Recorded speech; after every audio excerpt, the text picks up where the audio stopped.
Chapter 1246, Miniature Holy Land. Why are so many people here?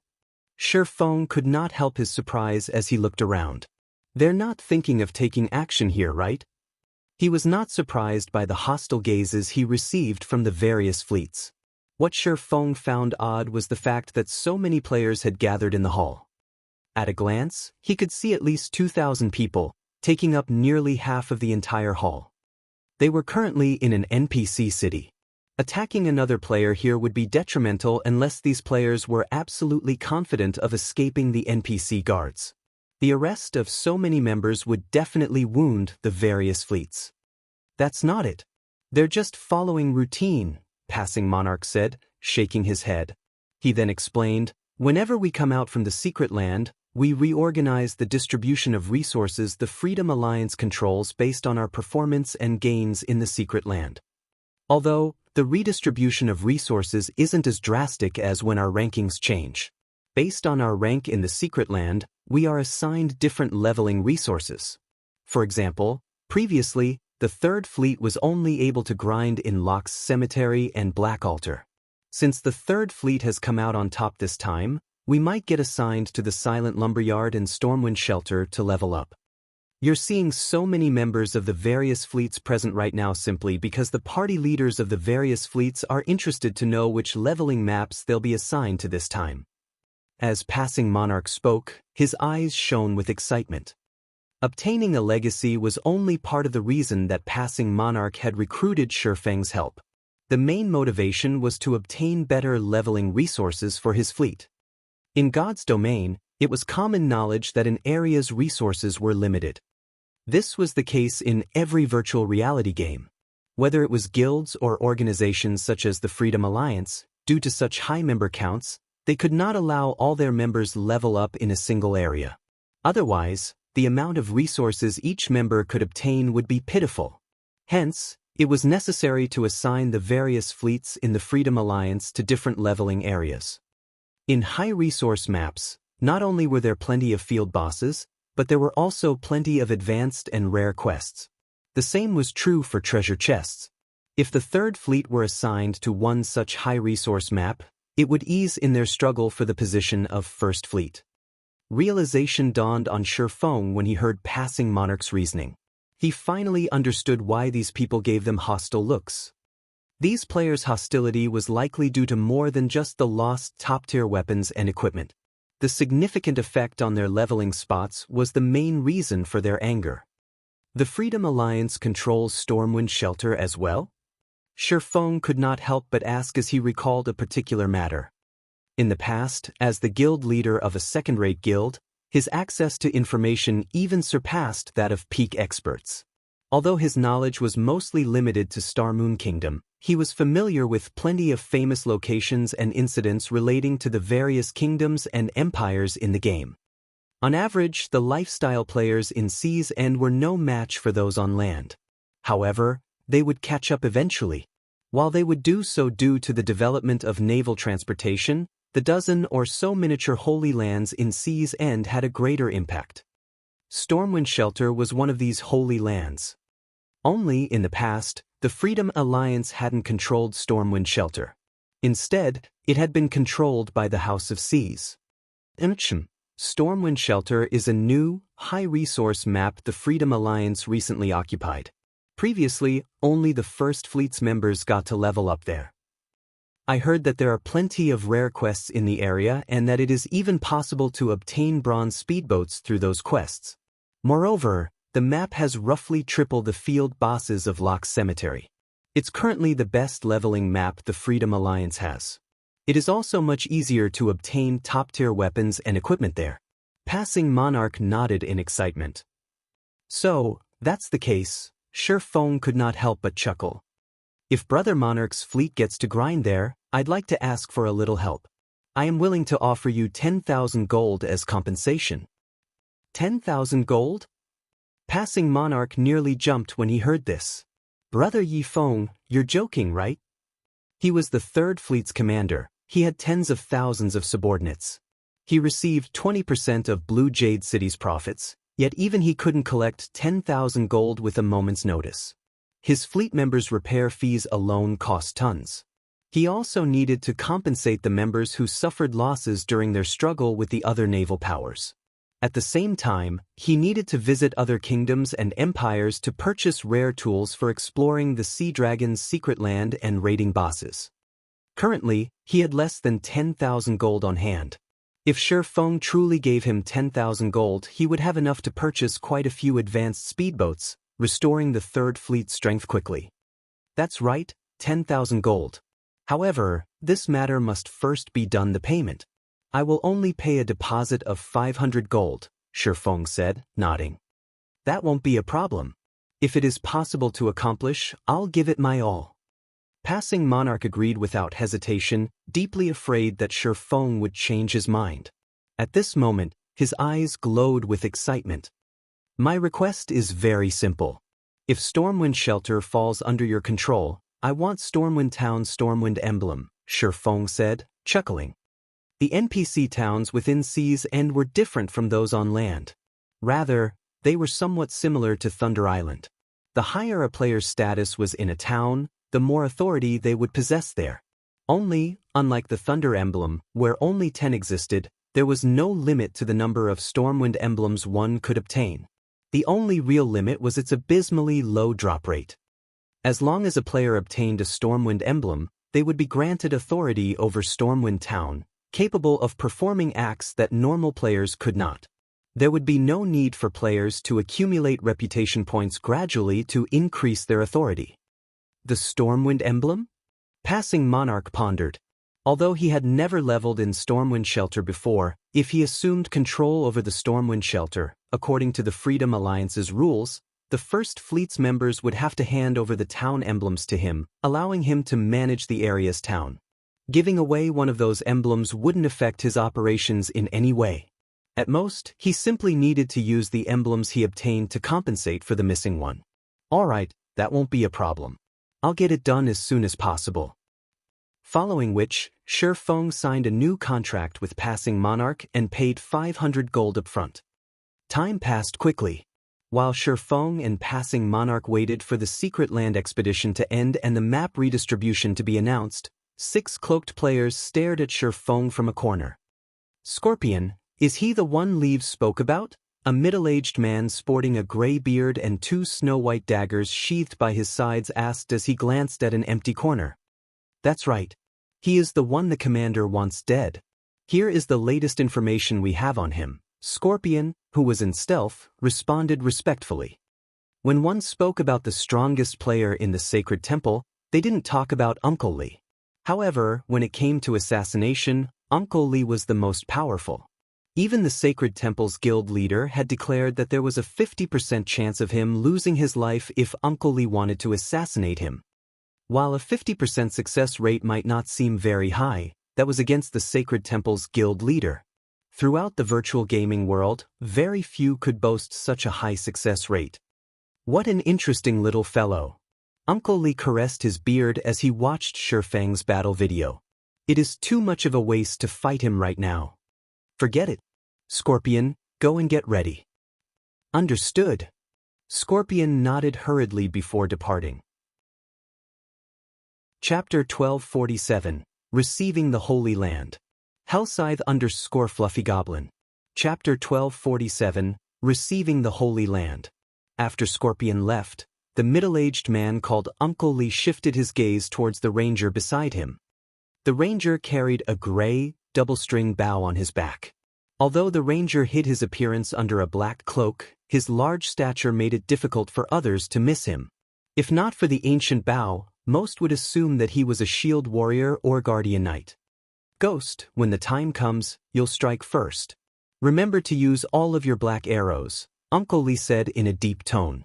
I know you're normally very stingy, but we cannot afford to be careless this time. Uncle Li, I still have 4 black arrows on me. Are we really going to use all 4 on that kid? The ranger, Hungry Ghost, asked reluctantly. The black arrows were not your ordinary arrows. They had been passed down from ancient times, and each possessed the power to rival Tier 4 skills. Current players and NPCs had no way of reproducing them, so each arrow used depleted the finite number in God's domain. One could only obtain more black arrows by raiding ancient ruins. Yes.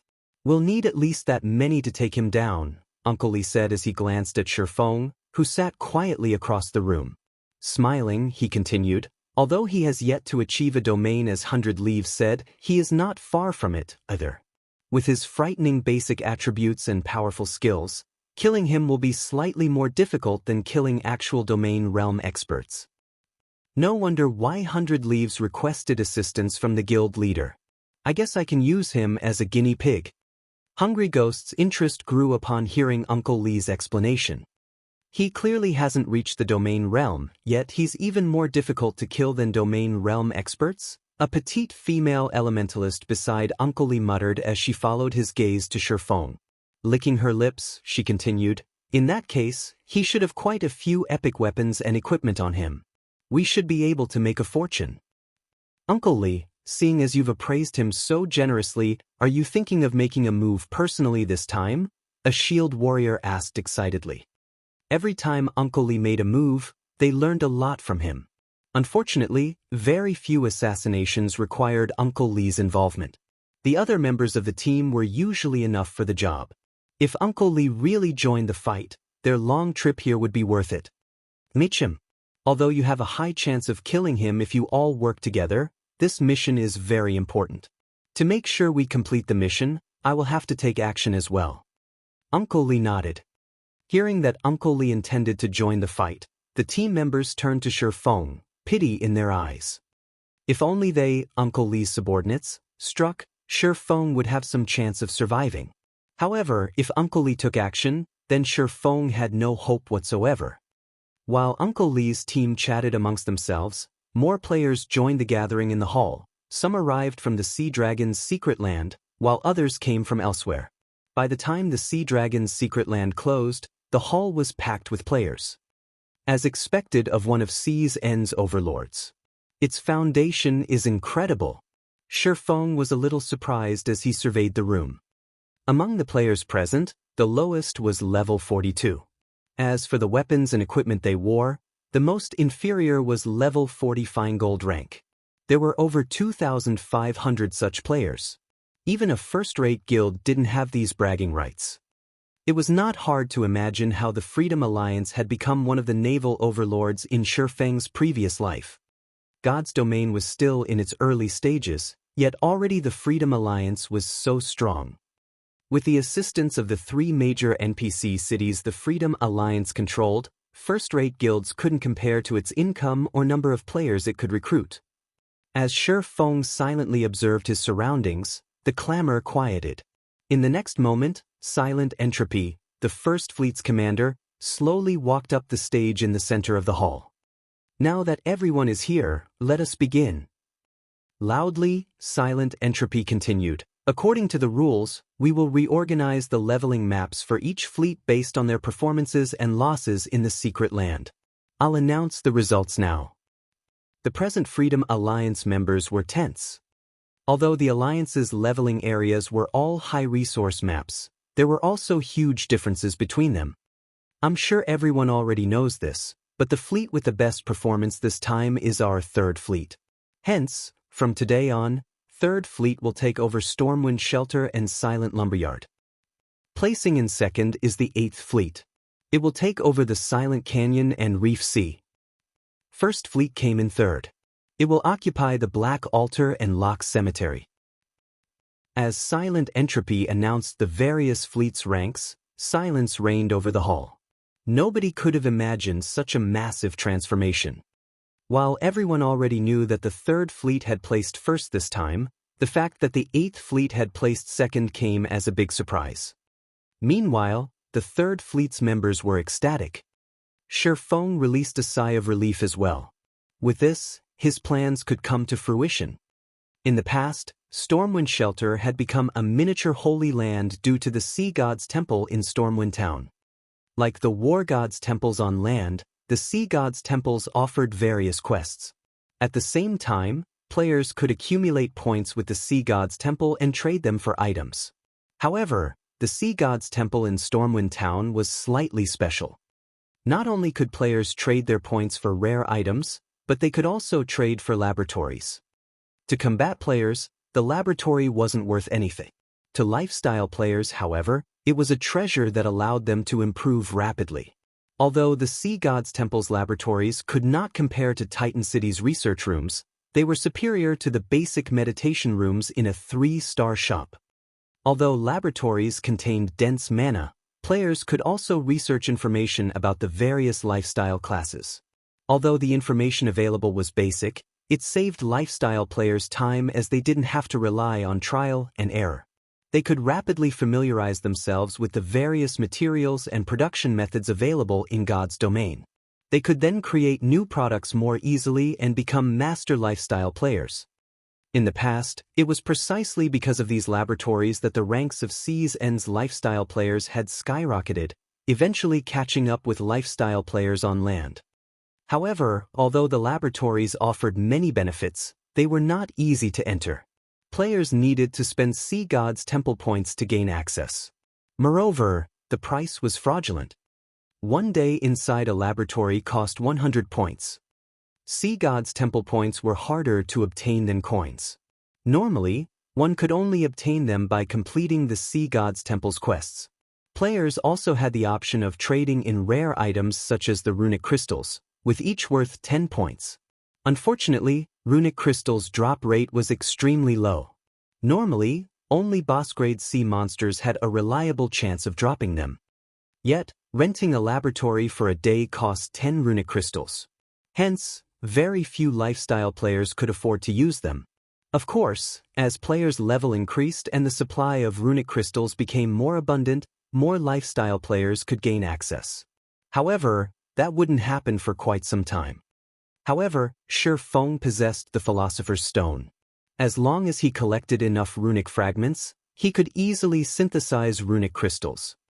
Moreover, if he had the Stormwind emblem, it would grant him advanced authority in Stormwind Town. With that, he would receive a 20% discount when trading for items or services in the town's Sea God's Temple. Most importantly, he could purchase Stormwind Town's land. With all of these factors in hand, growing the Candlelight trading firm would be easy. Commander, now that Passing Monarch has taken over Stormwind Shelter, this will impact our ability to contest for the first seat. Should we cause some trouble for Passing Monarch? A cloaked oracle asked Silent Entropy quietly. No need. Even without our involvement, Passing Monarch will face plenty of challenges from Stormwind Shelter. With the strength of Passing Monarch's fleet, just holding the area will be difficult. We don't need to waste our manpower on this. Locating other leveling spots right now takes priority, Silent Entropy said, chuckling as he glanced at Passing Monarch and Shi Feng. Although the Stormwind Shelter was the best leveling spot the Freedom Alliance currently possessed, various other powers fought over the map. Keeping these other powers at bay would require a lot of manpower and resources. In his opinion, handing over Stormwind Shelter to Passing Monarch wouldn't strengthen the Third Fleet, but weaken it. Commander, should we still give the Stormwind emblems to Passing Monarch, then? Chapter 1248, Shop Expansion.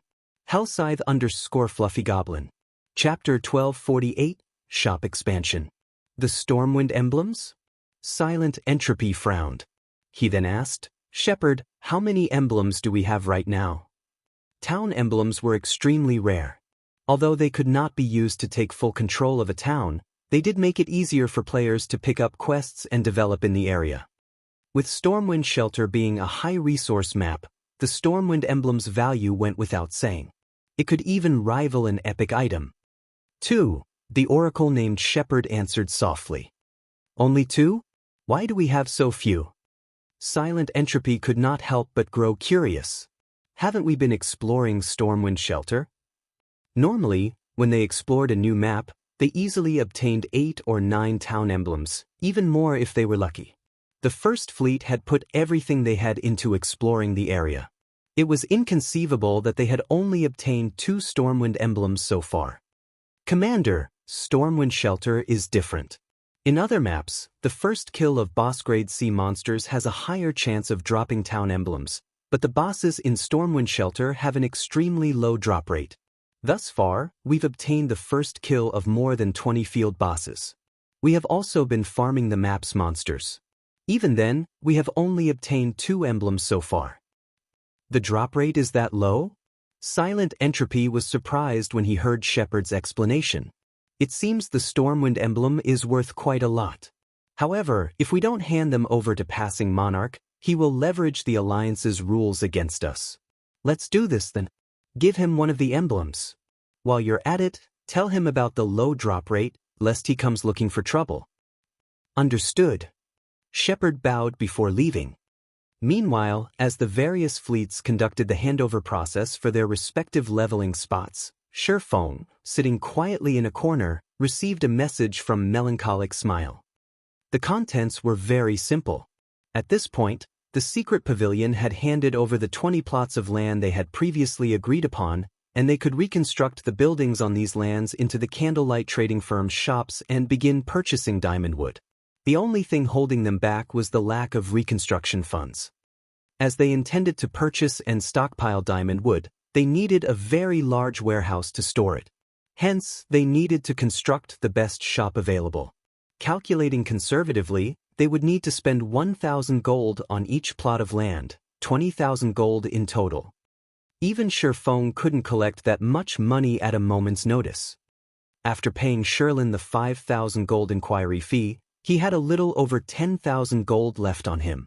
After receiving a portion of White River City's teleportation house profits, he now had 12,114 gold in total. Even if he emptied his wallet, he would not have enough to reconstruct the shops, much less purchase diamond wood in bulk. Most importantly, he had already signed a contract with Passing Monarch. As long as the latter gave him the Stormwind emblem, he would pay 10,000 gold. Once this sum was paid, he would only have around 2,000 gold left. Considering his financial status, Shifeng's stomach cramped. Passing Monarch approached quietly, excitement and joy plastered across his face. Brother Yifeng, here is the Stormwind emblem you requested. Don't lose it. For some reason, the emblem's drop rate in Stormwind Shelter is extremely low. I only have one. Replacing this will be very difficult, Passing Monarch warned his companion softly. He then traded the Stormwind emblem to Shifeng. Stormwind emblem. Once equipped, player will enjoy advanced authority in Stormwind Town. I'll be careful. Shifeng nodded as he stored the emblem.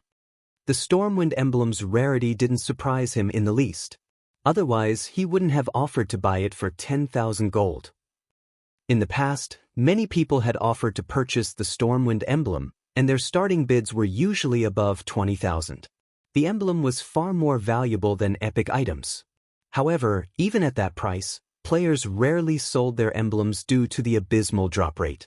Aside from the higher drop rate for a first kill, subsequent field boss kills had a drop rate of roughly 0.1%.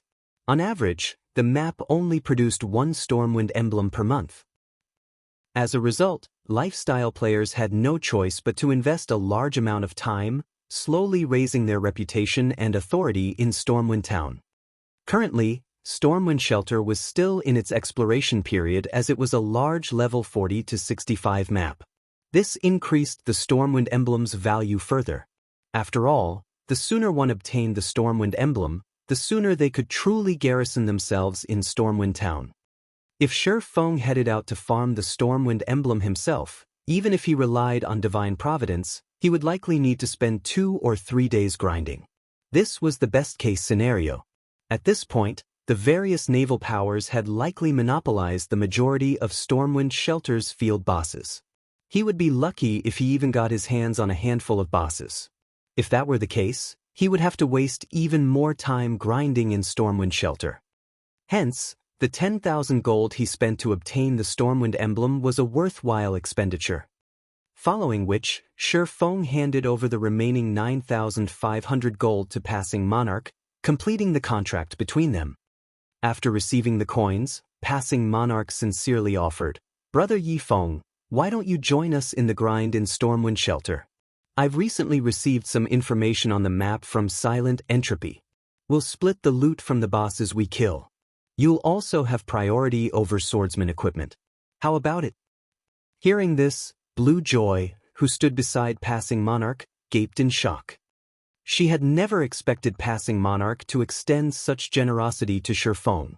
Normally, the most he offered peak experts in Sea's End was first pick of one weapon or piece of equipment, yet he had just offered to split the loot equally. Moreover, he intended to give Shifeng first pick. If news of this spread, it would shock every player in Sea's End.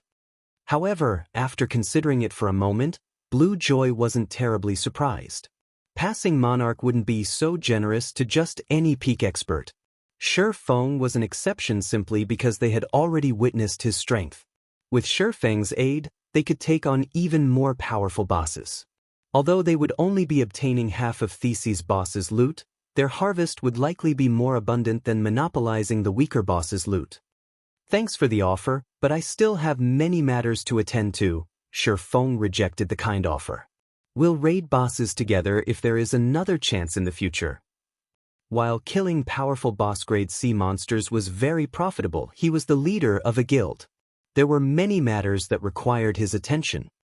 If a guild wished to grow powerful, it needed to be managed carefully. Zero Wing would not grow stronger if he neglected his responsibilities as the guild leader. If something like that were possible, so many guilds wouldn't vanish each day. Blue Joy was slightly disappointed by the swordsman's response. However, she knew it was reasonable. Shifeng was both a powerful expert and a member of Zero Wing. How could he possibly spare the time to level with them? What a pity! Until next time, during the next contest for the seeding positions, we'll have to trouble you again, Passing Monarch said, sighing. Following which, Shifeng said his goodbyes to Passing Monarch and the others before leaving the Blue Jade restaurant and hurrying to Stormwind Shelter. As soon as Shifeng left the restaurant, Scorpion, who had hidden in the alleyway beside the building, followed after him. Uncle Lee, the target has left Blue Jade restaurant. By the looks of it, he seems to be heading to the teleportation hall to leave Blue Jade City, Scorpion reported as he followed Shifeng. What a busy man. Follow him. The moment he steps out of an NPC city will be the moment he loses his life, Uncle Lee said, chuckling. It was unwise to attack another player in an NPC city. Although the security in Sea's End's NPC cities was not as strict as the cities on land, it could not be underestimated. Against an expert like Shifeng in particular, they needed a more suitable environment. Understood. Scorpion then quickly followed Shifeng into the teleportation hall. Chapter 1249, Nameless Shop. Hellscythe _ Fluffy Goblin. Chapter 1249, Nameless Shop. As a golden glow rose from the teleportation array, Shifeng disappeared from Blue Jade City to arrive in Stormwind Town. Stormwind Town was the only safe location within Stormwind Shelter. While it was called a town, it was not one bit inferior to the NPC cities in Starmoon Kingdom with a player population of 500,000 or so. Moreover, the NPC guards garrisoned here were all level 120 and above. The town's security was only second to Sea's End's 12 major cities. Not many have come here to level up yet. Shifeng examined his surroundings after leaving the teleportation hall. He saw fewer players on the street than NPCs. However, after giving the matter some thought, he found the situation reasonable. After all, Stormwind Shelter was a level 40 to level 65 map. At this stage of the game, only a minority of players were capable of reaching past level 40. Even if players in Sea's End leveled up more quickly than those on land, there shouldn't be too many players capable of reaching level 40 and beyond. Not to mention, Stormwind Shelter was far more dangerous compared to maps of similar levels. As a result, fewer players were willing to visit this place. In fact, Stormwind Town possessed such high-level NPC guards due to the dangerous environment. Not only did players have to watch out for sea monsters when they left the town's protection, but they also had to be wary of Sawajin ambushes. Stormwind Shelter was home to the foreign race known as Sawajins. Leveling here was at least twice as challenging as in similar maps. Even if elite players from Sea's End formed a team, they would find it very difficult to survive here. A team would need expert leads at the very least. This was because Sahajins were not stupid like sea monsters. They were capable of jumping onto players' ships to engage in melee combat.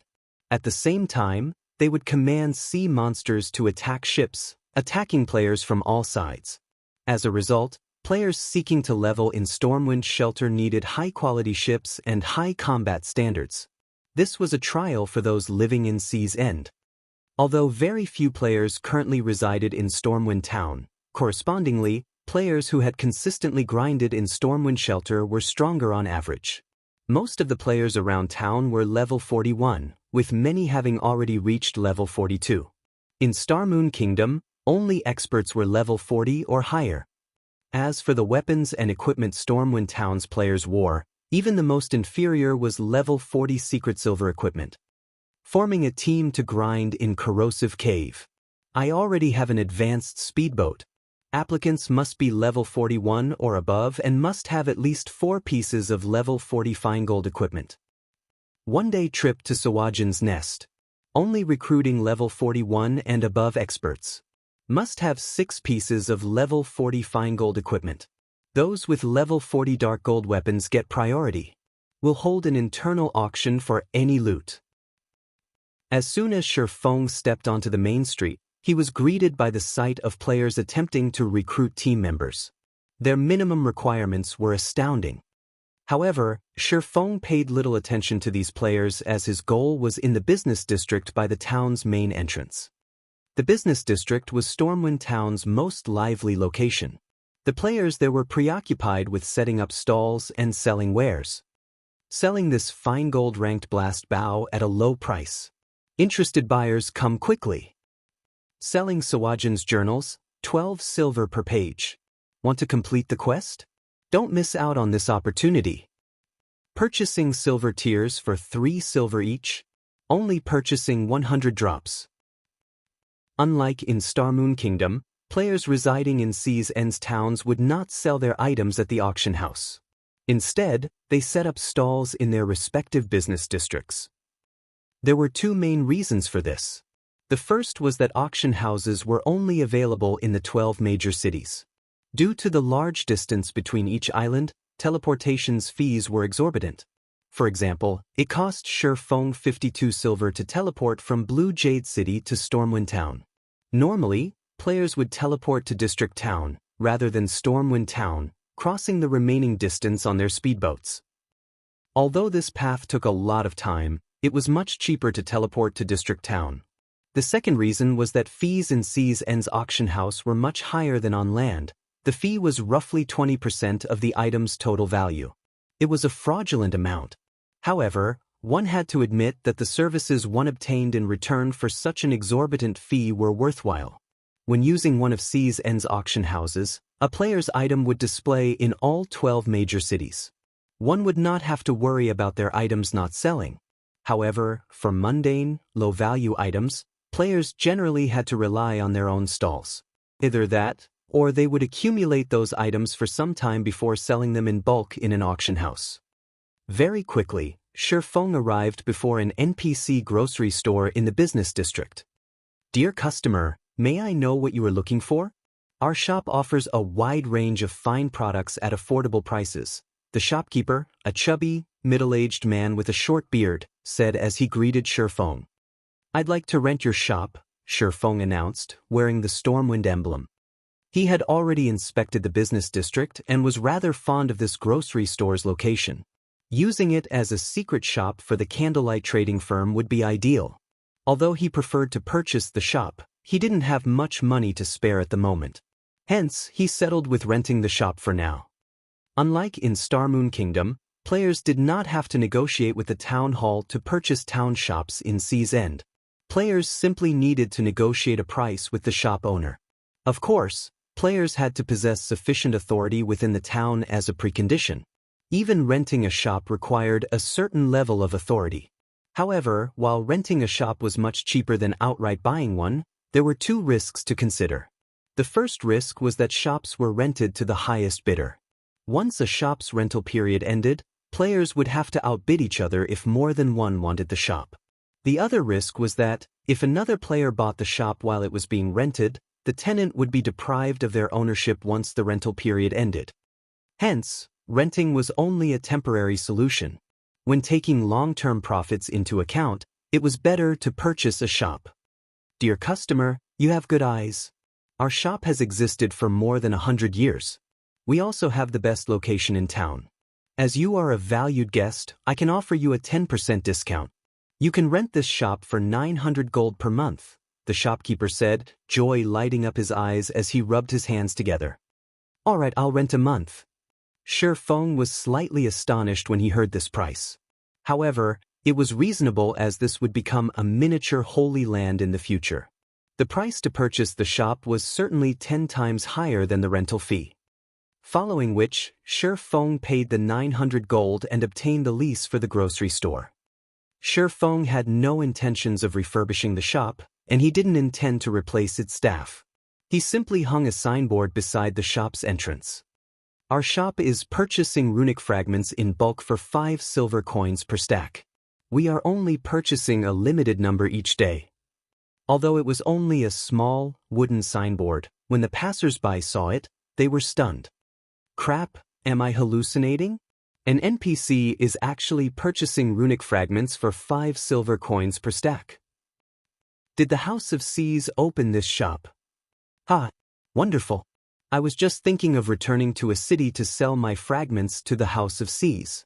Although the price is slightly lower here, if I sell my stock, I can save on teleportation fees. Many players grew ecstatic as they looked at the 2-story tall grocery shop. Throughout Sea's End, only the House of Seas shops purchased runic fragments in bulk for a high price. No one else dared to do so. As for NPCs, they only purchased runic fragments for 40 copper per stack. Rather than selling runic fragments to NPCs, players made more profit by stocking up and looking for an NPC master alchemist to synthesize runic crystals. Although the synthesis success rate was only 10%, the synthesized runic crystals sold for at least 10 silver each. If one were lucky, they could get 1 runic crystal for every 5 runic fragment stacks. It was the equivalent of selling fragments for 2 silver per stack. Unfortunately, raising one's favorability with an NPC master alchemist was somewhat difficult. Synthesizing runic crystals also cost time and money. As a result, ordinary players rarely choose this option. Hence, now that an NPC shop wanted to purchase runic fragments at 5 silver per stack, why wouldn't they be excited? This was a great opportunity for them to make a fortune. Immediately, players swarmed the grocery store, dashing straight towards the NPC staffs manning the shop and tapping open their trade windows. Initially, these players placed 1 stack in the trade window. After confirming that the purchase price was indeed 5 silver per stack, they placed every runic fragment they had into the window and clicked Trade. The entire process as smoothly as flowing water. These players' trades were far faster and more accurate than dodging boss monsters' attacks. In the blink of an eye, the grocery store had purchased over 200 stacks of runic fragments. Meanwhile, the 1,000 gold Feng stored in the shop dropped by around 10 gold. Damn it! I still have a ton of runic fragments in my warehouse. Please wait for me. Aside from the crowd that had rushed into the store, a larger crowd dashed to the bank on the main street. Some players had even gone as far as to leave their own stalls unattended. Meanwhile, news of the nameless shop's request for runic fragments spread very quickly throughout Sea's End. Chapter 1250, The Herb Garden's Magical Effect. Hellscythe_Fluffy Goblin. Chapter 1250, The Herb Garden's Magical Effect. Why are there so many people in that shop? Is that shop selling something special? That can't be right. I've visited this town multiple times and have been in every shop. If I recall correctly, that shop should be a grocery store, only selling common goods. It shouldn't have anything special to offer. Let's take a look. In any case, we are on break right now. Teams that had just returned from the fields grew curious when they saw the grocery store packed with players. Although Stormwind Town was quite large, elite players would investigate every new town or city to avoid missing some hidden or advanced quest. This was simply one of the basics of being an elite. By now, they had already explored Stormwind Town. However, the grocery store had never once been this popular. Naturally, they were curious. What? The shop is buying runic fragments at 5 silver per stack. Impossible! If this is true, can't our team earn 45 gold if we sell the 900 fragment stacks we've accumulated? The curious players were surprised when they read the sign hanging beside the entrance. These players immediately dashed into the shop for fear that they would miss the opportunity to sell their runic fragments. At the same time, they had swiftly contacted their companions and had them retrieve all of the fragments they had stockpiled in their warehouses. It seems that this has been quite effective. Shifeng, who quietly watched the crowd through the grocery store's second-floor window, nodded in satisfaction at the flow of players entering the shop. After a short moment, the grocery store had purchased over 7,000 stacks of runic fragments. He couldn't even store so many fragments in his bag. However, he hadn't only spent so much money on rent just to purchase runic fragments. If that were the case, he could simply set up a street stall. Rather, he had done so to build a sturdy foundation here for the candlelight trading firm. In the past, the Stormwind Empire had become a miniature holy land due to the area's Sea God's Temple. Not only did the Sea God's Temple give players access to the wondrous laboratories, but it also allowed players to trade for the Sea God's blessing. When one spoke about the most profitable item produced in Sea's End, it was none other than the Sea God's blessing. While this item might not be particularly valuable in Sea's End as players here relied on their ships in combat, it was a different story for players on land. Faced with severe environments, sufficient resistances were necessary for players. Not only did the Sea God's blessing increase all of a player's resistances by 100 points, but it was also capable of increasing a player's basic attributes by 10% for 12 hours.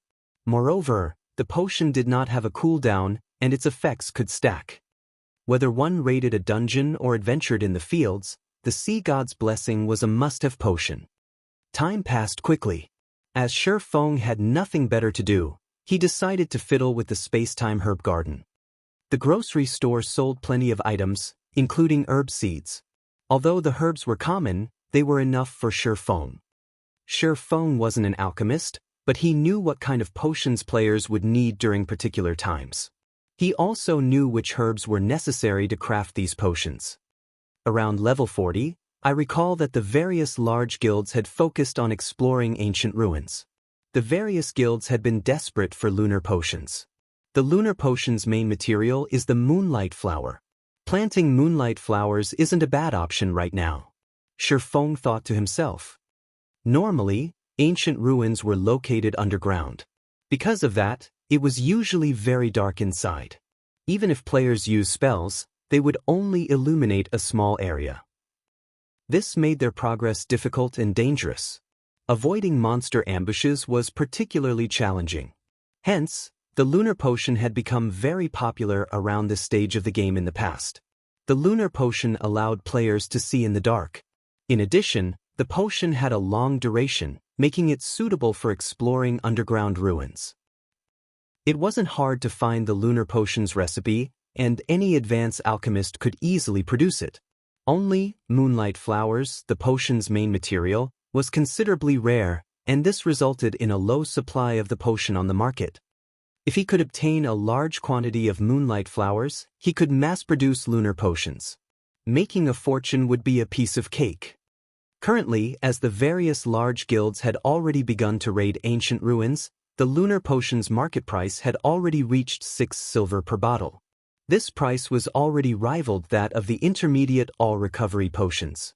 Meanwhile, crafting the intermediate all-recovery potion nearly cost 3 silver, whereas one could craft the lunar potion for less than 80 copper, 50 of which were spent on obtaining moonlight flowers. However, due to the rise in the lunar potion's price, moonlight flowers' prices had also increased. Right now, each flower could sell for around 2 silver, significantly increasing the cost of the lunar potions. Following which, Shifeng purchased a large quantity of moonlight flower seeds and filled the space-time herb garden. Each moonlight flower needed 2 by 2 yards to grow. Overall, the herb garden allowed Shifeng to plant 62,500 flowers. Each moonlight flower seed cost 5 copper, costing a total of 31 gold, 25 silver. While 62,500 flowers seemed excessive, when taking into consideration the flower's survival rate, he would only end up with a small harvest in the end. Normally, the various large guilds didn't bother to nurture any less than hundreds of thousands of herbs. Fortunately, the space-time herb garden was an epic tool. Shifeng didn't need to invest too much time or money to grow the flowers. After Shifeng finished planting the seeds in the space-time herb garden, he received a communication request from Fire Dance. "Guild leader, I've arrived," Fire Dance reported softly. "Good. I've given you access to the second floor, so come up," Shifeng nodded. While he fiddled with the space-time herb garden, he had also sent for Fire Dance to bring him the Philosopher's Stone. With Fire Dance's equipment and strength, she could come and go without anyone noticing her. "Guild leader, here is the Philosopher's Stone you asked for," Fire Dance said as she entered the second-floor room. She then took the Philosopher's Stone from her bag before looking around curiously. By now, runic fragments filled the room. Rather than a room, it looked like a warehouse. "Thanks." Shifeng excitedly received the Philosopher's Stone. "With this, I can finally begin my work." "Guild leader, the candlelight auction is tomorrow. Melancholic and the others are preparing for it right now. Aqua is still stuck inside the secret technique space, while Snow is managing things on Stone Forest Town and Lake Heart City side. They don't know what has happened in the guild," Fire Dance said. "Some time ago, many experts with hidden identities attacked our dungeon raiding teams, causing significant losses." "Experts with hidden identities? Could they be Dark Guild members?" Shifeng asked. After the Dark Guild's their previous lesson, they should have been weak. He hadn't expected them to strike again. That shouldn't be the case. According to the reports from our members who fought these experts, they are all highly skilled. There were also quite a few refinement realm experts among them. "I believe that they are from a super guild," Fire Dance said, shaking her head. "They wouldn't dare attack in the open, so they're trying to start a secret war of attrition?" Shifeng frowned. "Since they want to play, we'll entertain them." When the various superpowers in God's domain wished to target a particular guild, they generally used such hidden tactics. Eventually, they would wear the targeted guild to death.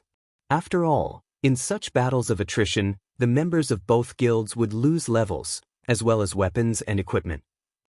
Without sufficient strength and background, surviving a war of attrition was impossible. "Right, one more thing. Guild leader, our members have passed the inferior legendary treasure chest trial. I brought the treasure chest with me. Now all that's left is for you to open it." Fire Dance said as she excitedly took a massive chest from her bag and set it before Shifeng. Chapter 1251, Treasure Appears. Hellscythe_Fluffy Goblin. Chapter 1251, Treasure Appears. Everyone has passed their trials already? Shifeng could not help his growing excitement as he gazed at the inferior legendary treasure chest before him. Even in his previous life, he had never heard of an inferior legendary treasure chest. Initially, he had expected conquering the treasure chest to take a long time. After all, the trial inside the treasure chest wasn't easy to clear. Clearing it with enough people would be even more difficult. "I wonder what kind of items are inside? It'd be great if a fragmented legendary weapon appeared. The guild could give birth to another peak expert." In God's domain, weapons provided a much higher boost to a player's combat power than equipment. Take Fire Dance for example. Although she was only a refinement realm expert, with 1,000 transformations abilities, she had a high chance of defeating Void Realm experts of the same level. "Please let there be several items inside." Shifeng suppressed his excitement as he activated Divine Providence. He then activated the treasure chest. The inferior legendary treasure chest's loading bar began to fill slowly. It took much longer than opening an epic treasure chest. 5 seconds, 10 seconds, 15 seconds. Fire Dance, who stood beside Shifeng, struggled to settle her nerves as she watched the loading bar. After 20 seconds, a clear click resounded throughout the room. Immediately, both Shifeng and Fire Dance held their breath as they watched the lid open, a myriad of colors slipping through the gaps. The treasure chest also radiated an aura that weighed on Shifeng. As for Fire Dance, she had unconsciously taken a step backward. What an intense feeling! Shifeng was inwardly surprised. If the shop were not strengthened by magic arrays, both the dazzling light and the powerful aura would attract everyone's attention in Stormwind Town. As the lights gradually dissipated, the items inside the treasure chest were revealed. When Shifeng and Fire Dance saw the treasure chest's contents, however, they were flabbergasted. The inferior legendary treasure chest only contained 2 items. There was nothing else. One of these items was an exquisite, black and white cape, while the other was a design. There were fewer items inside the treasure chest than they had expected. Normally, a treasure chest had between 3 and 5 items, yet this one only had 2. This was even after Shifeng had activated Divine Providence. It seems it really is unrealistic to ask for 2 fragmented legendary items from an inferior legendary treasure chest.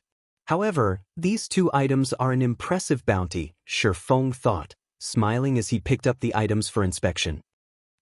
Nightwalker's Cape, fragmented legendary rank, cape. Equipment requirement, strength 1500, agility 1200. When equipped, all resistances increased by 100%. All damage received reduced by 30%.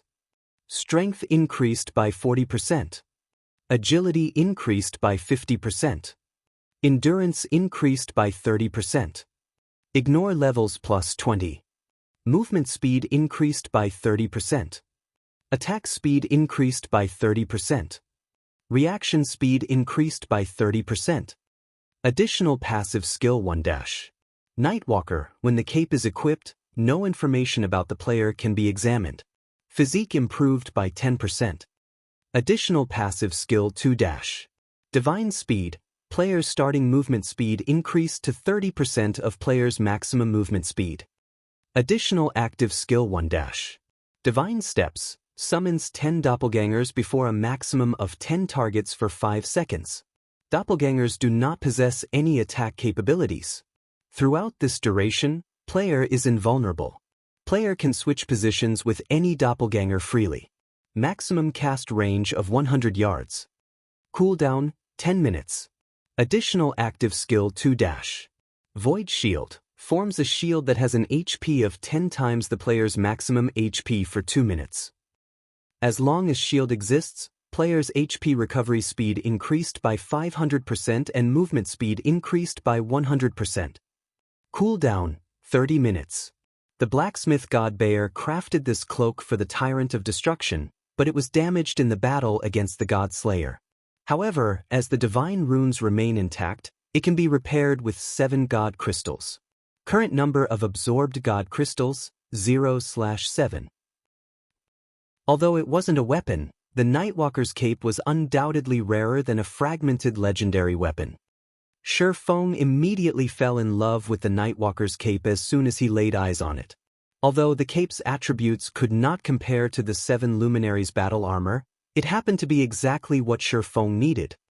Unlike other classes, swordsmen relied on normal attacks to do damage in both combat against players and monsters.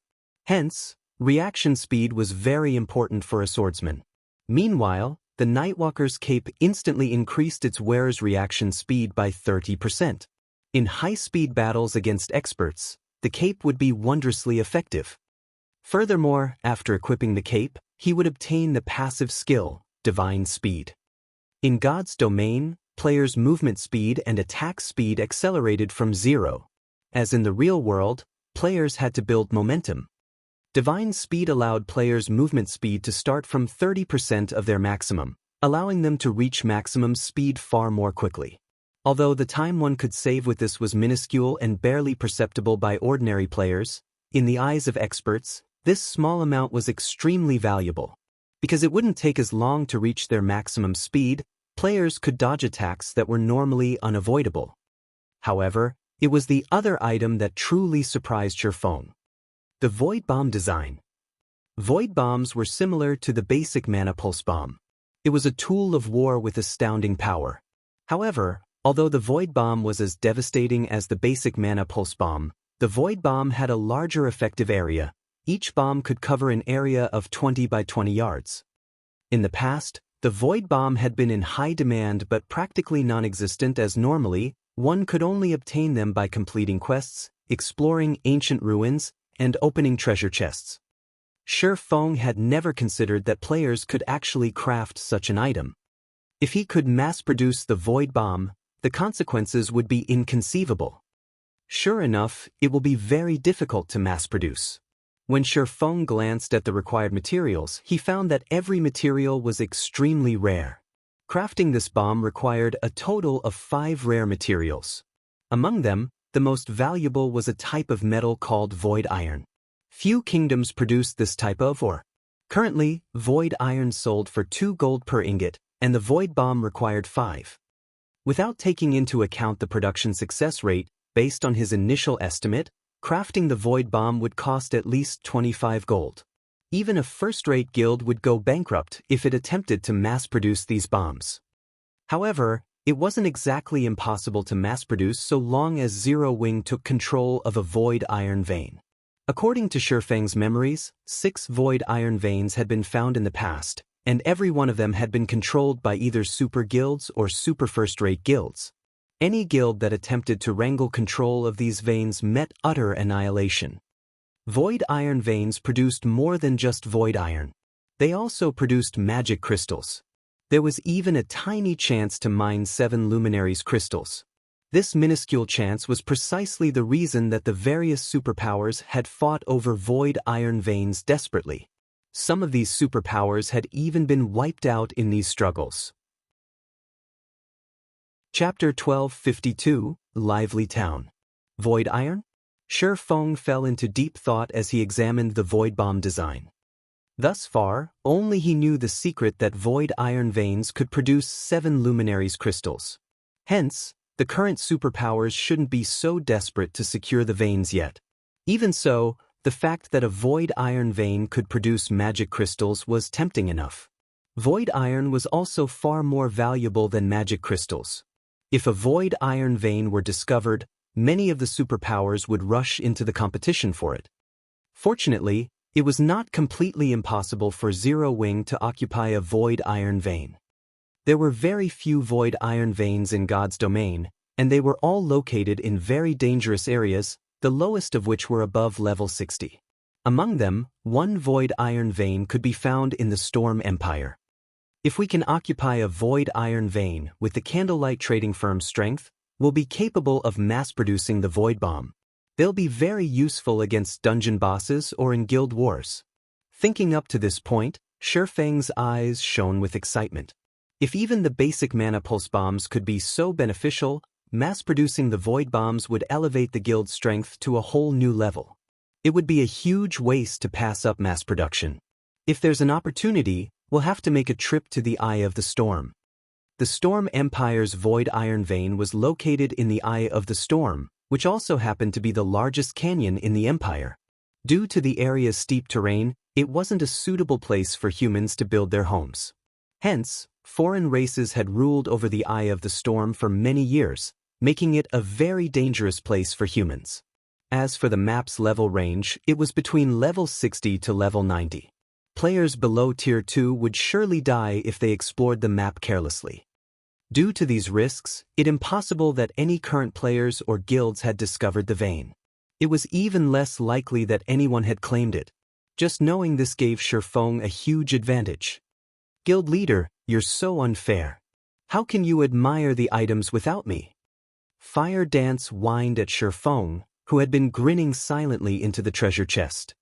Although she had watched and waited to see what items the treasure chest spawned, she couldn't see how many had appeared. Shi Feng had just opened an inferior legendary treasure chest. Since there were 2 items inside, they must be extraordinary. Here you go. But let's keep this between us. Don't tell anyone. Shi Feng finally remembered that Fire Dance was waiting beside him. He then shared the item's statistics with her. Upon seeing the information, Fire Dance was dazed. Both the Nightwalker's cape and the Void Bomb design were astounding items. If they could mass-produce the Void Bombs in particular, they wouldn't have any issues dealing with mythic monsters in the future. However, the fact that Feng could equip the Nightwalker's cape right now was even more shocking than the items themselves. Her 1,000 transformations only had an equipment requirement of 700 strength and 700 agility, yet the Nightwalker's cape required 1,500 strength and 1,200 agility. Even level 50, Tier 2 players would be hard-pressed to meet such high requirements. Guild leader, what level are you right now? Fire Dance asked curiously. Level 50, Feng responded nonchalantly. He had no intention of hiding the truth from Fire Dance. Hearing this response, Fire Dance was speechless. She knew that Feng possessed a hidden class. Moreover, leveling up his class required double the EXP of a normal class. Meanwhile, she had been trying desperately to level up. She had even taken down so many bosses with Feng. Even so, she was only level 48. Although she was only 2 levels away from level 50, with her leveling speed, she would roughly need another 5 or 6 days before hitting that milestone. Alright, snap out of it. I'll send the Void Bomb design back with you, but first, make a few trips to the Sea God's temples, Feng said, chuckling. He needed to synthesize a large quantity of runic crystals. He did not have the free time to travel to and from the Sea God's temple. Meanwhile, Fire Dance was both stealthy and swift.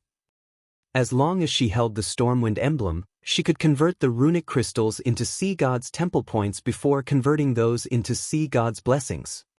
Following which, Feng rapidly synthesized one runic crystal after another. A stack contained 100 individual runic fragments, and each synthesis required 50 fragments. Fortunately, the Philosopher's Stone had a synthesis success rate of 100%. In just a few seconds, Feng finished synthesizing a runic crystal. As Feng synthesized runic crystals and Fire Dance moved the runic fragments from the shop's warehouse to the second floor. Damn it! Why is that bastard still inside the shop? How many does he intend to buy? Scorpion muttered in annoyance as he glared at the grocery store opposite of the open-air bar he watched from. As he did not want to alert Feng of his presence, he did not dare move too close to the swordsman. After all, experts of their standards were extremely sensitive to their environments. If he accidentally leaked the slightest killing intent, Feng was likely to discover him. When stalking targets of Feng's caliber, he maintained a distance of over 200 yards. Stormwind Town's security was much stricter than Blue Jade City's. Although these guards' levels were lower, there wasn't much difference to players of his level. They would die instantly either way. He couldn't afford to strike inside Stormwind Town. It would only be time to make his move after Feng left the town to grind or quest. Time passed quickly. Before Feng realized it, the 1,000 gold he had set up to purchase runic fragments had depleted. In the end, the shop had purchased 20,000 fragment stacks in total. With this, he had bought out nearly every player in Stormwind Town. However, news travels quickly, and players from other cities had discovered that a grocery store in Stormwind Town was purchasing runic fragments. They had rushed in from nearby towns and cities.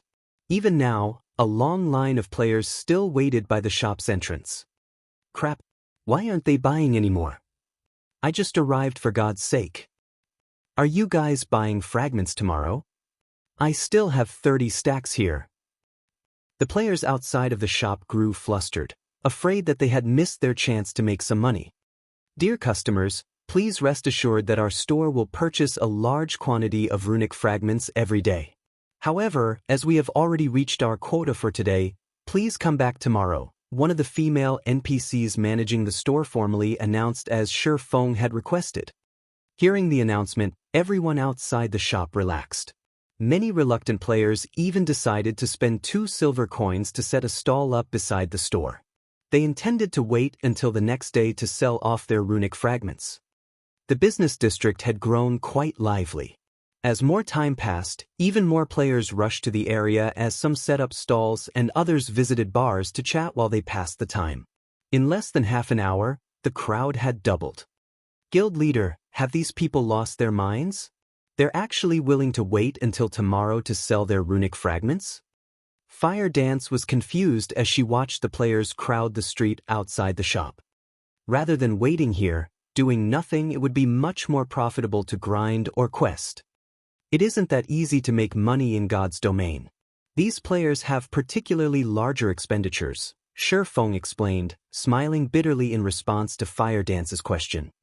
Fire Dance was a considerably powerful expert. After joining Zero Wing, her strength had even increased by leaps and bounds. Meanwhile, the guild paid for most of her costs, including her repair fees and the cost of her usual consumable items. In addition, she wore a set of top-tier equipment. Her equipment needs were met. Even if they weren't, her weapons and equipment were not easy to obtain for players or guilds. She was oblivious about the suffering independent players faced in God's domain. Most elite players in Seas End only made 10 silver or so each day, and that was if they teamed up. They earned even less if they operated solo. Both land and sea monsters rarely dropped coins. They mainly dropped materials, and NPCs usually purchased these materials for very little, yet selling one stock to payers would require a lot of time. For the majority of these players, quests were their most profitable source of income. Unfortunately, very few players actually got their hands on high-quality quests. To these players, an opportunity to sell their runic fragments for 5 silver per stack was like a gift from heaven. If they had stockpiled fragments, they could easily make several gold. How could these players possibly bypass such a golden opportunity? Alright, now that we've traded for all of the sea god's blessings we can, it's time we leave this place. Chapter 1253, Money-Earning Tactic. Guild Leader, are we returning to the guild? Fire Dance asked. She had already made multiple trips to the Sea God's temple, trading points for a total of 8,000 bottles of Sea God's blessing. She had also seen the potion's effects, and she had to admit that it was a miracle tool for grinding and raiding dungeons. If players could increase their attributes by 10%, dungeons would become at least 10% easier. This way, players could lower the equipment and weapon requirements, and they could dispatch more players to difficult dungeons. The Sea God's blessing also increased players' resistances by 100 points, making it even easier to raid bosses that dealt magical damage. Moreover, the potion had a duration of 12 hours. That was more than enough time for a 50-man team to raid a large-scale team dungeon. If they offered the Sea God's blessing to their guild members in exchange for guild contribution points, their members could level up and upgrade their weapons and equipment much faster. No. We're heading to the Fire Dragon Empire, Shi Feng said, shaking his head. The Sea God's blessing was precious. If not for the Philosopher's Stone, it would not have been possible to obtain so many within such a short time. While it was not a bad idea to put it up for trade in the guild, doing so would expose his identity. Moreover, earning money was far more important right now. In the past, the Sea God's blessing had sold for a maximum of 2 gold in Sea's End and 3 gold on land during its peak. Land players hadn't discovered the Sea God's blessing yet, making this an excellent opportunity to make a fortune. If he waited until more players in Sea's End realized how important this potion was, and news of the potion spread to the mainland, he would lose the opportunity to sell it for a high price. Fortunately, there were a limited number of Sea God's temples available, and each temple only stocked 50,000 bottles of Sea God's blessing each week. It wasn't even enough to satisfy Stormwind Town's players. So, the price shouldn't be affected overmuch. In any case, he had to earn as much as he could while he didn't have any competition.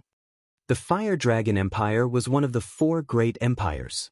The empire stood at the peak of God's domain in both quantity and quality of experts. The empire was home to plenty of powerful adventurer teams. Thus, it was an ideal place to sell the Sea God's blessing. He also had the option of selling the potions in Blackwing City. However, as the Sea God's blessing was relatively affordable, more players would fight over it in the Fire Dragon Empire. Although he would have to spend quite a bit on teleportation fees, compared to the potential profits, the expenditure was negligible. Following which, Shi Feng descended the stairs. As for Fire Dance, she activated stealth and followed as they traveled to the Fire Dragon Empire together. Since Fire Dance had picked up 8,000 bottles of Sea God's blessing, Shi Feng's bag couldn't store them all. He needed help transporting the potions. HM? He's finally leaving? A hint of excitement flashed in Scorpion's eyes when he saw Shi Feng exit the shop. Quickly, he finished the glass of liquor he had just ordered. Overall, he had waited several hours for Shi Feng to leave the shop. Although it was common for assassination experts like himself to wait several hours at a time on a mission, stakeouts were tiresome. However, before Scorpion could celebrate, he saw Shi Feng head towards the teleportation hall. After traveling all the way here, he doesn't plan to go out and level? Scorpion was confused as he watched Shi Feng leave the town via the teleportation hall. Suppressing his bubbling frustration, he called out the system map and checked Shi Feng's current location. Flame Dragon City? Scorpion nearly cracked his teeth when he saw the location on the map. Flame Dragon City was the Fire Dragon Empire's imperial capital. The security there was several times higher than Stormwind Town's. It was even more difficult to take out a target there. Excellent. I refuse to believe you won't head out to level or quest at some point. Scorpion ground his teeth as he paid 7 gold, 20 silver to teleport to Flame Dragon City as well, his hatred of Shi Feng growing ever stronger. A single teleportation fee had lightened his pockets by 20%.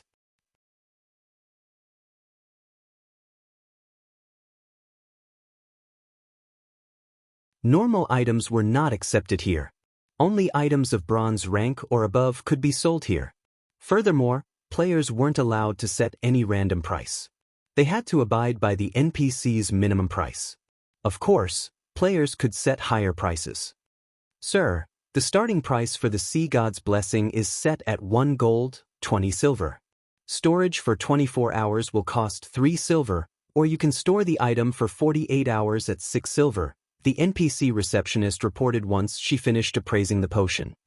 I'd like to set the starting price at 1 gold, 60 silver and store the item for only 24 hours. I will sell 3,000 bottles in total. Sell 150 bottles every 1 hour, Shi Feng said as he retrieved 1 bottle of Sea God's Blessing after another. Seeing so many bottles of Sea God's Blessing, the NPC receptionist was momentarily stunned. However, she recovered quickly and accepted the 3,000 bottles. Chapter 1254, Taking the Empire by Storm. After commissioning the 3,000 Sea God's Blessing bottles to the Fire Dragon auction house, Shi Feng left the auction house with Fire Dance and hurried back to the teleportation hall. Guild leader, with the capabilities of the Fire Dragon Empire's players, they shouldn't have any problems using 8,000 Sea God's Blessings. Why are we setting out for another empire? Fire Dance asked, confused. We are too poor right now.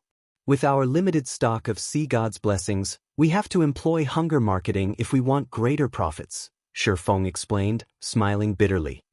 If given the choice, he would sell all the potions here in one go rather than waste time running about. However, he had too many aspects that required funds. This was especially true for fees to reconstruct the 20 shops he had recently acquired from the secret pavilion as well as the diamond would cost. Naturally, he had to try to earn as much as possible.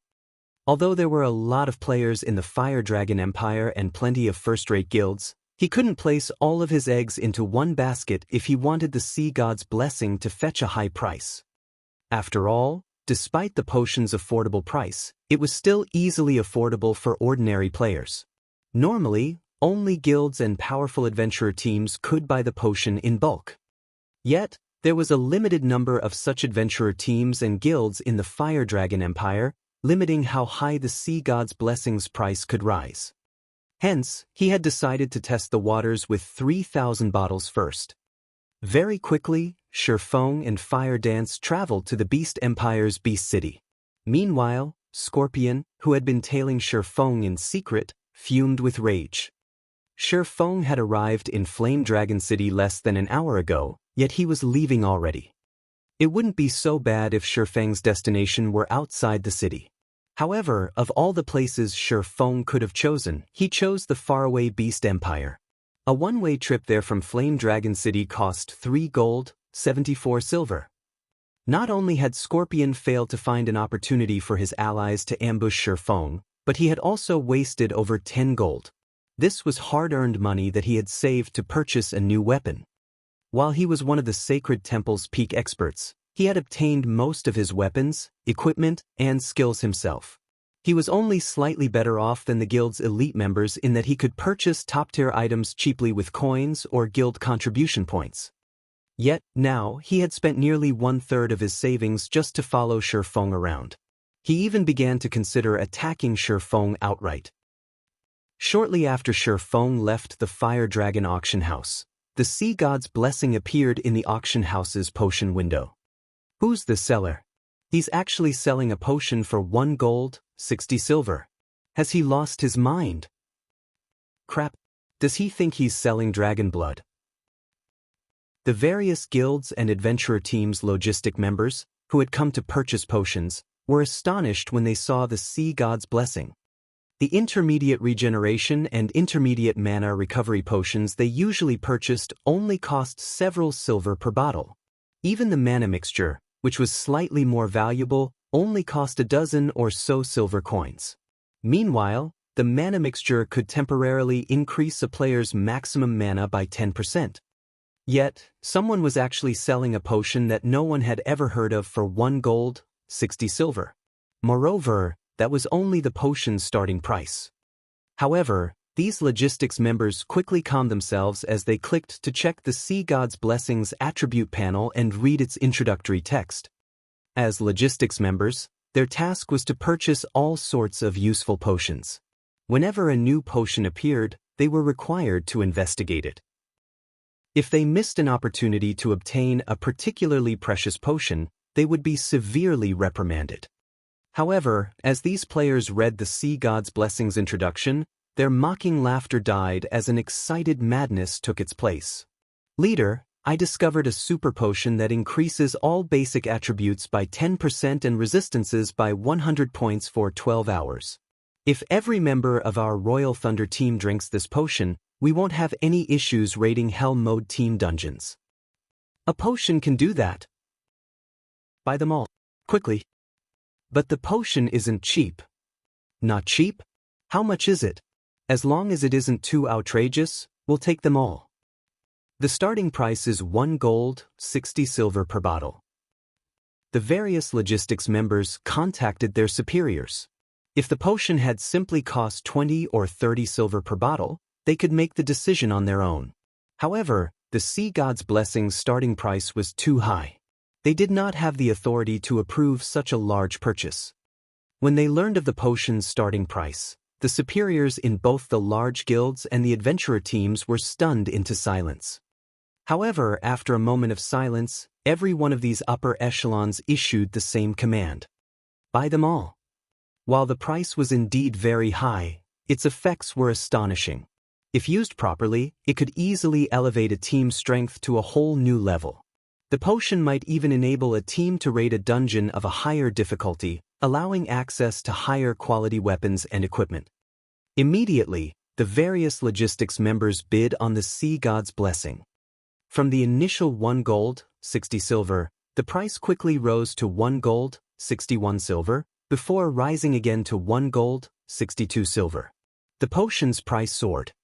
At the same time, news of the Sea God's Blessing shocked many first-rate guilds and superpowers. How can such a potion actually exist? Investigate this potion's origin and the method to obtain it immediately. Unlike ordinary large guilds and adventurer teams, these first-rate guilds and superpowers were more interested in the Sea God's Blessing's origin. Immediately, they began to research the potion. At the same time, they sent their logistics members to purchase every available bottle. At most, the 150 available bottles would cost several hundred gold. Ordinary large guilds might hesitate to make such a large expenditure, but this amount of money was negligible to first-rate guilds and superpowers. As long as they could raid level 45 Hell Mode large-scale team dungeons, obtaining 2 or 3 pieces of level 45 dark gold equipment, they would make up for the loss with money to spare. Have these people lost their minds? It's already at 2 gold, 60 silver per bottle, yet they're still bidding. The first-rate guilds and superpowers intervention caused the price of the sea god's blessing to skyrocket, instantly exceeding the various adventurer teams' budget. Leader, the potion's price has already reached 2 gold, 65 silver. By the looks of it, the price will continue to rise. I no longer have enough coins on hand to buy all of the potions. Damn it.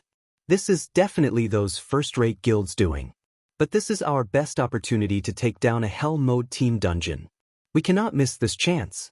I'll have someone send you some money later. We don't need to purchase all of them. 50 bottles should be enough. Understood.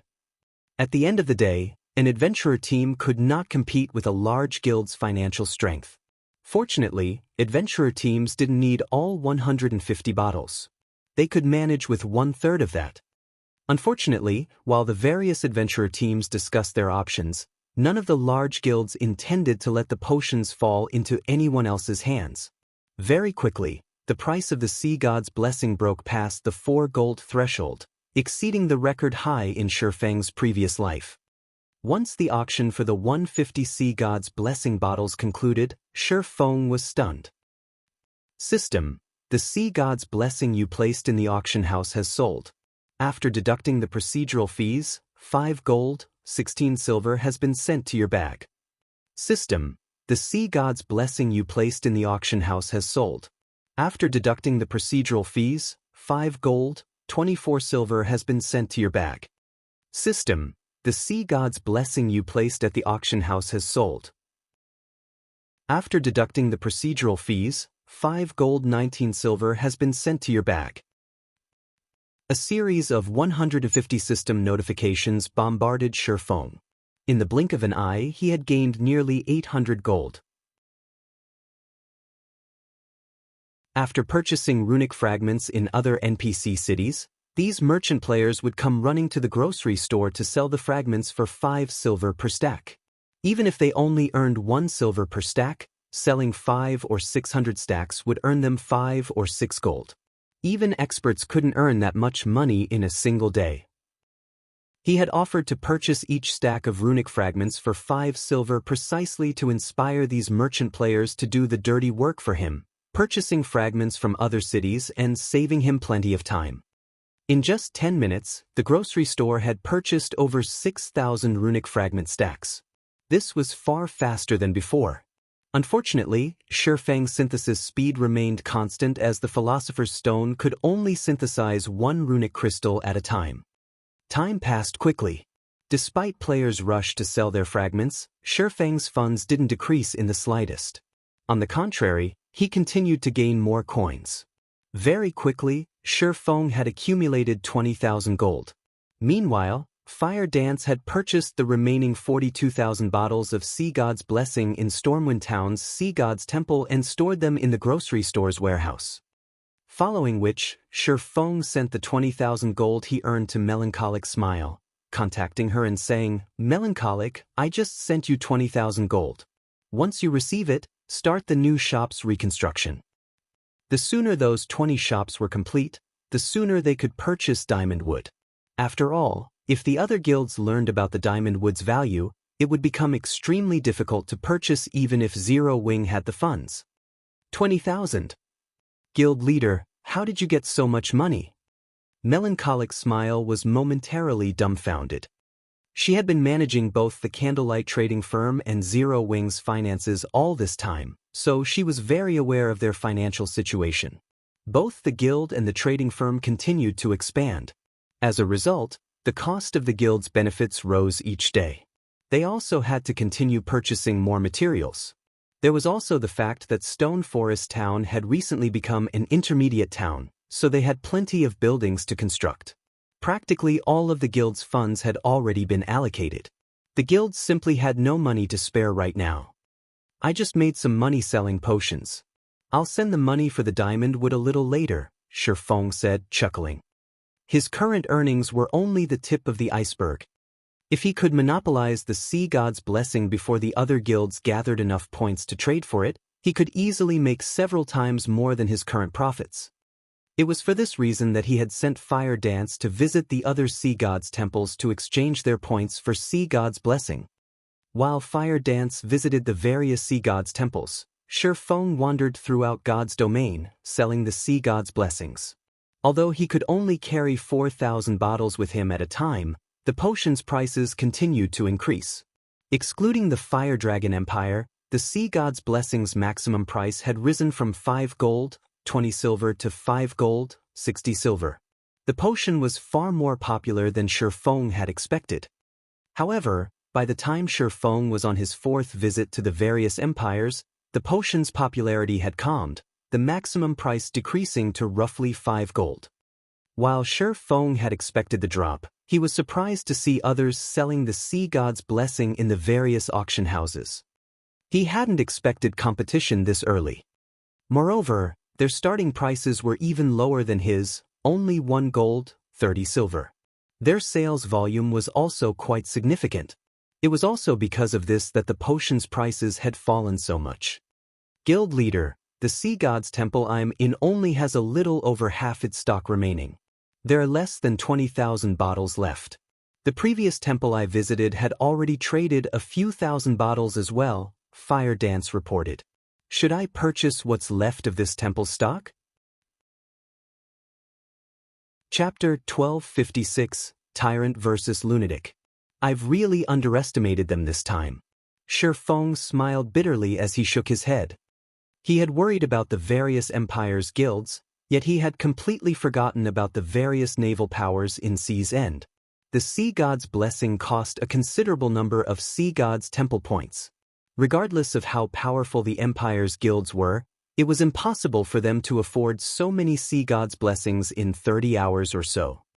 After all, an NPC Master Alchemist's synthesis success rate was very low. It could take anywhere from 10 to a few dozen attempts to succeed once. Factoring in the time it required to synthesize fragments, any guild would need a miracle to purchase a few hundred bottles within 30 hours, even with half a dozen NPC Master Alchemists. Even if the Empire's powers worked together, it was impossible for them to obtain more than 10,000 bottles. After all, there were only so many NPC Master Alchemists available. The only people capable of obtaining so many Sea Gods Temple points were the local superpowers. For Sea's End superpowers, it was not difficult to obtain the temple points. They could obtain the points either through quests or trading items such as runic crystals. Not only could one obtain runic crystals through synthesis, but they could also obtain them by killing boss-grade sea monsters in Sea's End. Guild leader, should we continue to purchase the potion? Fire Dance asked as she watched Feng on the screen. They had rushed to purchase the Sea God's blessing in the first place to avoid competition, limiting others' access to the potion. Now that the Sea God's temple she was in had already traded over 30,000 bottles, this would impact their ability to sell the potion for a high price. Of course, why wouldn't we? At worst, we'll earn a little less profit, Feng said, chuckling. Although competition would decrease the price, they could still earn coins at a frightening rate. Moreover, he had the Philosopher's Stone to synthesize runic fragments. Even if the potion sold at its minimum price, he would still make a profit. Furthermore, he had already met his initial goal. The Sea God's blessings price had surpassed his expectations. After repeated sales, he had over 60,000 gold on hand. It was enough to deal with matters such as his Tier 2 promotion, purchasing diamond wood, and reconstructing Stone Forest Town. They also had nearly 140,000 bottles in the grocery store's warehouse. Even if he sold the potion for 2 gold per bottle, he would have more than enough money to construct his city. Understood. After giving the matter some thought, Fire Dance understood Feng's reasoning. She also felt that she had been a little too greedy. Stormwind Town. After returning to the grocery store, Feng discovered that the crowd around the shop had disappeared. Now, there were only a few dozen people around. Every one of these players radiated an imposing aura, their very postures threatening anyone who dared to approach. Just as Feng neared the shop, a robust, middle-aged man called out to him, "Friend, are you trying to sell off your runic fragments?" Feng nodded, pretending to be just another adventurer trying to make some gold. "I'd advise you to go elsewhere, then. The House of Seas has quarantined this grocery store." Anyone who enters the shop will be declared an enemy of the House of Seas. It isn't worth provoking them for a few dozen silver, the robust man explained. A few players had tried to go in, but the house's members had used a Tier 2 magic scroll and killed them as soon as they left the shop. Not only had the players lost a piece of equipment, but they've also become targets for the House of Seas. The player from the organization that used the scroll is only level 30. He's not worried about the NPC guards killing him or losing a few levels in jail. How tyrannic! Hearing the middle-aged man's warning, Xianxia glanced at the 20-man team standing in front of the shop, and indeed, there were 5 level 30 players among them. These level 30 players in particular wore ordinary equipment. As for the other team members, they were either level 42 or level 43 players equipped with level 40 fine gold equipment. A few of them even wore 2 or 3 pieces of level 40 dark gold equipment. It was clear that these expert players were here to scare off ordinary and elite players. If an ordinary expert disregarded the warning, these House of Seas members would finish them off with a Tier 2 magic scroll. With this, the House of Seas had successfully barred Stormwind Town's players from selling their runic fragments to the grocery store. As long as players stopped selling their runic fragments, Xianxia would lose his source of runic crystals. Although he could travel around cities to purchase runic fragments himself, his acquisition rate would be many times slower. The House of Seas has always been tyrannical. There are only a few powers in Seas End capable of competing with them.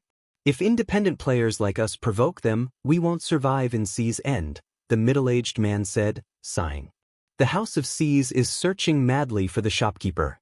They've announced that the shopkeeper will have to operate under their management if they wish to continue in Seas End. I feel bad for the guy. Just by opening a shop, he earned the ire of the House of. Huh. You're going in. Don't be stupid. Several people have already tried and failed. The middle-aged man suddenly noticed Xianxia approach the grocery store. If they target you, your life here will be over. Target? Xianxia chuckled. They've wanted me for a while now. You're already a target? The middle-aged man suddenly realized a possibility. His eyes widening, he stammered, Could you be the person they are? That's right. I'm the player you feel bad for, Xianxia nodded, grinning. He then continued towards the shop, leaving the middle-aged man behind. Has he lost his mind? The middle-aged man muttered, stunned. The House of Seas had searched frantically for the grocery store's shopkeeper, yet this shopkeeper decided to reveal himself. It wasn't long before Xianxia reached the shop's entrance. Immediately, several House of Seas members blocked Xianxia's path.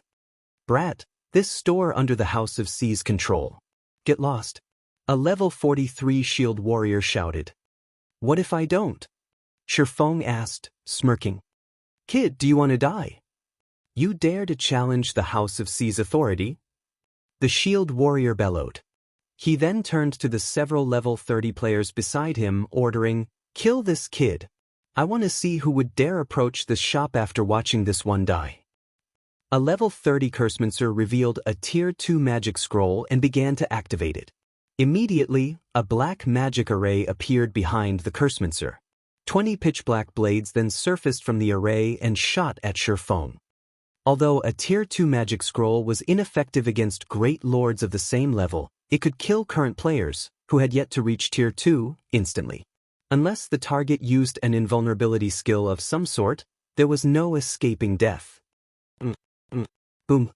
When the pitch-black blades collided with their target, the resulting impact threw dust and dirt into the air for several yards.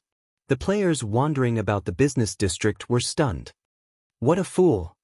The level 43 shield warrior wore a contemptuous expression as he watched the cloud of dust and dirt. However, as soon as the shield warrior finished speaking, a familiar voice reached his ears. Are you sure about that? The shield warrior spun towards the voice's source. Before anyone had realized it, Xianxia had moved behind the level 30 Cursemancer. His blue longsword, which emitted arcs of electricity, protruded through the Cursemancer's heart. Although the Cursemancer tried to speak, his HP had already fallen to 0. His head rolled to the side as his body collapsed to the ground. A pair of level 30 bronze boots dropped beside his corpse. Chapter 1257, Declaration of War. Impossible! The bystanders watching from afar were shocked when they saw They couldn't believe what they had just seen. Even an agile assassin couldn't dodge so many of those pitch-black blades. Not only was Shi Feng unharmed, but he had also appeared behind the level 30 Cursemancer, killing the player instantly. It was unbelievable. This can't be real, right? Is he an NPC? The middle-aged man, who had warned Shi Feng, muttered. The House of C's members surrounded Shi Feng while everyone recovered from their shock. Kid, you really do want to die. The level 43 shield warrior assumed Shi Feng must have used a skill to avoid the incoming spell, surprised by the swordsman's performance. He turned to the level 30 players beside him and said, "You four attack together. I refuse to believe that this kid has any more skills to save himself." The four level 30s promptly took Tier 2 magic scrolls from their bags and activated them. Two of the four Tier 2 spells were single-target spells. The others were AoEs. All four spells bombarded Shi Feng, leaving him no room to dodge. "Let's see how you dodge these attacks," the shield warrior sneered. They had long since familiarized themselves with the rules of combat inside towns and cities. The system wouldn't deem an attacking player's spell channeling to be aggressive until it locked onto a specific target. If the target retaliated, attacking first, the system would deem them the aggressor. The target had to wait until the magic scroll locked on before counterattacking. Normally, players would have no choice but to dodge, block, or use a life-saving skill to protect themselves. Shi Feng had already used his life-saving skill. He would die, facing four magic scrolls, if he didn't have another. "Want to run?" "I don't think so," Shi Feng said, smiling when he noticed the players around him slowly back away to avoid the incoming assault. These people were 10 years too early if they thought they could use the game's rules against him.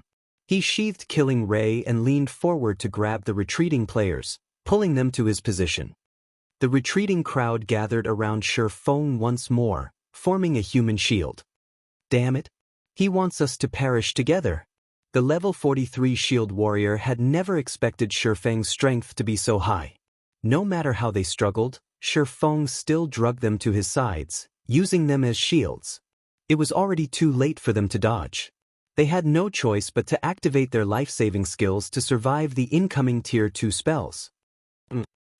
Boom. 11 House of C's experts died as the series of explosions echoed throughout the district. All of the survivors' HP had dropped to critical levels. What's going on? Everyone was dumbfounded. Am I hallucinating? Friendly fire? The House of C's members had used a similar strategy to attack other experts that had tried to enter the grocery store. They would surround the disobedient expert before attacking with Tier 2 magic scrolls. They would back away quickly after launching the spells. The experts were utterly helpless as they died. Now the House of C's members hadn't retreated once the spells had been launched as if they had developed Alzheimer's. On the contrary, they had moved closer to the target. Meanwhile, Shi Feng had moved over a dozen yards away from his original position. He looked like a spectator, quietly observing the commotion. The Nightwalker's cape's effects really are impressive. As expected of a fragmented legendary item, Shi Feng gazed at the battered House of C's members with satisfaction. The increase to his physique, reaction speed, and starting speed had felt pleasant as he moved. "Who are you? Why are you trying to go against the House of C's?" The level 43 shield warrior had lost his previous arrogant demeanor. All that was left was solemnity and fear. With a threatening tone, he asked, "Are you not afraid of the House of C's hunting you down?" As an expert, he knew full well what had happened even if the spectators didn't. Shi Feng had actually managed to grab every one of them as they attempted to retreat and drug them back to him. He had swiftly retreated a dozen yards away afterward. He had never even heard of this level of skill or reaction speed. He even wondered if it were something players could achieve. "You're asking for my identity even after searching for me for so long?" Shi Feng laughed. He had no intention of hiding his ownership of the grocery store. If someone used their brain, they'd know only a player would purchase runic fragments in bulk at a high price. It would hurt his development in Stormwind Town if he did not respond properly now that the House of Seas had come all the way to cause trouble. So, you're the shopkeeper. Realization dawned on the shield warrior. That makes things easier. Our guild leader has stated that your shop may continue to purchase runic fragments in bulk. However, you must hand over 80% of your profits. Don't even think about running a shop in Sea's End in the future otherwise. Our House of Seas will hunt you to the ends of God's domain. The fear on the shield warrior's face faded when he spoke of the guild leader's command, reverting to the prideful, confident expression he had before. It was as if the guild leader's command was a system rule, and no player could challenge it.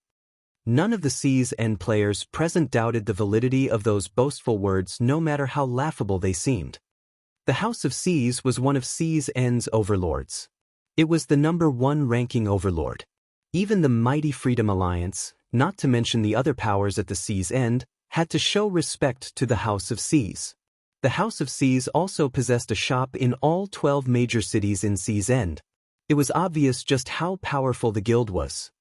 The House of Seas could easily stop the players in Sea's End from entering a particular shop if it wanted to. The players in Stormwind Town proved this point. How was a shop going to buy or sell items if it didn't have any players visiting it? In other words, the shop was useless. Interesting. This is too interesting. Scorpion, who had been watching since the beginning, was ecstatic when he heard the shield warrior's words. The frustration from spending so much money on teleportation fees instantly vanished. Not only will you become the Sacred Temple's target, but you'll also be the House of Seas' target. I want to see how you're going to survive on your own strength in the future. The House of Seas' strength wasn't comparable to that of a super first-rate guild, but it was still a veteran first-rate guild. The House of Seas' current strength was extraordinary because it had focused its development in Sea's End and had the support of major corporations. Identical Summer had sought cooperation with the House of Seas for this same reason. If the House of Seas wanted to deal with Shi Feng, the Sacred Temple would have a much easier time assassinating him. If he couldn't run a shop in any town or city in Sea's End, he would have to explore and do quests to procure weapons, equipment, and other resources. They would have plenty of chances to strike. The House of Seas really is ruthless to ask for 80% of the profits. Scorpion was curious about how Shi Feng was going to respond. In his opinion, Shi Feng would most likely give up on the shop altogether. At least he could avoid provoking the House of Seas that way. The likelihood of agreeing to the House Seas' demands was very low. It would be no different than working for the House of Seas for free if he gave them 80% of his profits. Is this all your guild leader has to say? Shi Feng asked. That's right. You need to give a reply today. Otherwise, we'll take your silence as a refusal to our invitation and a declaration to make the House of Seas your enemy, the shield warrior said proudly. You want a reply today? Shi Feng smiled. Alright then. Go back and tell Tyrant Serpent that if he wants to play, I'll play with him until the end. Chapter 1258, Disturbance at Sea. Although Shi Feng's tone had been casual, the entire business district had fallen silent when they heard his words. The spectating players stared at Shi Feng with dumbfounded expressions on their faces. A lunatic. He's a lunatic. He actually dares to challenge the House of Seas by himself. Does he know what he just said? The bystanders started excitedly chatting about the situation. The House of Seas was one of Sea's End's overlords. Only a handful of powers in Sea's End were bold enough to provoke the organization, yet now, a lone player had declared war against this overload. This was the first time such an incident had occurred in Sea's End. Normally, the most they had heard was certain expert players killing an elite or expert member. Even so, such incidents became hot topics, independent players revering the player in question. Now that someone had openly declared war on the House of Seas, the various spectators commended him, even if it were just a boastful declaration. It was enough to shock players throughout Sea's End. Meanwhile, news of this matter quickly spread to Xi's official forums. Mysterious expert openly declares war on the House of Xi's. The instant this post published, it sent waves throughout Xi's. Does this guy want to die? Or does he plan to delete his account and start a new one? After receiving such a challenge, the House of Xi's will never live this down if they don't kill that player back to level 0. I heard that the House of Xi's is trying to take 80% of that player's profits. Anybody in their position would retaliate. He's still a fool. The House of Xi's has plenty of members and influence. They even have ways of hunting down assassin players. Since he's just a swordsman, he will have a hard time going out to level up from now on. That shouldn't be the case. The player has hidden his identity and appearance. Causing trouble for him won't be so easy. What do you know? Don't you know that the various large guilds have tracking experts? There are also a few tracking tools available. Not even wearing a black cloak will help this guy. After all, the black cloak can only hide a person's basic information and appearance. It can't hide a person's figure and class. With how many members the House of Xi's has, they can easily send a few assassins to keep an eye on him. This guy is simply too amazing. Even if he dies back to level 0, his achievement will be recorded in God's domain's history. None of the players on the official forums had an optimistic view of Shi Feng's foolish actions. However, they were happy to see such an incident. At the very least, the event would spark conversations during their daily visits to the bar. Meanwhile, back in Stormwind Town's business district, the several surviving members of the House of Xi's were dazed for a long moment upon hearing Shi Feng's reply. They even wondered if they had heard wrong. What a joke! They were the House of Xi's, one of Xi's overlords. Only a handful of superpowers in Xi's would dare to declare war against them. Even if they wanted to, they'd have to spend a long time considering the consequences before making a decision. They would avoid war unless it was absolutely necessary.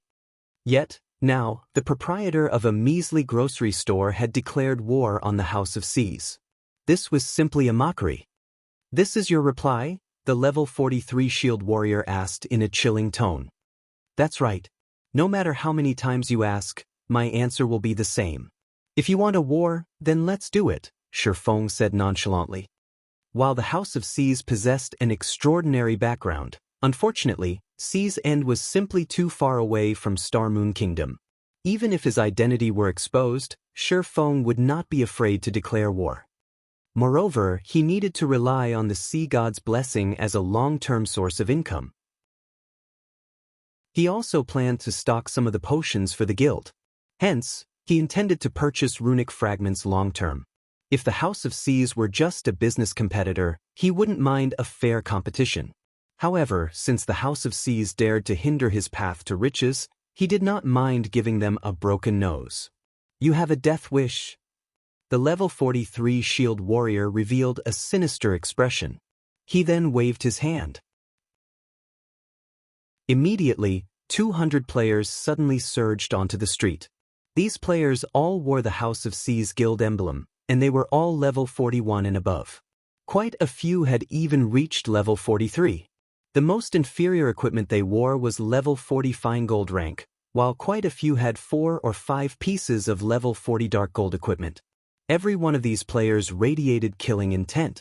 They were clearly one of the House of Xi's expert teams. Without paying heed to the NPC guards that had already reached the business district, they formed a tight circle around Shi Feng. Unlike the House of Xi's members that had blocked off the grocery store's entrance, these experts had originally been leveling and questing around Stormwind Town. They were not originally tasked to deal with Shi Feng. Only, after Shi Feng's declaration of war, they had no choice but to take action. Meanwhile, Scorpion, who watched from afar, was overjoyed. "Ha! Now that this concerns the guild's reputation, the House of Xi's won't let you get away even if they have to sacrifice their expert team." Scorpion was thrilled as he watched at Shi Feng. Immediately, he contacted Uncle Li and said, "Uncle Li, I found an opportunity to strike. The target is currently in Stormwind Town's business district and is surrounded by the House of Xi's expert team. If Uncle Li's party tried to assassinate Shi Feng normally, the battle would likely drag on. If the fight drug on for too long and the NPC guards arrived, killing Shifeng would become even more difficult. Moreover, they wouldn't be able to escape, perishing alongside Shifeng. Although they might have achieved their objective, their side would similarly suffer heavy losses. This was not a trade they were willing to make. After all, they were at least peak experts, not ordinary experts. Even if they had to die, at the very least, they had to make it worth it, trading one life for another rather than an entire party for one unknown player. Now, with the House of C's members serving as a shield, not only would they distract the NPC guards, but they could also help expose Shifeng's weakness, giving Uncle Li and the others an opportunity to strike a fatal blow. No need to tell me. I've already seen the video on the forums. We're making our way there right now.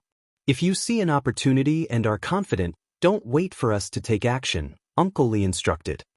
Uncle Li, rest assured. That brat has made me waste over 100 gold.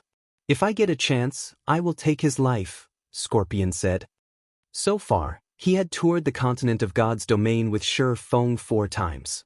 To continue his mission, he had even been forced to borrow over 100 gold from 100 Leaves. If he could not complete his mission, he would be saddled with debts. How could he possibly miss a chance to kill Shifeng? Despite Shifeng being a peak expert against 200 experts from the House of C's, he would undoubtedly lose his life.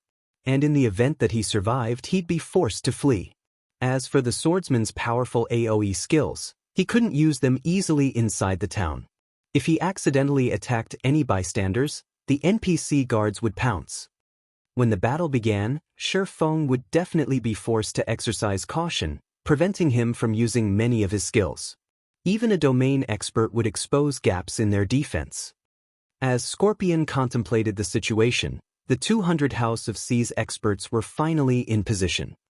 3 level 43 shield warriors at the forefront immediately activated charge, rushing at him from 3 directions and giving Shifeng no room to dodge. Chapter 1259, First Strike.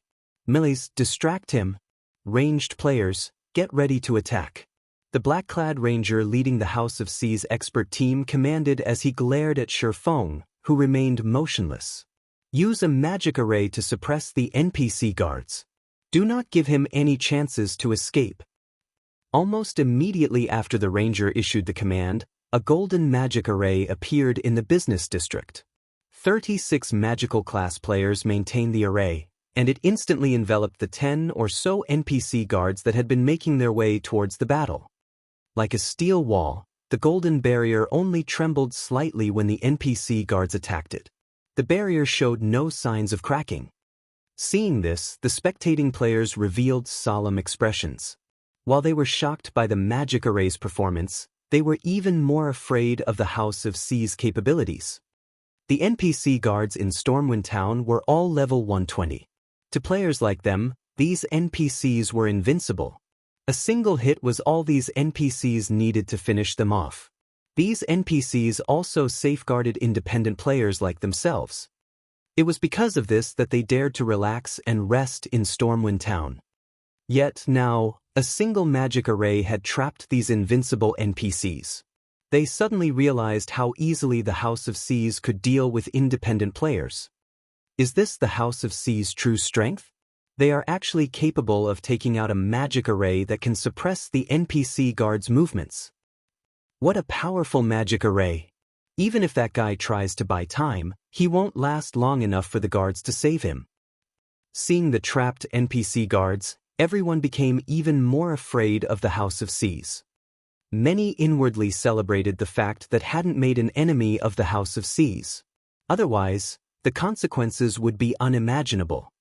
Meanwhile, Scorpion, who had stealthily approached the center of the battlefield, was similarly shocked.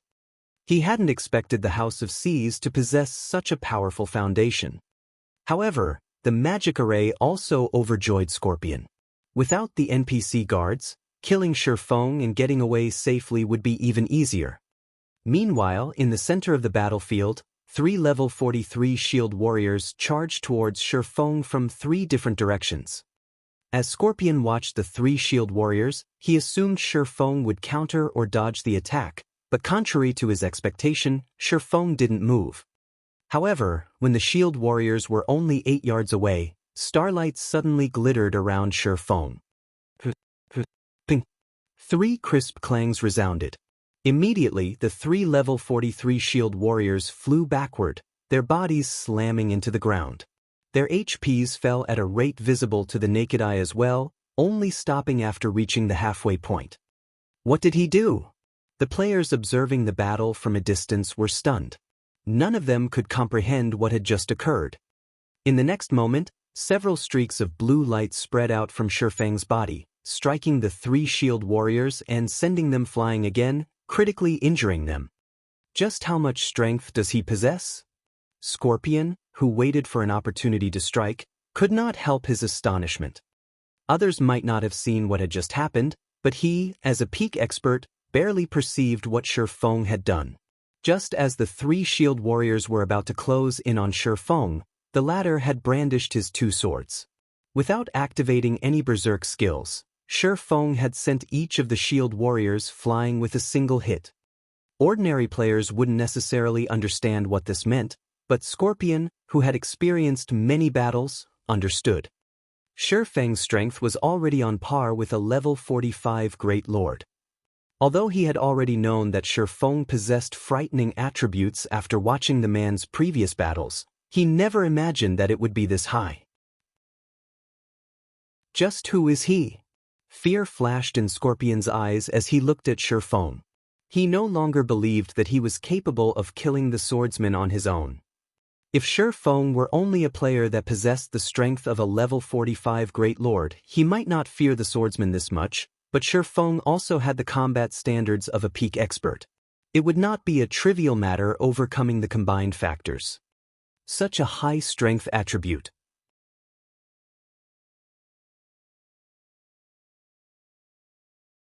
Chapter 1260 Key to the Abyss. While everyone struggled with their confusion, Shi Feng advanced and dashed for the attacking ranged players.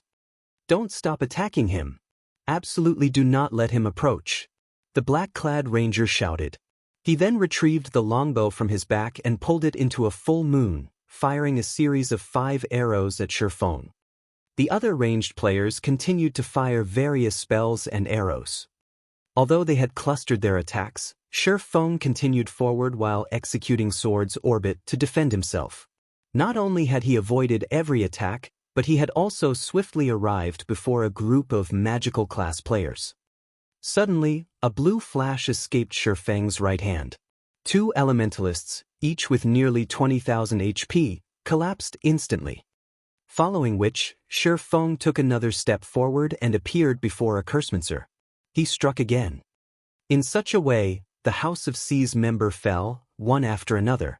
Not even one lasted a brief moment against Shi Feng. The swordsman dodged or blocked every attack against him. Despite the enemy's control skills, due to the aura of space, they failed to slow Shi Feng down. At this point, the House of C's looked like a joke. Despite watching one ally collapse after another, the House of C's members were utterly helpless. How can this be possible?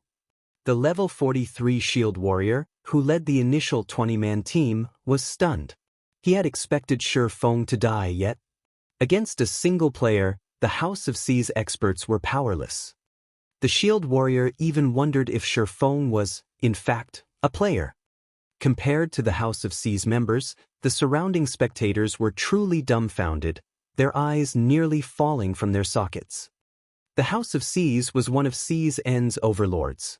Not only did the guild have plenty of experts, but many of these experts were ridiculously strong. Any one of them could easily slaughter the crowd. Yet, in front of Shi Feng, these experts were little more than balloons. With a single poke from Shi Feng's blades, these experts popped. Sure enough, it is too much to ask the House of C's to defeat him. Scorpion could not help but sigh and shake his head as he watched the House of C's members die. The gap in attributes between both sides was simply too vast. One needed more than numbers to bridge this gap. Shi Feng fought like a humanoid great lord. Moreover, he was a great lord that had reached the Void Realm. With his sharp senses, Shi Feng could easily predict the movements of those around him and counter in time. In contrast, none of the players surrounding Shi Feng could cope with his attacks.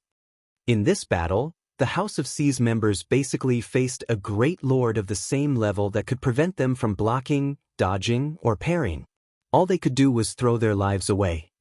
Among those present, who could possibly receive a direct attack from a great lord of the same level and live to tell the tale? Furthermore, Shi Feng had activated his berserk skill. Scorpion was relieved that he hadn't joined the fray earlier. Otherwise, he really would have pointlessly thrown his life away as well. In a short moment, the House of C's expert team had lost over 30 members. Against Shi Feng's relentless momentum, some of the House of C's members had lost their courage, losing strength as they slumped to the ground, paralyzed. The difference between their strength and their opponents had taught them the meaning of despair. How can such a player exist? The black-clad ranger wore an ugly expression. His was an expert team from the House of C's. Even against a Grand Lord, they would not end up in such a miserable state. Moreover, their guild's prestige was on the line. If they allowed Shi Feng to have his way today, the House of C's influence in C's End would plummet. The ranger even regretted coming to Stormwind Town. Had he gone elsewhere, he wouldn't have been dragged into this mess. With things as they are now, I can't hold anything back. As the black-clad ranger watched Shi Feng massacre his allies, he reluctantly took an ancient, gray scroll from his bag. He then unfurled it and began to chant the activation incantation. This magic scroll contained a Tier 3 curse, which he had saved for an important quest in the future. The curse was called Heaven's Punishment Blade. It was even capable of severely injuring mythic monsters. Even with invulnerability, the curse could not be avoided. The curse also dealt physical and magical damage. Die! The ranger shouted as he activated Heaven's Punishment Blade. Immediately, a pitch-black magic array formed above Shi Feng. A massive, pitch-black sword gradually emerged, exuding a peerless aura. Heaven's Punishment Blade. Shi Feng's expression darkened when he saw the pitch-black sword in the sky. The Heaven's Punishment Blade was a famous spell in God's domain because it could penetrate invulnerability. It was a super-rare scroll specifically used to kill abyssal guards. As the name suggested, abyssal guards defended the abyss passages. If outsiders opened a passage to the abyss and tried to enter, they would encounter the abyssal guards. Not only were the abyssal guards extremely strong, but when their HP fell to a critical level, they also became invulnerable. If one could not remove their invulnerability, they wouldn't have any hope of defeating these monsters. Hence, Heaven's Punishment Blade had become the key to the abyss. The curse was the equivalent of an entry ticket to the abyss. The abyss had a harsh environment and very few resources. However, while the abyss lacked most resources, 2 items could be found in abundance. The first was the 7 Luminaries crystal. It was an item that any guild or major corporation that invested in God's domain sought desperately. The second item was the magic crystal. However, due to the violent mana ever present in the abyss, one could not just obtain magic crystals from the abyss. Instead, one had to obtain demonic stones, which were common, and refine them with alchemy. After refining demonic stones, one could obtain magic crystals and other precious byproducts. Countless guilds had tried to enter the abyss because of these 2 items. Shi Feng had never expected the black-clad ranger to be insane enough to expend such a precious tool just to kill him. Very quickly, the pitch-black sword finished taking form. Without any flair, it descended on Shi Feng, leaving no opportunities to avoid it. Shi Feng could only receive the attack. Without hesitation, Shi Feng activated the Nightwalker's cape's void shield. A protective barrier instantly formed around Shi Feng's body. At the same time, Shi Feng met Heaven's Punishment Blade with a counterattack. Boom! An explosion shook the business district as a deep crater formed under Shi Feng's feet. What kind of spell is that? The impact created such a massive hole in the ground. Even Tier 4 spells shouldn't be that powerful. The House of C's used a Tier 3 curse on a single player. They are shameless. In the end, it seems that even a monster-like player can't survive against the House of Seas. The crowd involuntarily gasped when they saw the crater in the middle of the business district. Although Shi Feng had lost, he had lost with dignity. After all, he had forced the House of Seas to use such a powerful trump card. If not for the Heaven's Punishment Blade, the House of Seas would have been powerless against Shi Feng. As everyone believed the battle to be over and the House of Seas members released sighs of relief, they suddenly saw a familiar figure standing before the black-clad ranger. How are you still alive?" the black-clad ranger stuttered, blood draining from his face as he gaped at Shi Feng, who looked a little worse for wear. The Heaven's Punishment Blade could even rival a Tier 4 spell. Even mythic monsters would suffer heavy injuries, not to mention a Tier 1 player. Logically, Shi Feng shouldn't have survived. However, what the black-clad ranger did not know was that, due to Heavenly Dragon's power, Shi Feng's maximum HP had risen to over 200,000. Meanwhile, Void Shield created a barrier that had 10 times his maximum HP. Factoring in his defense and magic resistance, Shi Feng survived Heaven's Punishment Blade with a little over 60,000 HP remaining. He had very nearly died. However, Shi Feng did not offer the ranger an explanation as he swung Killing Ray. Although the ranger tried to defend himself with his bow, Shi Feng adjusted Killing Ray's trajectory mid-swing, as if he had expected the ranger to defend himself, avoiding the bow, piercing the ranger's heart, and eliminating the player's HP.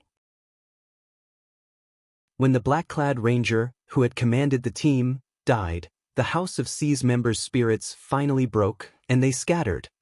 Shi Feng didn't bother to chase down these players.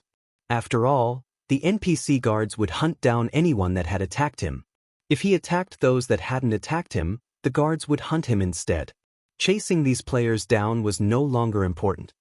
As Shi Feng looked for a place to sit and recover, he discovered that he couldn't remove any items from his bag. He couldn't access any of his skills, either. Suddenly, a silent figure appeared behind Shi Feng. Even with Shi Feng's sharp senses, he failed to detect the figure's arrival. It was as if this figure had melded with the environment. After the figure appeared, a silvery white dagger thrust into the back of Shi Feng's head, moving with incredible speed. "Young lad, you really are something. You are the first person I've found that's so difficult to sneak up on."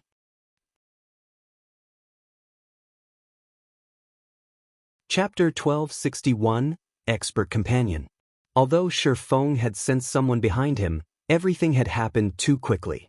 He couldn't use any of his skills or tools, and it was too late to turn around and defend himself. Instinctively, Shi Feng bent his knees and leaped forward in an attempt to avoid the swiftly approaching dagger. However, no matter how hard Shi Feng tried to avoid it, the weapon tracked his movements. In the end, he could only watch as the dagger closed in. Why is a domain realm expert here? After attempting to dodge, Shi Feng realized that his attacker was an extraordinary expert. The discovery shocked him. If his opponent were merely a void realm expert like himself, even without his skills, he could avoid the sneak attack. However, his opponent could predict his movements and force him into a corner. It wasn't the dagger itself that was so fast. Rather, it was his enemy's reaction speed. Shi Feng had encountered a similar situation against Ouroboros's Soaring Snake. Due to his innate talent, Soaring Snake's reaction speed was far beyond ordinary people. Meanwhile, Shi Feng's current attacker was twice as fast as Soaring Snake. Based on Shi Feng's understanding, only mysterious domain realm experts had such fast reaction speed. When the silver dagger struck, Shi Feng's vision darkened as he fell into a fainted state. This move was none other than the assassin class's ambush skill. It could force its target into a fainted state for 2 to 4 seconds. Immediately after, another dagger bit into Shi Feng's back. Backstab. Minus 10,249. What a tough nut. Uncle Li was slightly surprised when he saw the damage above Shi Feng's head. Both of his daggers were epic weapons. He had already activated his berserk skill as well. Even against a shield warrior or guardian knight with high defense, his backstab could easily deal over minus 20,000 damage, yet this attack had dealt a little over minus 10,000 damage to the swordsman before him. A short distance away, 5 cloaked players watched the fight. No matter how many times I see Uncle Lee's Vanishing Cloud or Agile Thunder God, they both feel so awe-inspiring, the cloaked ranger named Hungry Ghost said, sighing ruefully. That's to be expected. They are Uncle Lee's trademark moves. They might not seem special, but even domain realm experts can't sense Uncle Lee's presence when he uses Stealth and Vanishing Cloud. As for Agile Thunder God, the secret technique is exclusive to Uncle Lee. With that technique, he can launch instinctive attacks without having to process his enemy's actions on a conscious level, resulting in an inhuman reaction speed. How else do you think Uncle Lee became the guild's #1 assassination expert? A petite elementalist explained as she excitedly watched Uncle Lee work. Countless experts dreamed of grasping Agile Thunder God. Unfortunately, even now, Uncle Lee was the only player throughout the sacred temple that had learned the technique. Despite Uncle Lee's vigorous training, none of the guild's geniuses had learned it. The berserker wielding an aqua blue spear said, "Ghost, it's about time to make your move. We don't have much time left." "Relax, Frostbite. That guy won't be able to move for at least 2 seconds. I can kill him twice with that much time." Hungry Ghost nodded, chuckling. Following which, he retrieved 4 black arrows from his bag, aiming for Shifeng and firing. With this, our mission is complete. Yet another explosion shook the district as the black arrows broke the sound barrier. In the blink of an eye, the black arrows crossed the distance of 30 yards and reached their target. Hungry Ghost had aimed for Shifeng's blind spots. Even if the swordsman could move, he couldn't avoid these 4 arrows. "It's finally over," Scorpion, who was in stealth, said, chuckling. Although he was disappointed that he did not get to finish Shifeng off personally, witnessing Uncle Lee's attack made the time he spent tracking Shifeng worthwhile. Uncle Lee retreated to the side and took a silver magic scroll from his bag. This was the rapid teleportation scroll that only peak dark players could obtain. Unlike return scrolls, which had a 10-second activation time, the rapid teleportation scroll only required 2 seconds. Moreover, the activation process could not be disrupted. At the same time, the scroll would form a magic barrier around the user that could both protect the user and prevent NPCs from sensing them. Right now, he needed to retrieve the items Shifeng would drop on death and leave Stormwind Town as fast as he could. As the 4 black arrows were about to slam into Shifeng, however, a black figure appeared before him. This figure had taken the hits. Surprisingly, the black arrows hadn't killed the figure instantly. Instead, they vanished upon coming into contact with them. This black figure was none other than the cloaked fire dance.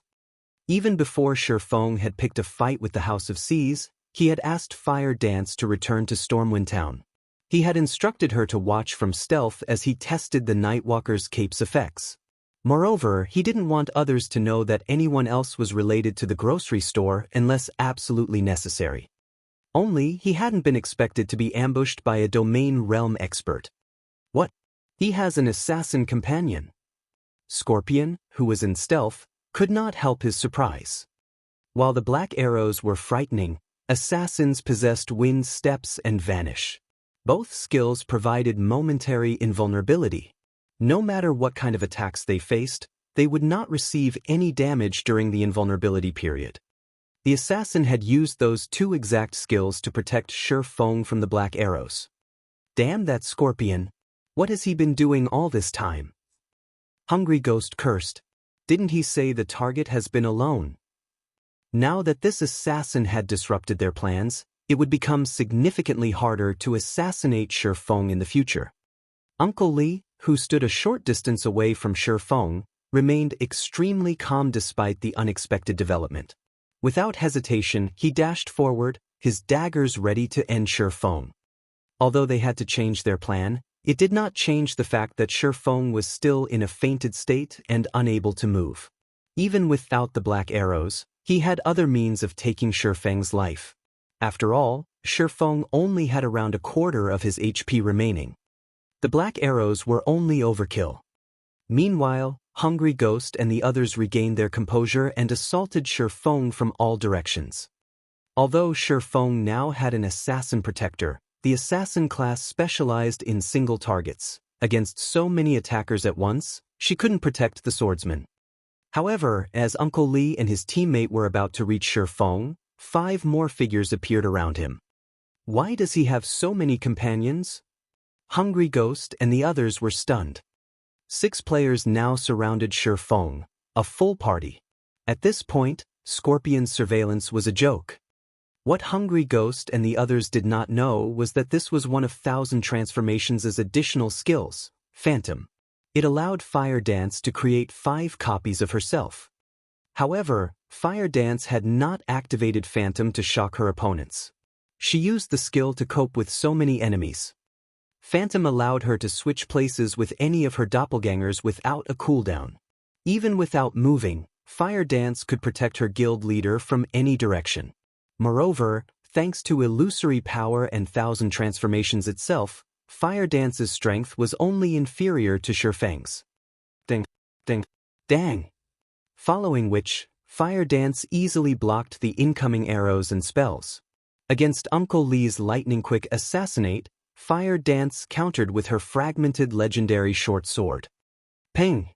On her own, Fire Dance should not be capable of blocking Uncle Li's assassinate, which he empowered with Agile Thunder God. However, thanks to 1,000 transformations' hidden effect, she parried the attack in time. Fire Dance had only been forced to retreat by half a step even after receiving the attack. In contrast, Uncle Li had been forced 2 steps back, his HP falling by over 200. Chapter 1262, Fire Dance's Sword. She blocked it? Hungry Ghost and the others were momentarily stunned. Not only had Shi Feng's companions blocked all of their attacks, but one of his companions had even parried Uncle Li's assassinate. Even Domain Realm experts had a hard time against Agile Thunder God. After all, not only did the technique massively increase attack speed, but it also prevented the opponent from predicting the attack's trajectory. The technique was impossible to react to. Throughout the sacred temple, there were only a handful of people that could block Uncle Li's Agile Thunder God. Moreover, that was only if their mental clarity were at its peak, yet this assassin had blocked the old man's attack effortlessly. Why wouldn't they be surprised? Just who are these people? Scorpion was flabbergasted as he watched from a safe distance. It wouldn't have been terribly surprising to see an expert like Shi Feng in Sea's End, but he had been joined by an expert capable of blocking Uncle Li's attacks. No one would believe that these two weren't backed by some superpower. After all, experts of such standards were rare even in super guilds. Meanwhile, Fire Dance focused on Uncle Li, who stood before her, her mind clear like never before. Her instincts constantly warned her that, against this expert, the slightest slip-up would cost her life. If not for 1,000 transformations' hidden effect, she would have fallen prey to Uncle Li's assassinate. Interesting. Although Uncle Li was slightly surprised that Fire Dance had blocked his attack, his resolution to kill Shi Feng had not wavered in the slightest. Immediately, Uncle Li used shadow steps and appeared behind Shi Feng, his dagger aiming for the swordsman's kidneys. Because he didn't use any skills this time, he could attack with both daggers simultaneously. With this, he drastically reduced the likelihood of Fire Dance blocking the attacks. Despicable. Although Fire Dance knew that Uncle Li had used shadow steps, she reacted a moment too late. By the time she switched places with one of the doppelgangers and arrived behind Shi Feng, neither her superior attributes nor her speed could help her block the attacks. With no other choice, Fire Dance twirled the dagger in her left hand and slashed downwards, activating one of the Petrified Thorn skill. Petrification Domain. Immediately, all enemies within 50 yards were dealt 500% weapon damage and had their movement speed reduced by 50%. At the same time, Fire Dance's attributes rose based on the number of targets the domain had affected. However, as if Uncle Li had been prepared for this, he used wind steps, becoming momentarily invulnerable and negating Petrification Domain's damage. Meanwhile, his 2 daggers struck Shi Feng. minus 2,718. Minus 2,259. To Shi Feng, who still had over 50,000 HP remaining, those two attacks only took around 10% of his HP. Sure enough, normal attacks are not enough to kill him. Uncle Li frowned, frustrated with Shi Feng's defense and HP. As Uncle Li was about to use the 5-star eviscerate he had accumulated, Fire Dance, who was faster, slashed 1,000 transformations at the man. Although Uncle Li sensed the attack coming, he didn't want to waste a skill to block it. Quickly adjusting his footwork, he tilted his body slightly to dodge the incoming short sword. However, Uncle Li's expression changed when Fire Dance swung her blade, multiple afterimages appearing around 1,000 transformations. How? Uncle Li may have been surprised, but he was a domain realm expert. With the help of Agile Thunder God, he defended himself instinctively. Dang! A clang pierced the air when Uncle Li's daggers collided with 1,000 transformations. Meanwhile, Uncle Li was forced to retreat by 3 steps, a damage of over minus 500 appearing above his head. After landing the first strike, Fire Dance brandished 1,000 transformations once more, giving Uncle Li no time to react. Although Fire Dance's reaction speed was slower than the old man's, she had an absolute advantage when it came to attack speed. Against countless sword lights, even Uncle Li had to be careful. As a result, Fire Dance forced him back farther. Uncle Li tried his best to counterattack, brandishing both daggers simultaneously, but Fire Dance simply responded by swinging 1,000 transformations. Innumerable sword lights flickered around the combatants, blocking the daggers.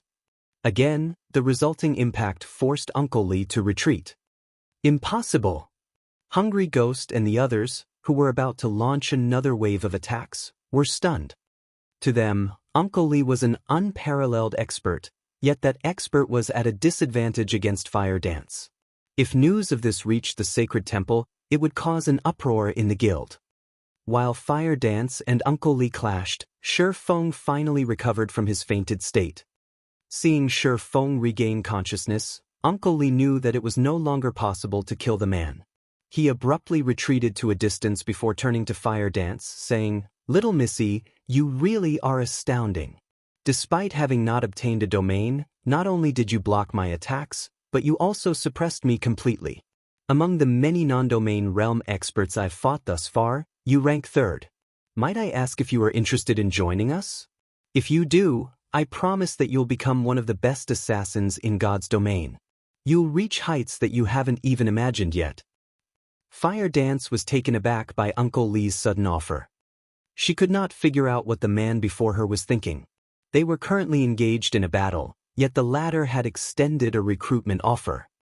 Hungry Ghost and the others also heard Uncle Li's offer. Their jaws dropped, and they stared at Fire Dance with envy and admiration. Uncle Li was a domain realm expert. He was also the Sacred Temple's #1 expert. His evaluations were harsh. He only ever praised the guild's geniuses for their potential, yet he had just claimed that Fire Dance could become one of the best assassins in the game. Not even the Sacred Temple's top genius had enjoyed such praise. One could see just how much Fire Dance had impressed Uncle Li. "Forget it. I will never join you." Fire Dance rejected Uncle Li's offer without hesitation. "I doubt that I'll become God's domain's #1 assassin by joining your measly guild." Fire Dance's words instantly infuriated and frustrated Hungry Ghost and his companions. They sorely wished they could take the woman's place. They were talking about an offer for exclusive training under Uncle Li. The Sacred Temple's geniuses hungered for such an opportunity, yet Fire Dance treated the offer as if it were an insult. "Alright, if you change your mind, you can contact me with this. We will welcome you at any time." Uncle Li could not help but sigh at Fire Dance's reply. He tossed her a communication scroll before turning to leave, vanishing. The communication scroll was a common tool in God's domain. Even if without being friends, they could communicate through the scroll. Only, it needed to be bound to someone first, then the wielder could contact the initial owner at any time. The scroll was mostly intended for players that wished to hide their identities. In Uncle Li's opinion, Fire Dance was still too young. She had only replied in such a way because she had yet to understand just how powerful the experts at the top of the world were. Only after Fire Dance had fought those experts would she learn how vast this world truly was. At that time, she would seek him out. Meanwhile, upon realizing that Shifeng had recovered, Hungry Ghost and his team used their rapid teleportation scrolls and left Stormwind Town. Sea's End, Dark City Yasland. After using the rapid teleportation scroll, Hungry Ghost and the others arrived in Yasland, a lawless city. Even if one killed other players inside the city, the NPC guards paid no attention to the crime. The only reason these NPC patrols existed was to defend the city itself from those who sought to harm it. Uncle Lee, the target is stronger than we expected. Moreover, he has companions following him in secret. Should we ask for the Punishment Legion's help during our next attempt? We'll have a greater chance of eliminating the target, Hungry Ghost asked Uncle Lee, who had just teleported into the city. The Punishment Legion was the Sacred Temple's assassination legion. The legion had specifically been formed to deal with other superpowers' key figures. Although the legion's members were weaker than their party members individually, they had the advantage of numbers. They also had gear that gave them an advantage against other players. No need. We're giving up on this mission, Uncle Lee said, shaking his head. As for the guild leader and 100 Leaves, I'll explain the situation to them personally. You guys can go level up and upgrade your gear for now.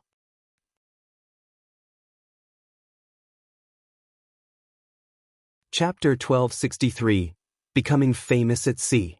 The Reef Sea, famed for its coral reefs, pearls, and other precious materials, was a level 40 to level 55 high-resource map.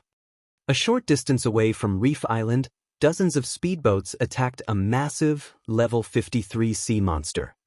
Unlike normal sea monsters, this was a boss, a chieftain-rank sea monster. It was also one of Reef Sea's overloads. Right now, this overlord had very little HP remaining. Its HP is at 20%. Advanced speedboats, back away. Let the bronze speedboats tank it. 100 Leaves commanded through the team chat. After the Freedom Alliance redistributed the leveling maps, the 8th Fleet's members traveled to the Reef Sea and Echo Canyon to level. The first thing they needed to do was kill the map's field bosses. The first reason was to guarantee their ship's safety when exploring these maps, allowing their members easy access to towns and leveling spots. The second reason was to obtain the weapons and equipment these bosses dropped.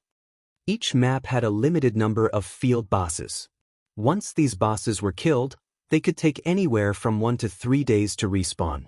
Each time players killed these bosses, they dropped fewer top-tier weapons and equipment when they respawned. Hence, when the area's major powers discovered a field boss, they swarmed to kill it immediately. This was also why conflict was so common in leveling maps.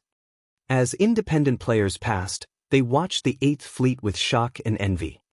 The Freedom Alliance's 8th Fleet is so strong. They're actually challenging a 9-claw squid so soon after arriving. Even the Freedom Alliance's 2nd Fleet never dared to challenge this boss. Haven't you heard? There's been a huge shift in the Freedom Alliance's ranks. The 8th Fleet currently ranks the 2nd strongest. As for the 2nd Fleet, it's ranked 10th. We really got lucky this time. If they kill the 9-claw squid, it'll be easier to get to Reef Island. The passing players chatted as they watched the battle. Not only was the 9-claw squid one of Reef Sea's overlords, but it was also Reef Island's gatekeeper. Reef Island was a valuable location due to its ancient ruins. One could obtain plenty of treasures and top-tier items in those ruins. However, players had to get past the 9-claw squid before they could reach Reef Island. Some time later, the 9-claw squid shrieked as its body slammed into the water. A large number of items then dropped around its body. The spectators drooled when they saw the loot. As this was the first time the 9-claw squid had been killed, it had dropped plenty of items. They could count at least 50 in total. Moreover, every item was top tier. If put up for auction, the items would easily sell for large sums. Of course, the 8th Fleet had also paid a considerable price for these items. In total, They had lost 3 advanced speedboats and 11 ordinary speedboats. The fleet's bronze speedboats also received varying amounts of damage. The repairs would be costly. Repairing ships was far more expensive than repairing weapons and equipment. Even an ordinary speedboat with half of its durability would cost around 2 or 3 gold to repair. Advanced speedboats could cost anywhere from 10 to 20 gold. Needless to say, bronze speedboats were even more expensive.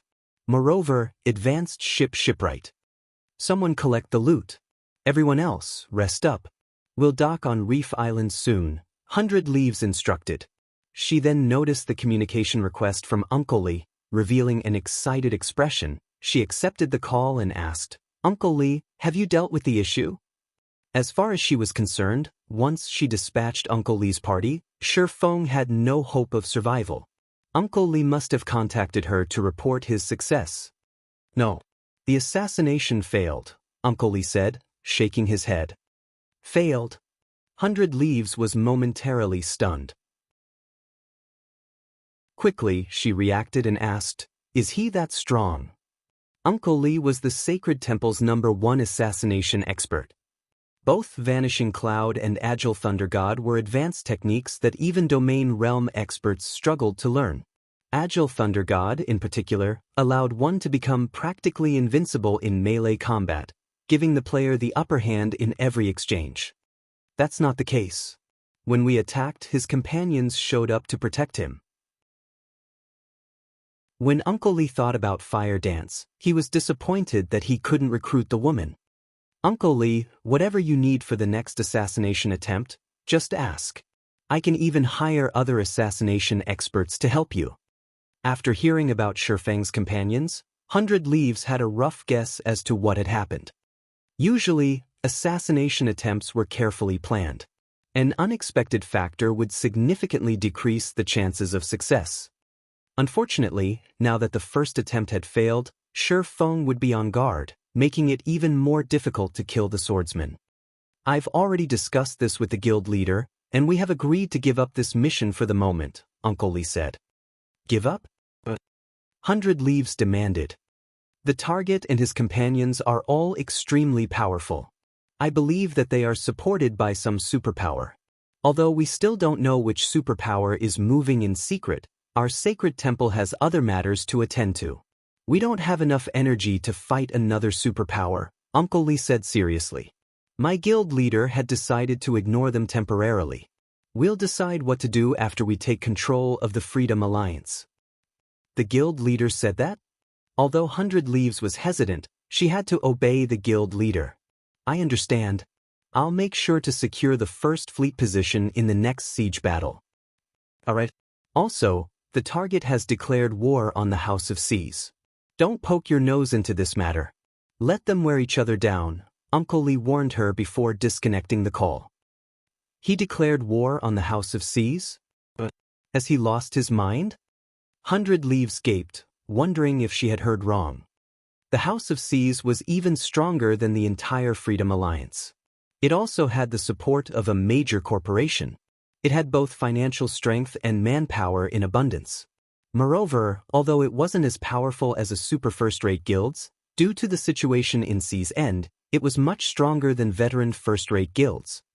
Yet Shifeng had openly declared war against the guild. She wasn't sure if Shifeng was brave or just foolish. Immediately, 100 Leaves launched an investigation into the matter. Before, she had focused on commanding the battle against the 9-claw squid, so she had been oblivious about anything outside of the battle. Who is this guy? When 100 Leaves received the information her subordinates had collected, she was astonished. Shifeng was simply overbearing. He actually intended to fight the House of Seas to the bitter end. Meanwhile, a storm brewed in the House of Seas' main headquarters in Meteorite City. Great! A single player dares to declare war against the House of Seas. Now we're a laughingstock in Sea's End. Pass the word. Use everything we have to take down Stormwind Town. I want him obliterated. Send the Blood-Drinking Legion to keep an eye on him as well. If he sets foot outside of the town, kill him. I want everyone in Sea's End to know that no one gets away with provoking the House of Seas. Tyrant Serpent, the House of C's guild leader, laughed in anger after watching the declaration of war video on the official forums. Since he wants to sell the Sea God's blessing, I'll give him a chance. From now on, sell our Sea God's blessings in our shops. Sell them at 1 gold per bottle. Didn't he recently purchase a large stock? I want to see just how much money he can afford to lose.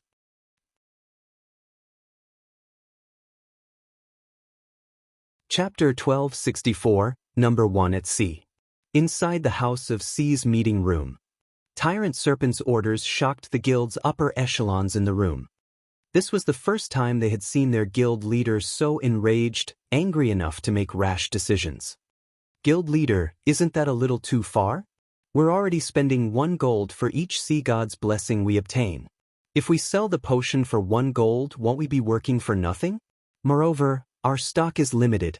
If we don't sell enough potions, that player will continue to make a profit, yet if we sell too many, we might not have enough for our members. It could hurt our exploration of Death's Waterfall. The House of C's had stumbled upon the secret land, Death's Waterfall, by coincidence. The area's resources were beyond abundant. It was even home to quite a few ancient ruins. The small corner of Death's Waterfall they had explored thus far had already boosted the guild's strength significantly. Among their initial harvest, they had obtained over a dozen bronze speedboats. They had also obtained a mysterious iron speedboat. There was even less need to mention the number of top-tier weapons and equipment they had found. The areas of Death's Waterfall they had explored thus far were only the tip of the iceberg. The farther they ventured, the more frightening the treasures they encountered.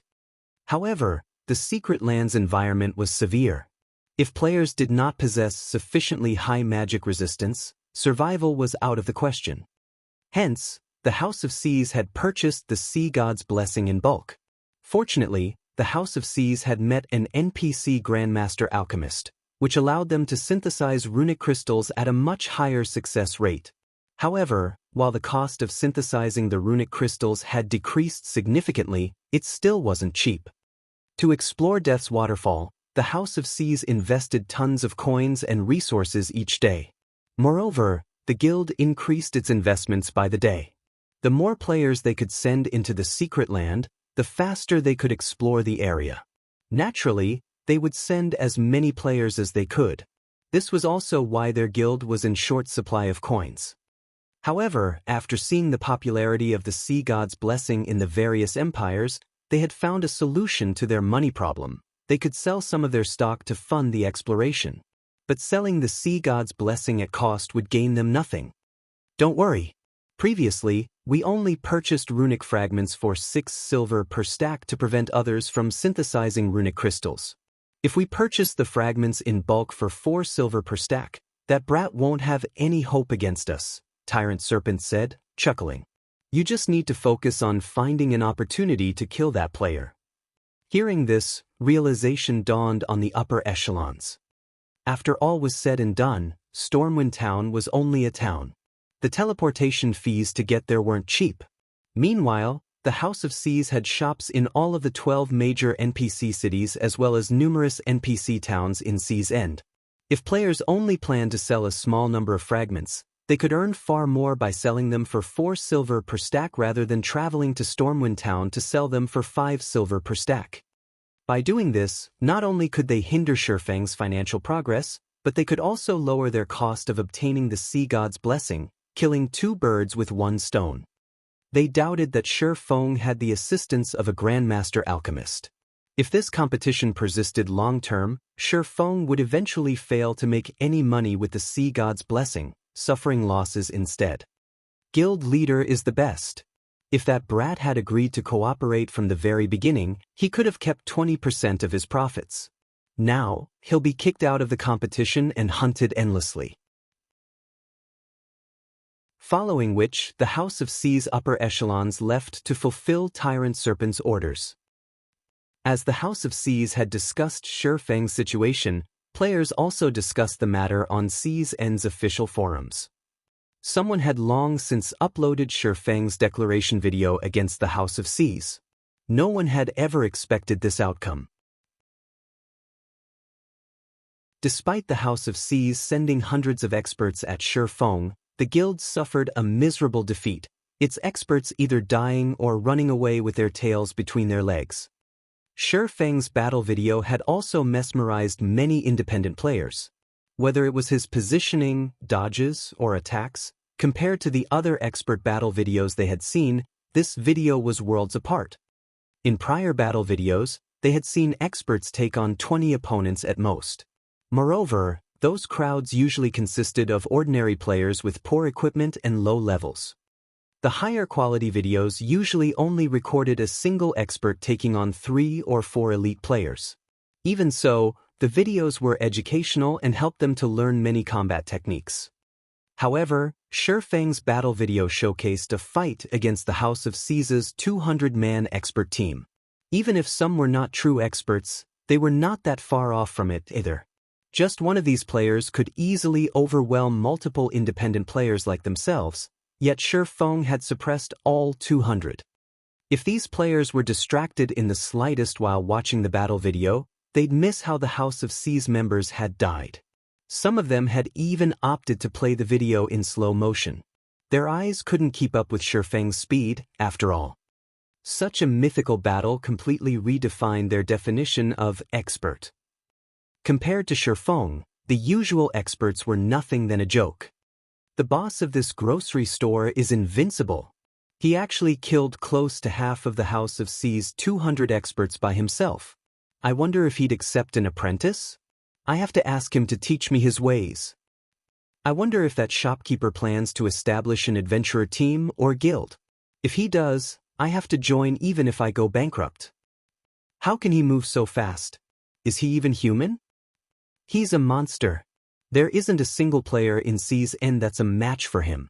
Even those famous experts can't block one of his attacks. Ha!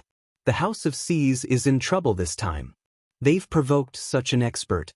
If this expert wants revenge, the House of C's members will have to be careful. The House of C's has indeed knocked on the wrong door this time. However, it won't be easy for this expert to cause trouble for the House of C's. After all, the guild has nearly 1 million members. Even if he can kill a player each second, it would take him days to annihilate the guild. Even if he goes out of his way to hunt them down, what about his level and equipment? At the end of the day, one man's power is limited. At most, this player can annoy the House of C's and damage its reputation. Even so, he's still pretty impressive. The House of C's is one of C's End's overlords. Have you ever seen the House of C's suffer such a miserable defeat before? The forums buzzed with conversation regarding Shi Feng. The most debated topic was about who would emerge victorious. Would it be Shi Feng? Or would the House of C's triumph? Although the outcome was unknown, everyone agreed on one thing. The grocery store's proprietor was undoubtedly the #1 expert in C's End. For a time, many players dreamed of being Shi Feng's students. Because of this, the grocery store's popularity skyrocketed. By now, practically everyone in C's End knew about it. In just half an hour after Shi Feng's battle with the House of C's experts, Stormwind Town was packed with players, the town's player population increasing by several times. Many had come out of admiration, while some had come to convince Shi Feng to teach them. There was also a portion that had come to sell their runic fragments. Players swarmed the shop. Even getting through the entrance was now a problem. Guild leader, too many players are trying to sell their runic fragments. The grocery store's warehouse is nearly at full capacity. Why don't we start renovating the shop? We can bring in some of Candlelight's products, Fire Dance excitedly suggested after entering the second-floor room. While she had been out purchasing Sea God's blessings, she had gained a general understanding of C's End. She had to admit that the business standards here were significantly inferior to the Star Moon Kingdoms. The area's lifestyle players were also low quality. If they sold the Candlelight trading firm's merchandise here, the items would definitely be in high demand.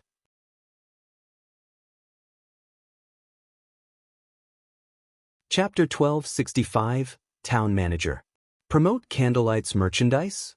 Fire Dance's sudden suggestion tempted even Shi Feng. However, he quickly came to a decision and shook his head, saying, It's not time for that yet. Why? Fire Dance was confused. The House of Seas can't touch us in Stormwind Town for now. Even if we sell our merchandise here, all they can do is watch.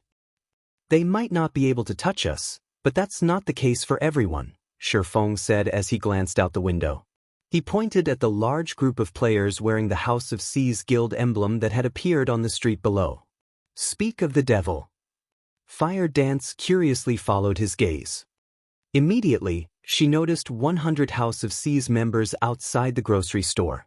These players had blocked off the shop's entrance, preventing anyone from getting close. From now on, anybody that entered this grocery store will be an enemy of the House of Seas. Anybody that ignores this warning will reap the consequences as soon as they leave the town. The House of Seas will also start purchasing runic fragments without limit for 5 silver per stack. The leading House of Seas member announced. The representative instantly had the attention of every player in the business district. They hadn't expected the guild to adopt the stick-and-carrot approach. Rather than provoking the House of Seas, they'd be safest to sell their fragments to the guild. Fire Dance also realized what Shifeng had meant. The House of Seas might not be able to attack them, but the guild could easily deal with other players. As Fire Dance considered the situation, several more groups appeared on the street. These players were all House of Seas members, and they were all level 41 and above. They were decorated with excellent weapons and equipment, the most inferior of which was level 40 secret silver rank. After making their appearance, these players marched towards Stormwind Town's entrance. It was obvious they intended to grind in Stormwind Shelter. The House of Seas sure moves quickly. Shifeng smiled faintly as he watched the House of Seas elite teams leave town to grind. It seems we need to hurry. Guild leader, leave this to me. Even if the House of Seas bars players from selling us their fragments in Stormwind Town, I can set up stalls in other towns and cities. I refuse to believe they can corner us completely, Fire Dance said confidently. She was an assassin. She was also incredibly strong. It would be very difficult for the House of Seas to keep track of and assassinate her. Although it would be tiresome running about numerous towns and cities, and she could only carry so many runic fragments in her bag space, they could still purchase quite a few Sea God's blessings with 4,000 fragment stacks. The House of Seas was dreaming if it thought it could stop them from purchasing runic fragments. No. We'll stop collecting runic fragments temporarily. Our priority is to secure ownership of Stormwind Town, Shifeng said, chuckling. Secure ownership? Fire Dance was surprised. That's right. The towns in Sea's End are slightly special. If we want to develop a shop here, we need to manage the town, Shifeng said, nodding. The town managers wield powerful authority. Although they cannot banish players from the town, they can prevent players from setting up shops. Players would have to sign a contract with the town manager before doing so. This is why there are so few shops in Sea's End and why the business development here is so poor. Currently, Stormwind Town isn't under any player's control. If we want to establish a shop, we need to take control of Stormwind Town quickly. If we let the House of Seas get there first, we'll be doomed. This was also why the House of Seas had dispatched several elite teams to grind in Stormwind Shelter. Should I summon the Dark God's Legion to help? Fire Dance asked. If they wanted to obtain contribution points quickly, they needed more manpower. Currently, the Dark God's Legion was only second to Zero Wing's main force. Although the members were not as high-leveled as Sea's End's experts, when it came to combat standards, they could easily triumph. If it came to a fight, the Dark God's Legion members would have no problems taking on 3 of the House of Seas experts. No need. We're more than enough for this, Shifeng said, waving his hand. While having the Dark God's Legion wasn't a bad idea, this problem couldn't be resolved with more manpower. After all, the requirement to become a town's manager depended on an individual player's contribution points, not the contribution points of a guild or team.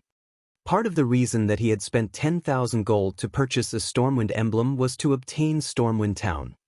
Only, the House of Seas had given him no choice but to accelerate his plans. With the Stormwind emblem, players were granted authority within Stormwind Town. With this authority, players could accept advanced town quests, which would allow them to gain town contribution points far more quickly. After all, a large fraction of the TCPs players obtained came from quests. Moreover, the higher a quest's rank, the more TCPs it awarded. This was why the various powers fought for town emblems. Synthesizing runic crystals is boring. Let's pay a visit to the Sea God's Temple, Shifeng said as he stood. In the past, Stormwind Town had been a miniature holy land, which God's domain's various superpowers had fought over. War had been common here, each conflict reaping easily over 500,000 lives. To take control of the town, these powers first had to grind for contribution points. Aside from the daily town quests, plenty of hidden advanced quests and rare quests were available. However, only players with a town emblem or a particular level of authority could accept these quests. In the past, the Sacred Temple had obtained Stormwind Town in part due to a rare quest. Players could accept this quest repeatedly as long as they could pay the price. Every time players completed it, it awarded more contribution points. Many players with authority had known about this quest. However, almost all of them had disregarded it as a waste of both time and manpower. To them, the contribution point reward wasn't worth the price. For a while, no one had accepted it. However, one player from the Sacred Temple had persevered and stubbornly completed the quest, again and again. After his 9th completion, he had more contribution points than any other player in Stormwind Town. This was a shortcut to collecting contribution points. Although everyone eventually learned the truth about this quest, no one else had ever completed it 9 times. Stormwind Town's Sea God's Temple. Shortly after Shifeng entered the main hall, he noticed quite a few players following him. The crowd even included a stealthed assassin. Although none of these players wore a guild emblem, it was obvious that they were from the House of Seas. They sure are diligent. Well, continue following. That is, if you can. Shifeng simply smiled as he noticed the House of Seas members. He walked up to an NPC receptionist and said, "Hello. I wish to meet with Vice Temple Master Arnold." "Sir, please follow me." Upon seeing the Stormwind emblem on Shifeng's chest, the NPC receptionist nodded before leading Shifeng to the 2nd floor. Fire Dance waited for him in the 1st floor hall. As Shifeng saw to his business in the Sea God's Temple, a sudden discovery shook the various empires on land. Some shops were actually selling the Sea God's Blessing. Moreover, the potion only cost 1 gold per bottle. Chapter 1266, Dragon's Blood. Apocalypse Empire, Death Whisper Hill. An army of over 100,000 undead guarded the Death Whisper Fortress. A legion of 1,000 players clashed with the constant stream of undead. These undead wore tattered armor and wielded swords and shields. Their movements were organized, and even the weakest among them was a level 42 elite, while the strongest included level 46 lords. If a normal 1,000-man legion faced this army, they would be terrified. However, this 1,000-man legion killed the undead with a militaristic efficiency, acting as if this situation were just a matter of course. Several hundred MTs raised their shields as they held the undead back, none of them even attacking the monsters as they focused on defense. With the limited space, the MTs maneuvered their shields and displayed impressive technique as they prevented the undead from breaking past their line. As for the DPS players behind the shield wall, they launched an unrelenting assault. Occasionally, they used AoE attacks, dealing high amounts of damage to a cluster of monsters. The DPS prioritized chieftain rank and above monsters. Healers, keep an eye on your mana. If it falls below 30%, retreat, switch players with a backup healer, and recover. Phoenix Rain commanded her legion while attacking a Lord-ranked monster. She remained wholly unperturbed despite facing down an undead army led by 100 lords. It seemed as if this battle were completely under her control. As Phoenix Rain was commanding the battle, Blue Phoenix, who wielded a dark blue crystal staff that radiated the epic rank glow and wore a complete level 45 dark gold set equipment for elementalists, walked up to her leader's side. Blue Phoenix then reported quietly, Big Sis Rain, we just received news that a shop in Chaos Rock City is selling the popular Sea God's Blessing. Moreover, the potion only costs 1 gold per bottle. What? Why is it so cheap? When Phoenix Rain heard Blue Phoenix's report, a hint of surprise slipped through her calm exterior. Is the information reliable? Or is that shop just trying to become famous, selling a small number for such a low price? The Sea God's Blessing had become a strategic resource, which God's domain's superpowers competed over. Its effects were wondrous for exploring secret ruins and raiding dungeons. Among the Sea God's Blessings sold in the Apocalypse Empire, Phoenix Rain had only obtained a little over 500 bottles. Miracle and Battle Wolves had snatched the majority of the potions. Meanwhile, she was saving these Sea God's Blessing as a trump card to raid large-scale Hell Mode team dungeons and the competition on Thunder Island. Previously, the cheapest Sea God's Blessings in the Apocalypse Empire's auction house had sold for 6 gold. Even after deducting the processing fees, the players selling the potion would get over 5 gold per bottle, yet someone had decided to sell it for 1 gold. No matter how she looked at it, this felt like fake news. She had long since investigated the Sea God's Blessing. The potion could only be purchased from the Sea God's Temple. The only way to obtain a large quantity in a short time right now was to trade in runic crystals. However, runic crystals were even rarer than magic crystals. Other than defeating boss-grade sea monsters, the only reliable way of obtaining them was to synthesize runic fragments. Unfortunately, the synthesis was expensive. Initial estimates put the cost of 1 bottle of Sea God's Blessing at a minimum of 1 gold, 50 silver. If unlucky, the potion might even cost 2 gold. Although her people had tried that method, the results had been disappointing. After all, they knew very few NPC master alchemists. Moreover, unless they achieved a certain level of favorability with these NPCs, they would not receive any help. Most importantly, each Sea God's Temple had a limited number of Sea God's Blessings. By the time they had amassed a large number of runic crystals, the Sea God's Temple they had visited had run out of stock. I thought the same thing. But according to our reports, the shop has already sold more than 1,000 bottles. Many large guilds have given up on purchasing the potion in the auction house. Only independent teams with flimsy information networks are bidding on the potions, Blue Phoenix explained. This is interesting. Have you found out who runs that shop yet?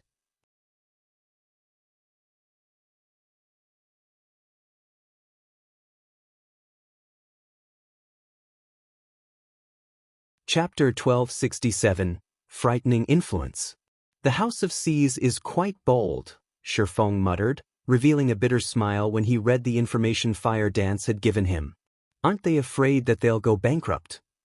Selling the Sea God's Blessing for 1 gold per bottle was simply foolish. It was the equivalent of harming oneself to damage the enemy. By doing so, neither side would profit. While the House of Seas could recover from the losses if it endured, if it lost the competition, its efforts would go to waste. Unlike the House of Seas, which could sell the potions in its shops through the various empires, Shifeng was at a disadvantage. He could only sell the Sea God's Blessing for a minimum of 1 gold, 2 silver in the auction house. In this case, he only sold a very small number of Sea God's Blessings each day. He would make barely any money. Guild leader, are we still going to sell the Sea God's Blessing? Fire Dance asked. Of course we are. Since the House of Seas wants to fight to the bitter end, I'd like to see how long they can keep this up, Shifeng said, smiling nonchalantly. Get a group of trustworthy assassins from the guild over here and have them sell our Sea God's Blessings in the various empires. We'll sell the potion for 60 silver per bottle. Limit the sales volume to 3,000 bottles per empire per day. Have them work in 3-man groups and rotate. Instruct a few others to split up and head to Seas End cities to purchase fragments in bulk. Since the House of Seas will buy the fragments at 4 silver per stack, we'll buy the fragments at 5 silver per stack. Keep our prices 1 silver higher than the House of Seas.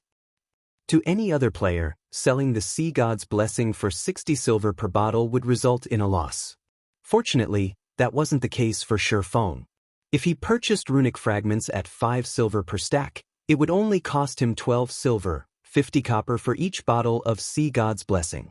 By selling the potions at 60 silver per bottle, he didn't get as much profit. Even so, profit was profit. The House of Seas could only blame itself for picking a fight with the wrong player. Understood.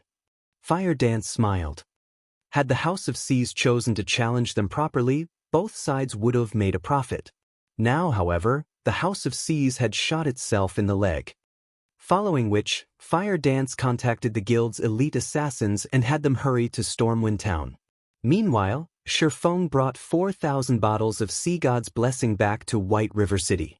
He planned to store them in the guild warehouse and let the guild's core members trade GCP for the potions. At the same time, he intended to search for Dragon's Blood. Dragon's Blood was also known as Draconic Herb. It was extremely rare. Even if one scoured Sea's End, they wouldn't find it.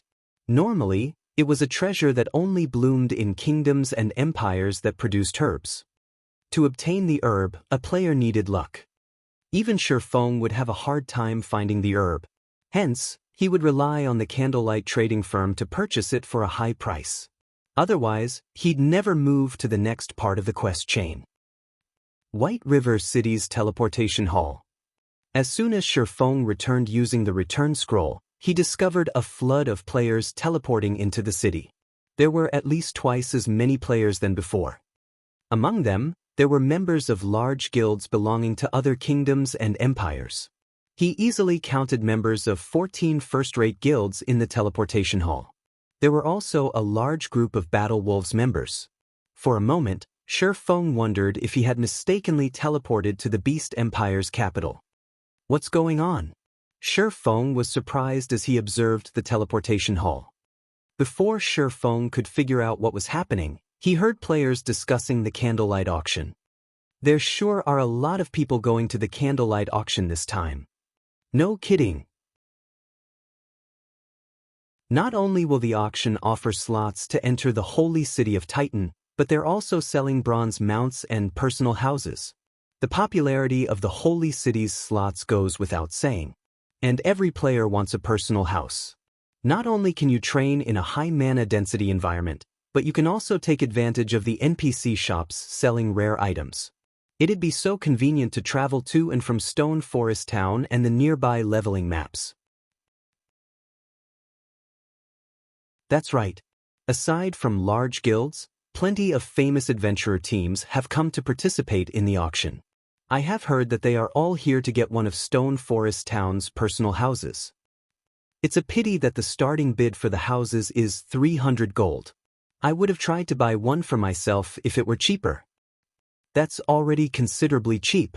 Stone Forest Town is the #1 player town throughout Starmoon Kingdom and the neighboring kingdoms.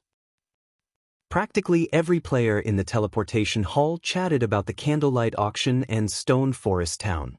When they talked about Stone Forest Town, they wore yearning expressions. Has Stone Forest Town become so popular? Shifeng was slightly surprised. While he acknowledged that Stone Forest Town was a valuable location, he hadn't thought that it would attract so many players from other kingdoms and empires. After all, Stone Forest Town's location was gradually growing less profitable. By the time mainstream players were over level 50, the town would lose its competitive edge. The only advantage the town would have at that time would be its mana density and the NPC shop's rare items. White River City, Candlelight Trading Firm. Players crowded the 7-story tall building's entrance. Originally, only players with 10 gold or more could enter the shop. However, due to the high number of participants, the trading firm had been forced to raise the requirement to 100 gold. Even then, the designated auction venue, which could accommodate 10,000 people, was full to the brim. Even the VIP rooms were not enough. Originally, only those carrying over 2,000 gold qualified to use the VIP rooms. Now, only those with 10,000 gold or those from superpowers could use the rooms. Most first-rate guilds didn't have 10,000 gold lying around, yet the 30 VIP rooms were occupied. The candlelight auction was more popular than anyone had expected. Melancholic Smile, the auction's host, was stupefied. She found it truly hard to imagine that a mere auction, held by a player-operated shop, could attract so many superpowers and famous adventurer teams. Melancholic Smile wasn't the only one surprised. Even the various powers that had come to attend the auction were shocked to discover so many competitors. Normally, only superpowers auctions attracted so much attention, yet an upstart guild had achieved the same results. Moreover, these powers had all come of their own volition. None of them had been invited. Meanwhile, in a VIP room on the second floor. Guild leader, I've already checked. 7 super guilds and super first-rate guilds are in attendance. Practically every first-rate guild from the neighboring kingdoms and empires are here as well, Purple Eye reported to Galaxy Past. There really is no competing with Zero Wing. Galaxy Past smiled bitterly as he watched the sea of players in the first-floor hall. Only after many years had Galaxy Past developed the Star Alliance into a first-rate guild. However, if the Star Alliance held an auction right now, they'd be lucky if even 5 or 6 first-rate guilds attended. In contrast, Zero Wing had only begun its development after God's Domain launched, yet it had surpassed his many years of effort. Galaxy Past had to admit that the comparison was odious. What kind of reaction will Singular Burial have if he finds out about this? Galaxy Past muttered. Some time ago, Heaven's Burial had announced that it would hold an auction at the same time as the Candlelight trading firm. However, Heaven's Burial had become a laughingstock.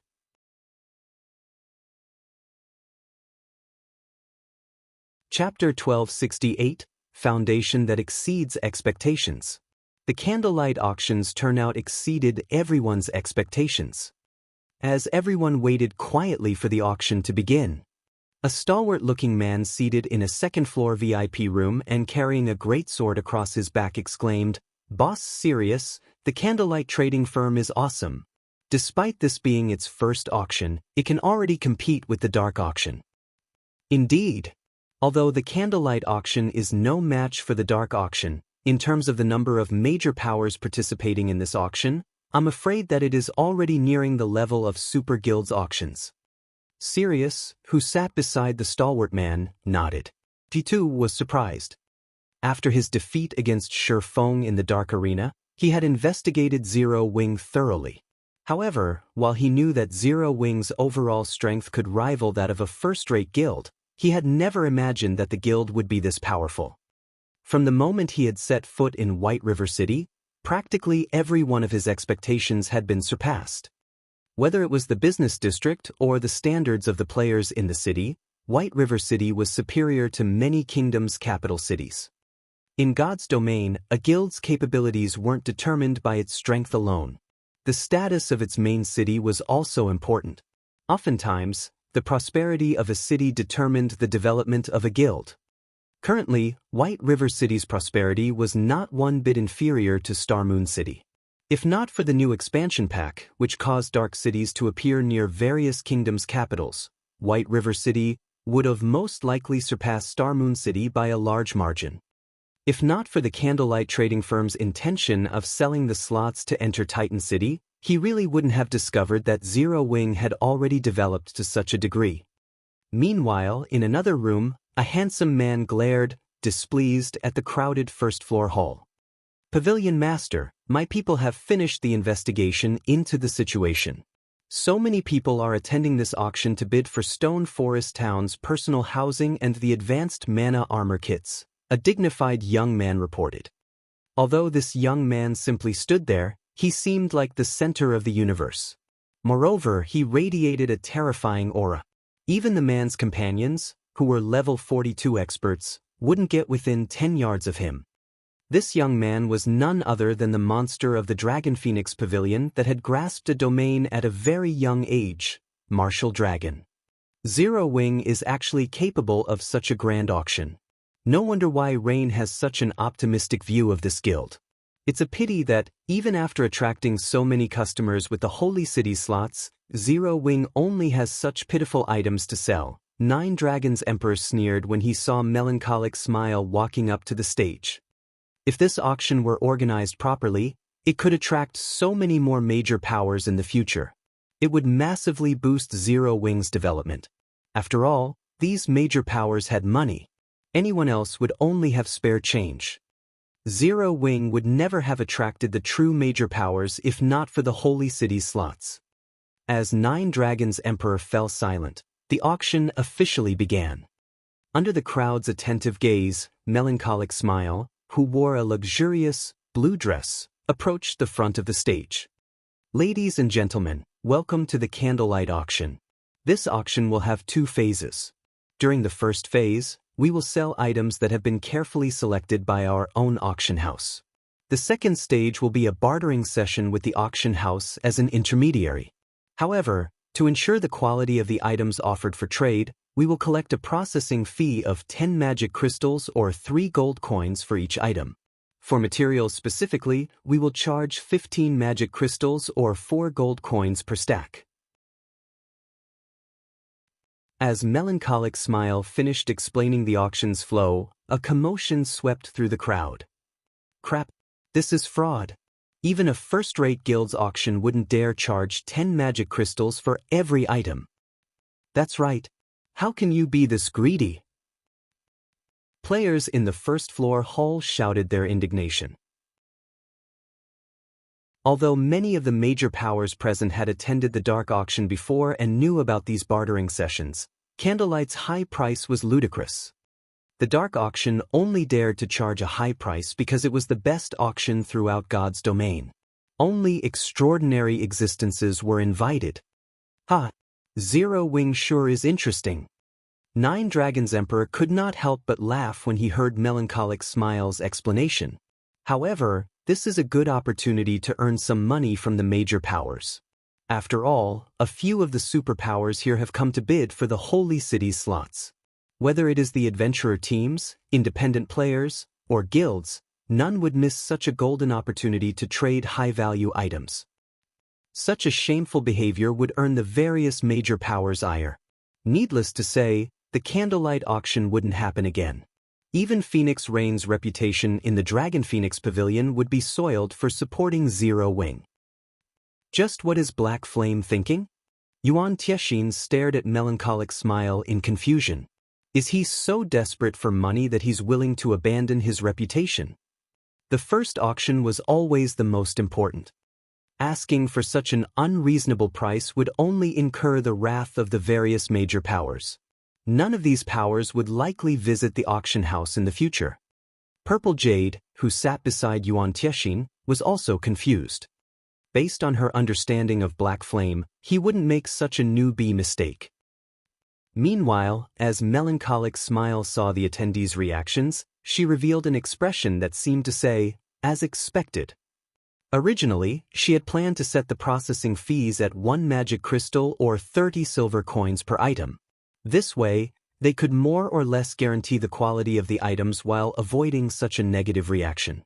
After all, the candlelight auction was relatively small compared to something like the dark auction. Players weren't likely to offer high-quality items for trade.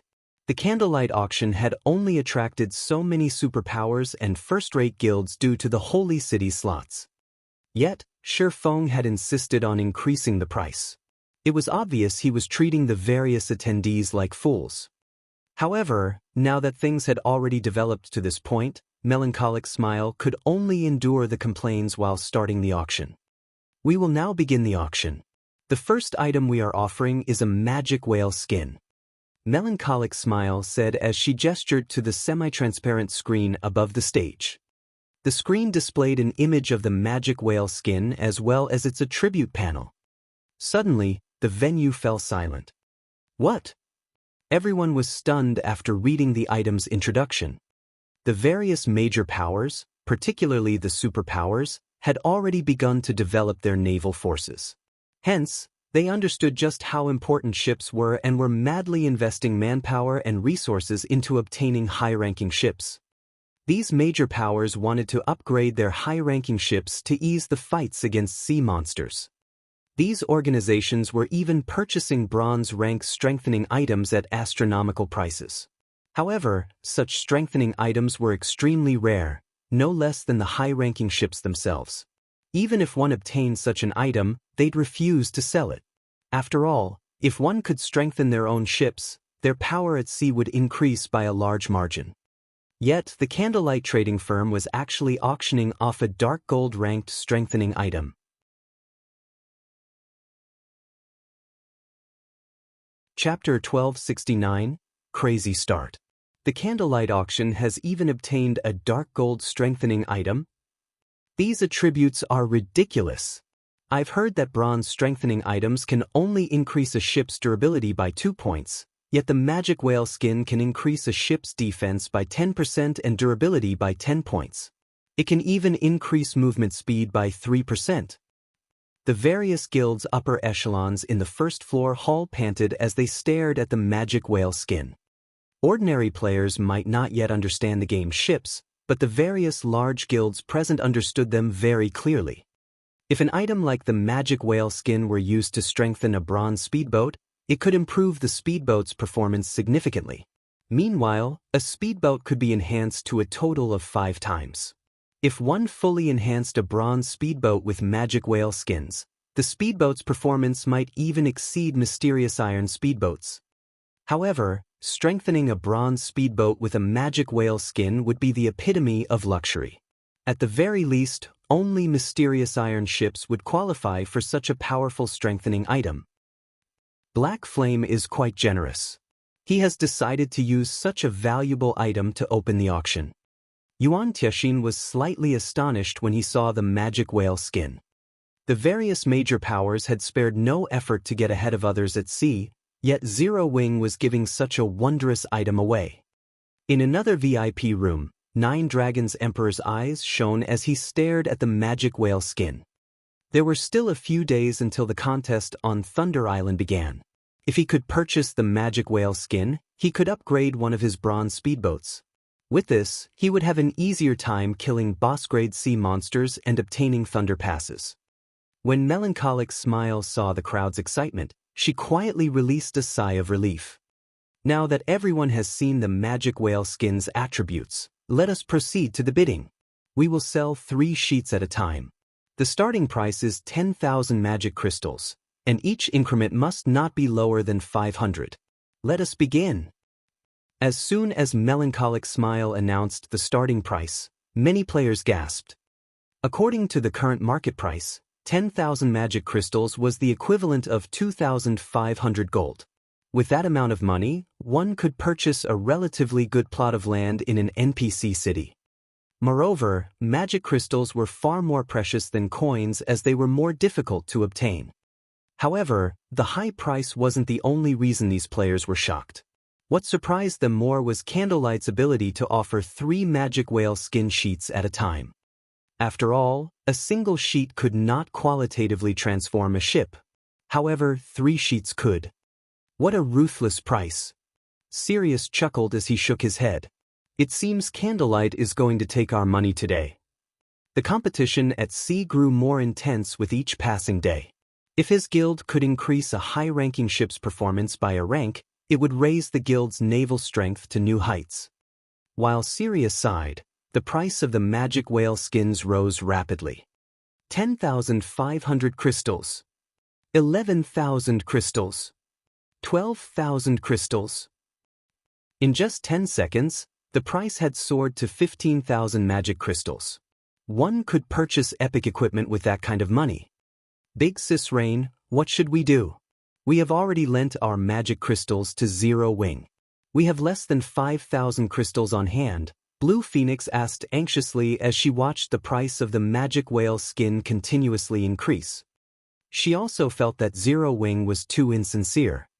Rather than offering such a valuable item to them, Zero Wing had chosen to auction it.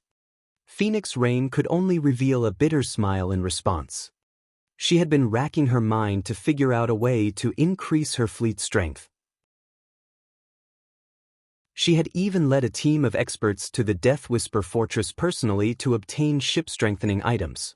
Only after many sacrifices had she gotten her hands on a mysterious iron-strengthening item.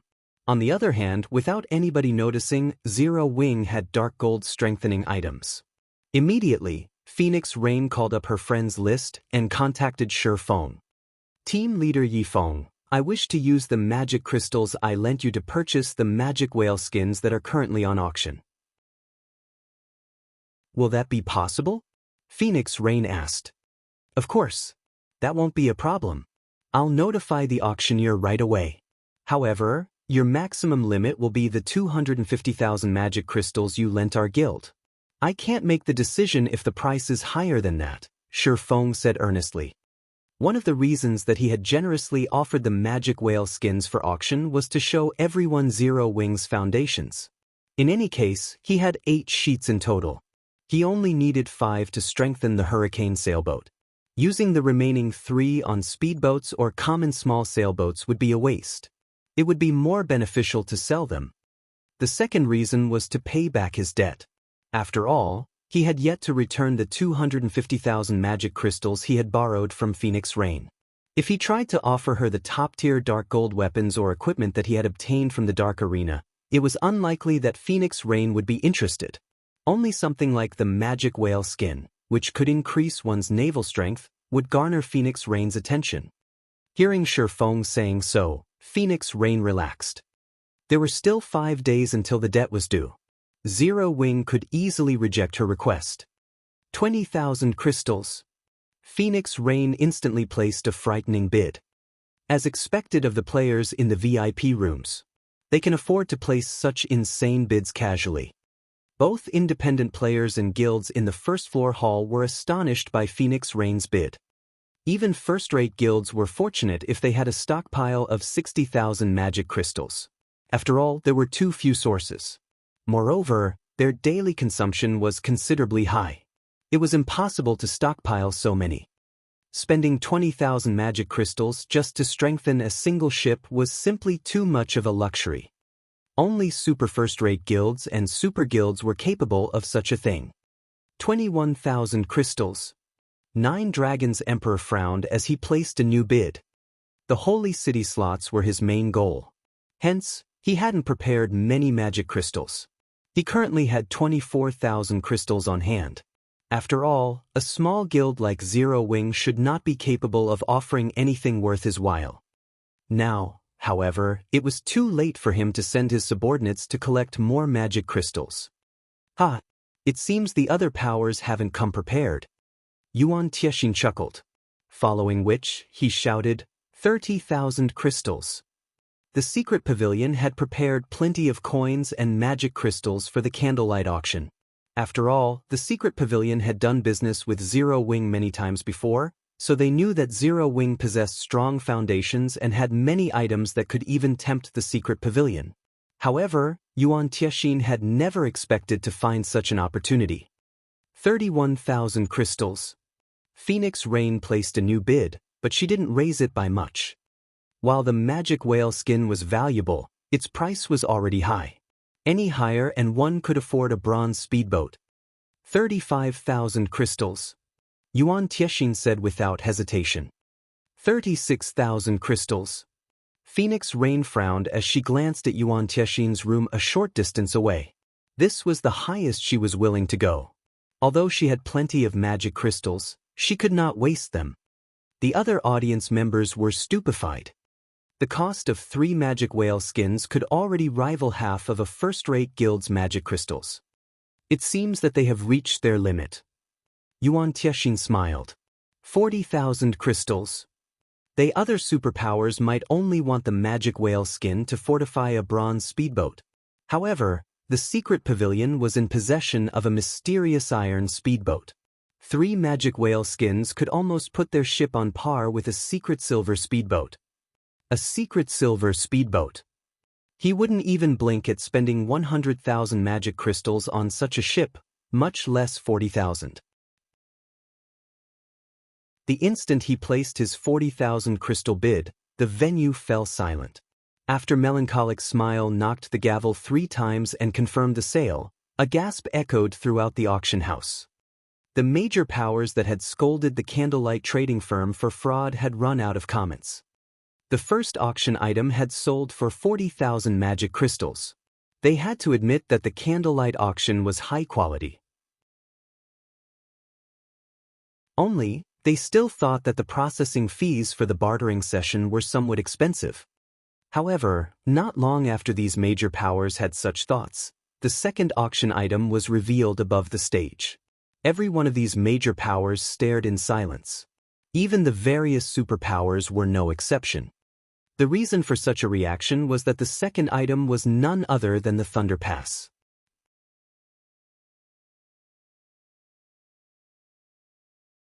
Chapter 1270, The Cost of Arrogance. Thunder Island was no longer a secret among the various major powers. Even some second-rate guilds with powerful information networks knew about the island.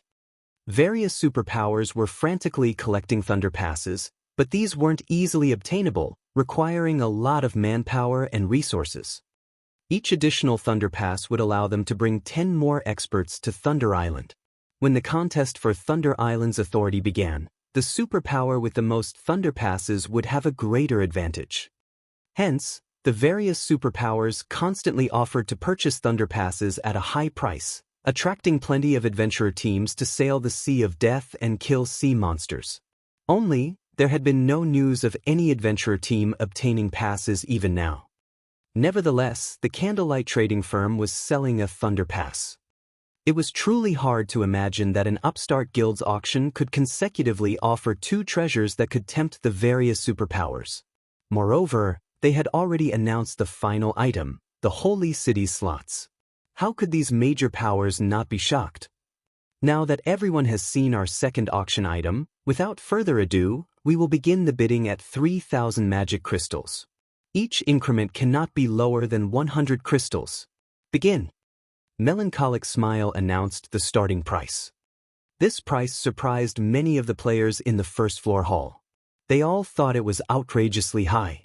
However, the various superpowers on the second floor made nothing of it. On the contrary, they all felt it was considerably cheap. After all, they normally offered 1,000 gold per pass. 4,000 crystals. 4,300 crystals. 5,000 crystals.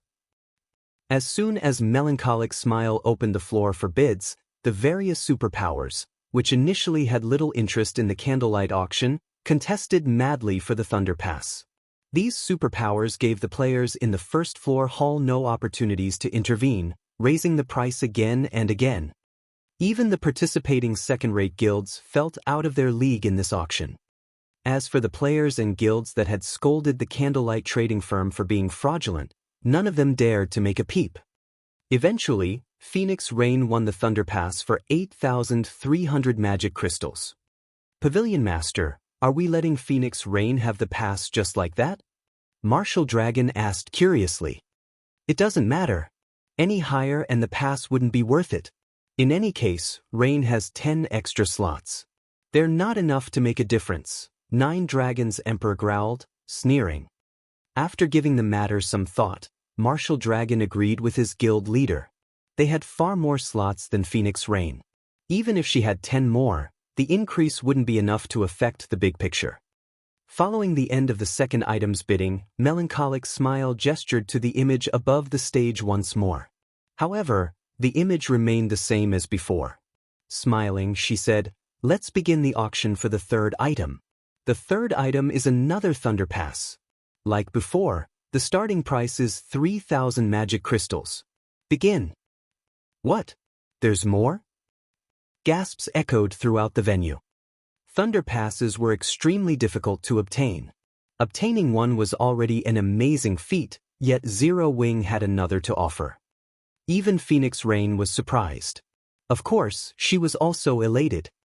Although it was only one more entry pass, there was a huge difference between 10 and 20. Fortunately, among the superpowers present, she had the most magic crystals to spend. As soon as the auction began, the Thunder Pass's price instantly rose to 8,000 magic crystals. Unlike before, the various superpowers paid more attention to the Thunder Pass this time. They, too, realized what kind of consequences they would suffer if another power had 20 additional slots. The competition for the second Thunder Pass intensified. Eventually, however, Phoenix Rain obtained the second Thunder Pass for 15,400 magic crystals.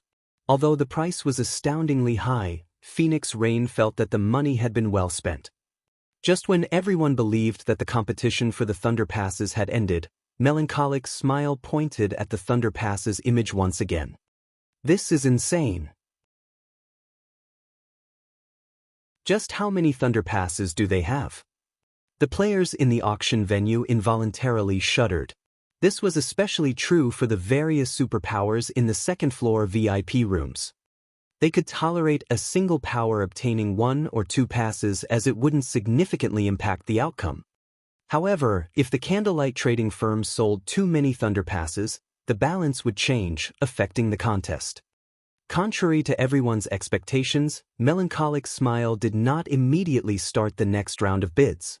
Instead, she took 3 Thunder Passes from her bag, stupefying everyone present. How do they have so many passes? Nine Dragons Emperor shook as he stared at the 3 Thunder Passes in Melancholic Smile's hand. He found it truly unbelievable that Zero Wing had obtained so many passes. Despite the scarcity of Thunder Passes in the Sea of Death, Zero Wing had 5. The Dragon Pavilion Master previously had only 60 slots more than Phoenix Rain. He could ignore losing the 2 Thunder Passes, as he still had a considerable advantage over Phoenix Rain even then. However, if Phoenix Rain won these 3 Thunder Passes as well, the difference between their teams would be negligible. This won't do. I must obtain these passes. Nine Dragons Emperor commanded, notify Bell and have him send all our magic crystals immediately. Pavilion Master, I've already notified him. However, it will take at least 10 minutes before they arrive, Martial Dragon reported. 10 minutes? Damn it. Why so long? Regret and anger filled Nine Dragons Emperor's eyes as he stared at the 3 Thunder Passes. Notify Zero Wing's auctioneer. Tell her that we request a delay. Had the candlelight trading firm stated beforehand that such items would be sold, he never would have been caught off guard. In reality, Nine Dragons Emperor wasn't the only person to react that way. Even guilds such as Pantheon, Miracle, King's Return, Battle Wolves, and Sacred Temple were caught flat-footed. After all, nobody would have imagined that there would be such frightening items offered at the candlelight auction. They had prepared only the lands required to purchase the Holy City slots. Almost at the same time, the representatives of the various superpowers all reported back to the upper echelons of their respective guilds, having their guilds send magic crystals over. Aside from this, they also contacted the candlelight trading firm asking for a delay in the auctioning of the Thunder Passes or permission to use other items as collateral. This scene stunned the various major powers and adventurer teams present. After all, asking for a delay in the auctioning of an item was a relatively humiliating thing to do, as this would show that one had insufficient funds. Despite that, the various superpowers of God's domain were actually willing to cast away their reputation. It was truly inconceivable. Guild leader, are we going to delay the auction of the Thunder Passes? Melancholic Smile asked after contacting Sure Phone. Currently, 5 superpowers had requested a delay, something not commonly seen. If it were any other first-rate guild holding this auction right now, they would definitely acquiesce without hesitation. We can delay the auction, but tell them that they need to compensate us for the time lost. Every minute's delay will cost them 300 gold.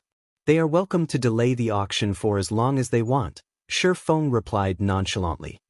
Guild leader, this? Melancholic Smile's heart skipped a beat when she heard his answer. Don't worry about it. Just tell them as is, Sure Phone said, chuckling. There were only a few days left until the contest over Thunder Island. At this point, practically all boss-grade sea monsters that could be killed had already been killed once before. Even if one killed the boss-grade sea monsters that respawned, the likelihood of a Thunder Pass dropping would be very low. However, since it was a command from her guild leader, Melancholic Smile had no choice but to repeat Shurfeng's words to the 5 superpowers.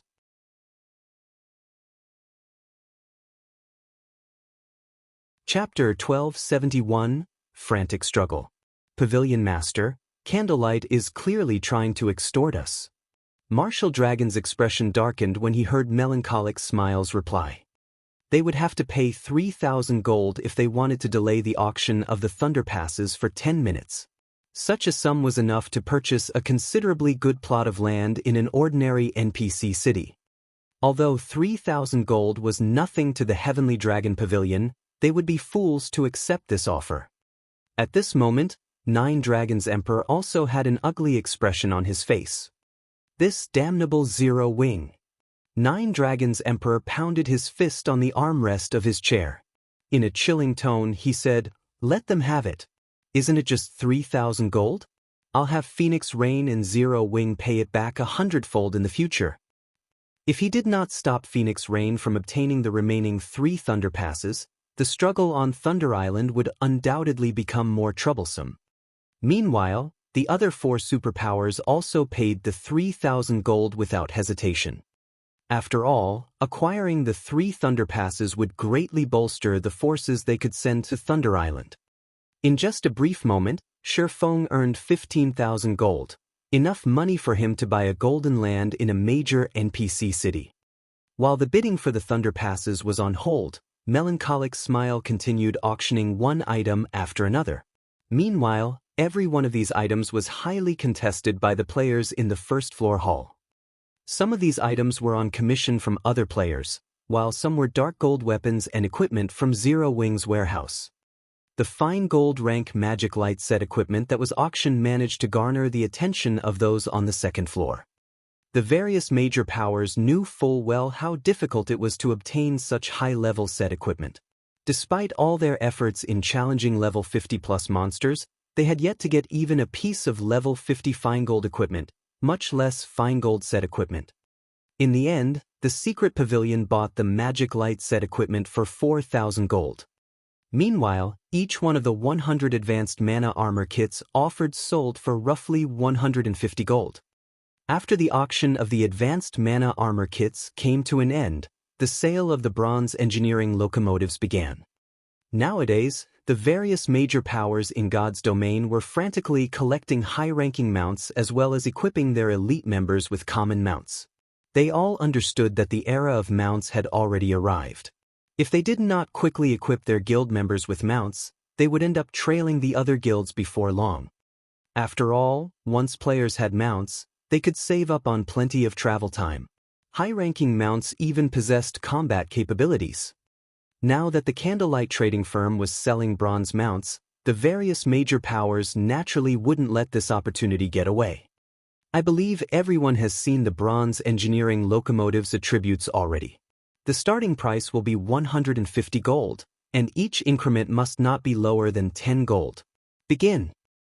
The moment Melancholic Smile announced the start of the auction, whether it was the various large guilds or adventurer teams, they all began placing bids fervently.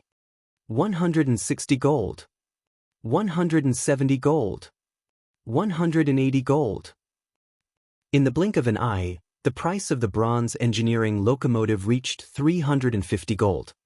Just as everyone believed that the price of the mount would stop at 400 gold, a new bid came from one of the second-floor rooms. 600 gold. Yuan Tiexin declared.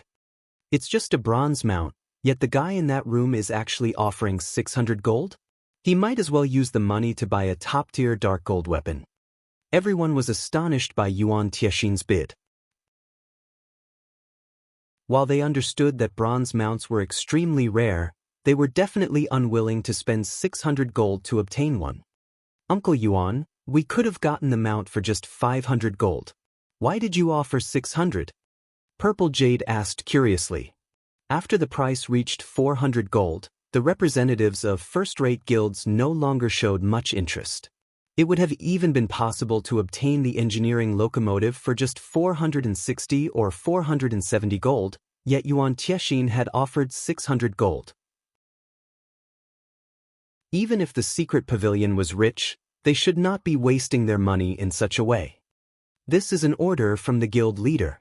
He has tasked us with purchasing every engineering locomotive that comes up. If I only bid 500 gold this time, other people will still harbor some hope of purchasing it later on. If I offer 600 gold at once, they will give up on trying for the mounts that come up later on in the auction, Yuan Tiexin explained, chuckling. What?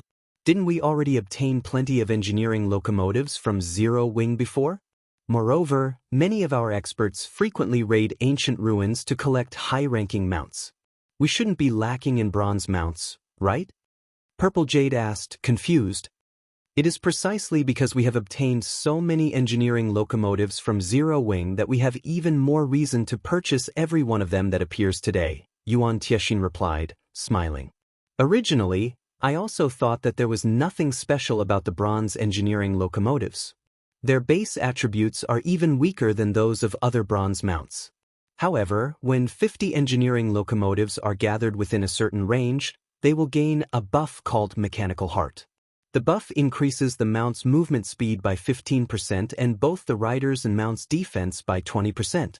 This buff will greatly assist teams in both travel and battle. They actually have such an effect? Purple Jade was shocked. She immediately understood why the guild leader wanted to purchase all of the bronze engineering locomotives. Large guilds often conducted team operations. If they could fully equip a 50-man team with bronze engineering locomotives, the team's efficiency would increase considerably. Following which, the secret pavilion instantly purchased every bronze engineering locomotive that went up on auction. Although some first-rate guilds tried to compete for the mount, the secret pavilion shut them down with a significantly higher bid. None of them got any chance whatsoever. In the end, the secret pavilion purchased all 10 mounts that were offered. Consequently, people also started recognizing the standard of the candlelight auction. At the same time, the atmosphere in the auction venue grew increasingly heated. When Melancholic Smile revealed the 3 Thunder Passes before everyone once again, the entire hall went into an uproar. The reason for such a reaction was everyone's desire to see the various superpowers going all out in bidding for the passes. Let us begin bidding for the next auction item. The starting price for these 3 Thunder Passes will be 10,000 magic crystals. Each increment may not be lower than 1,000 crystals. Begin. As soon as Melancholic Smile finished speaking, the struggle between the various superpowers present began. Only, before the crowd on the first floor could enjoy the pleasure of watching this auction, they heard a bid that made even the various first-rate guilds present shudder involuntarily. 50,000 crystals. 9 Dragons Emperor shouted. With the bid rising to 50,000 crystals right off the bat, the first-rate guilds present that were entertaining thoughts of competing for the Thunder Passes were immediately disqualified. Meanwhile, everyone present was also shocked by 9 Dragons Emperor's wealth. Just to obtain 3 entry passes, 9 Dragons Emperor had bid the equivalent of a first-rate guild's entire stockpile of magic crystals. 53,000 crystals. 55,000 crystals. 60,000 crystals. Phoenix Rain called out a new price. Now, just 1 Thunder Pass costs 20,000 magic crystals. Have these superpowers lost their minds? The players on the first floor hall were stupefied. Melancholic Smile was also shocked. She could not comprehend why the various superpowers were going so crazy over a few entry passes.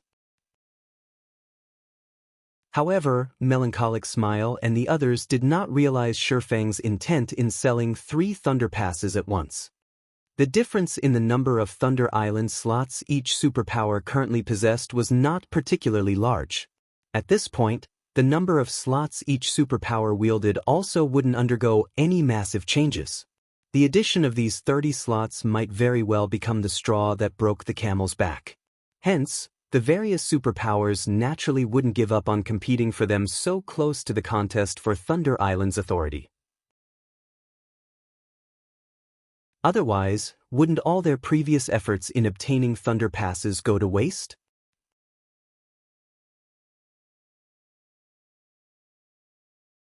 Chapter 1272, Growth of the Guild. Just as everyone was feeling shocked at the wealth of the various superpowers, a new bid appeared once again. 70,000 crystals. Are magic crystals rocks? The players in the first floor hall felt their minds going numb when they heard this price. The bids were actually rising in increments of 10,000 magic crystals. In the past, they only knew that the superpowers of the virtual gaming world were existences that should not be provoked, as the disparity was simply too big. Now, however, it would seem that the gap between both sides was far larger than they imagined it to be. 80,000 crystals, Sirius shouted without hesitation. Too much profit was at stake on Thunder Island. At this crucial moment, the battle wolves naturally could not afford to fall behind. Hence, the guild had mailed 300,000 magic crystals to Sirius in order to obtain the last 3 Thunder Passes. In reality, though, obtaining the additional 30 slots was only secondary to the Battle Wolves Guild.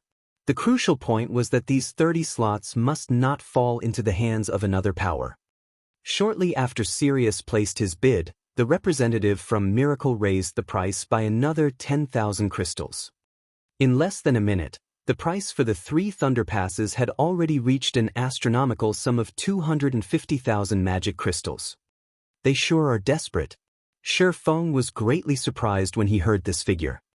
Although he had long since known that the Thunder Passes would fetch a high price, he had never imagined that they would be this valuable. Just 3 Thunder Passes would already allow him to settle his debt with Phoenix Rain. Big Sis Rain, what should we do? We don't have that many magic crystals left anymore, Blue Phoenix said anxiously. The person who placed the 250,000 crystal bid was Nine Dragons Emperor.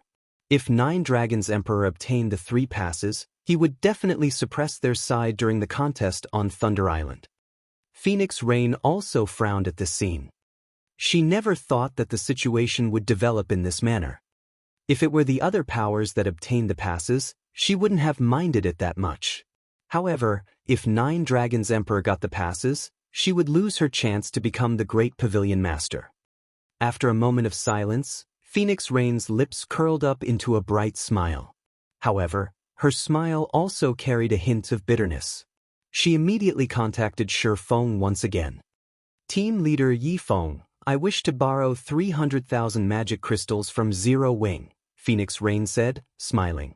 Of course, I won't be borrowing it for nothing. I will use 2 golden shops in 2 of the Apocalypse Empire's top 3 NPC cities as collateral. If I cannot return 400,000 magic crystals in 7 days, those 2 golden shops will become the Candlelight Trading Firm's possession. Big Sis Rain. Blue Phoenix jumped up in fright when she heard Phoenix Rain's words. Those 2 golden shops are the foundations of the Phoenix Pavilion. Although the Apocalypse Empire was very large with a high player population, it had only 8 NPC cities that had a player population of over 5 million. Meanwhile, the 2 golden shops Phoenix Rain mentioned were located in 2 of the 7 other major NPC cities, aside from the imperial capital. Currently, the value of these 2 golden shops was not 1 bit inferior to the Candlelight Trading Firm in White River City. How could they possibly use such important assets as collateral? I understand what I'm doing, Phoenix Rain said determinedly. Hearing this response, Blue Phoenix fell speechless. With the Phoenix Pavilion's current state, how could they possibly collect 400,000 magic crystals in just 7 days? As expected of the Demon Queen, the actions she takes are truly flawless. Shi Feng was inwardly surprised by Phoenix Rain's offer. Although using the 2 golden shops as collateral might seem greatly disadvantageous to Phoenix Rain, in reality, that wasn't entirely the case. After all, whether Phoenix Rain managed to repay her debt or not, she would not make a loss. If she succeeded in redeeming her debt, she could simply retrieve her shops. Even if she failed, the shops would become the Candlelight Trading Firm's possessions, not Zero Wing's.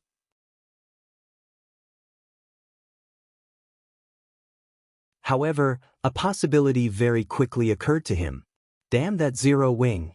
They actually lent magic crystals to her. 310,000. However, Nine Dragons Emperor was also helpless to do anything about this situation. He had no choice but to continue bidding.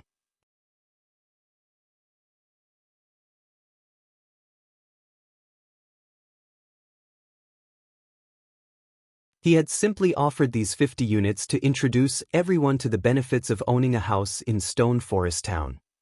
When the auction for the personal houses came to an end, the various superpowers in the second-floor rooms focused on the stage. The next auction item was the reason they had come to the candlelight auction. The slots to enter the holy city of Titan. To ordinary guilds, these slots were not of much use. They could watch the battle wolves whittle away their funds and wait until they dropped out of the competition. Following which, the bidding for the second slot began. 5,000 gold. Sirius shouted once more.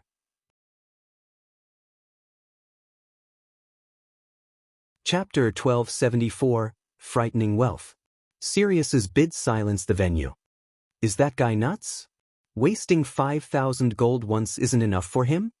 Sirius's generosity stunned the players in the first floor hall.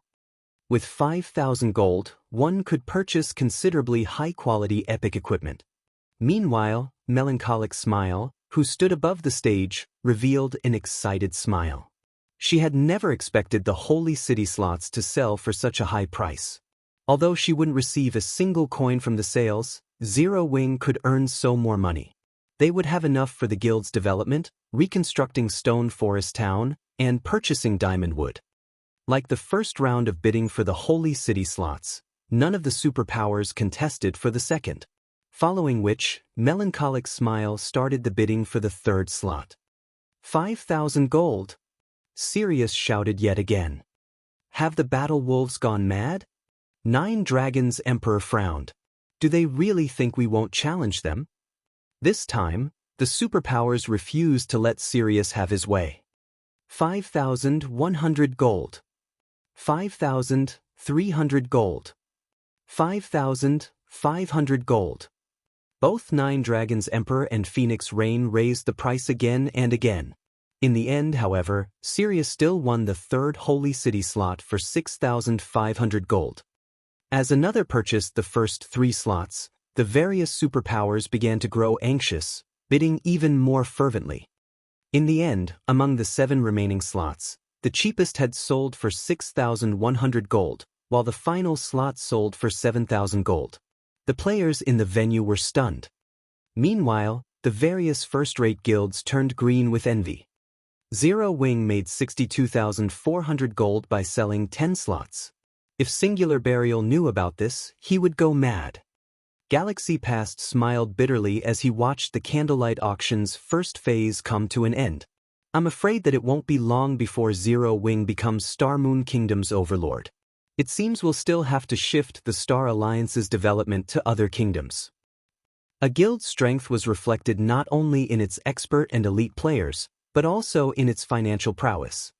Although Zero Wing had been acknowledged the #1 guild in Star Moon Kingdom, it had far fewer elite players than first-rate guilds. Zero Wing was only superior regarding tools of war and peak experts. In terms of management and deterrence force, wasn't in the same league.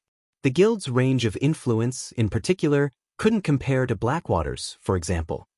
After Blackwater's withdrawal from Star Moon Kingdom, Heaven's Burial and the kingdom's second-rate guilds had rushed to take control of the abandoned territory. Even the Star Alliance had gotten in on the action in hopes of replacing Zero Wing as the kingdom's overlord. The dark guilds in Star Moon Kingdom had also harbored such thoughts as they frequently killed Zero Wing's members and the players heading into Stone Forest Town. Zero Wing had always walked the path of the elite and as a result, lacked manpower. However, now that the guild had obtained so much funding during the candlelight auction, it wouldn't be long before the guild could recruit a large number of high-quality elite members, compensating for its flaws. If any guild wanted to challenge Zero Wing's Star Moon Kingdom, they had to think twice. After all, with so much money, Zero Wing would not fear a battle of attrition. Once the auction's first phase ended, the second phase quickly began. Fortunately, no one had anything more to say about Zero Wing's processing fees, obediently retrieving their prepared treasures and putting them up for trade. Due to the 10 magic crystal or 3 gold processing fees, only items worth at least 10 gold were accepted for trade. This guaranteed the item's quality and made it easy for players to find what they wanted. Even the various major powers on the second floor found quite a few items they needed. As the event died down, everyone's final evaluation of the candlelight auction was quite high. The candlelight auction could definitely stand on the same stage as superpowers auctions. Shi Feng similarly browsed the trade list in the hopes of finding the draconic herb. Players from numerous countries had attended the candlelight auction. Among those present, many were either major powers representatives or independent experts. The likelihood of finding the draconic herb here was much higher than searching for the herb elsewhere. After all, to obtain the draconic herb, one needed both sufficient luck and sufficient strength. Players of this caliber weren't necessarily willing to sell the draconic herb they obtained. Instead, they usually traded such super rare herbs for items that could benefit their development. What? Is this for real? Shi Feng suddenly discovered a very familiar item as he read through the list. The Heroes chapter. Although this item was a tattered piece of parchment, not particularly useful to ordinary players, it was a treasure highly sought after by the various large guilds. Moreover, the Heroes chapter did not consist of a single page. Rumors had it that if one completed the Heroes chapter, it would be more valuable than a legendary item. In reality, a single page was already worth more than an epic item. In the past, one page easily sold for 15,000 gold. The Heroes chapter had only one purpose: to summon a hero to defend a town or city. The summoned hero functioned like guardian NPCs in an NPC city. In the past, Shi Feng had obtained a page and summoned a hero to defend Shadow's main city. Shi Feng had never imagined that the Heroes chapter would show up in the candlelight auction. The owner sure knows how to drive a hard bargain. Shi Feng was astonished when he saw the player's price. The other party requested a top-tier, level 45 dark gold greatsword and top-tier, level 40 dark gold plate gauntlets and boots. Aside from epic and growth-type weapons, level 45 dark gold weapons were the best available. As the various large guilds players had yet to reach level 45, it was very difficult to obtain level 45 weapons, not to mention top-tier, level 45 dark gold weapons. Such a weapon could easily fetch over 1,000 gold on the market. As for the level 40 dark gold equipment, each piece could easily fetch over 400 gold. Shi Feng even began to wonder if the seller knew the Heroes chapter's true value. The Heroes chapter's introductory text was very simple. It only stated that one could recruit a hero that was tier 3 and 10 levels higher than the summoner to defend a town or city. From the introduction, one could surmise that the Heroes chapter was on par with a tier 3 summoning scroll. Only, this summoning scroll did not have a duration. However, it could only help protect towns or cities, not help players grind or raid dungeons. Hence, the chapter's value should be limited. At this stage of the game, it'd be surprising if it could sell for 600 gold. If it were an actual tier 3 summoning scroll, though, it could go for a little more as it could help fight powerful bosses. What the introductory text had not mentioned was the fact that the tier 3 hero could grow. The introductory text only revealed the hero's base attributes. Moreover, unlike personal guards, it was much easier to level heroes. Even the weakest among them could grow to level 180, tier 4, while the more powerful heroes could grow to level 200, tier 5. Forget it. I'll just have Melancholic Smile trade for it. Shi Feng then contacted Melancholic Smile. Shortly after, Shi Feng found the draconic herb. Similarly, the other party had asked for the high price of a piece of level 45 top-tier dark gold equipment. Fortunately, this wasn't an issue for Shi Feng. There was plenty of level 45 dark gold equipment in Zero Wing's guild warehouse. Time passed quickly. Soon, the auction's second phase ended as well. Although each player had not put up many items for trade, a lot of players had attended. Shi Feng earned over 2,000 gold and 150,000 magic crystals during the second phase. Only, as Phoenix Rain had borrowed quite a bit, he hadn't earned as much as he would have liked. After the auction ended, news of Candlelight Auction's wealth spread to the various major powers. Damn it! How could this have happened? Singular Burial, in the distant Star Moon City, felt himself age by several years when he read the report.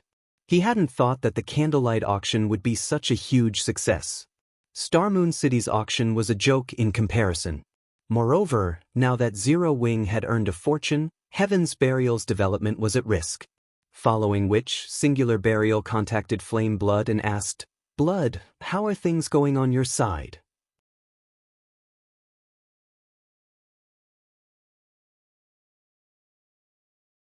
Chapter 1275, Building a City.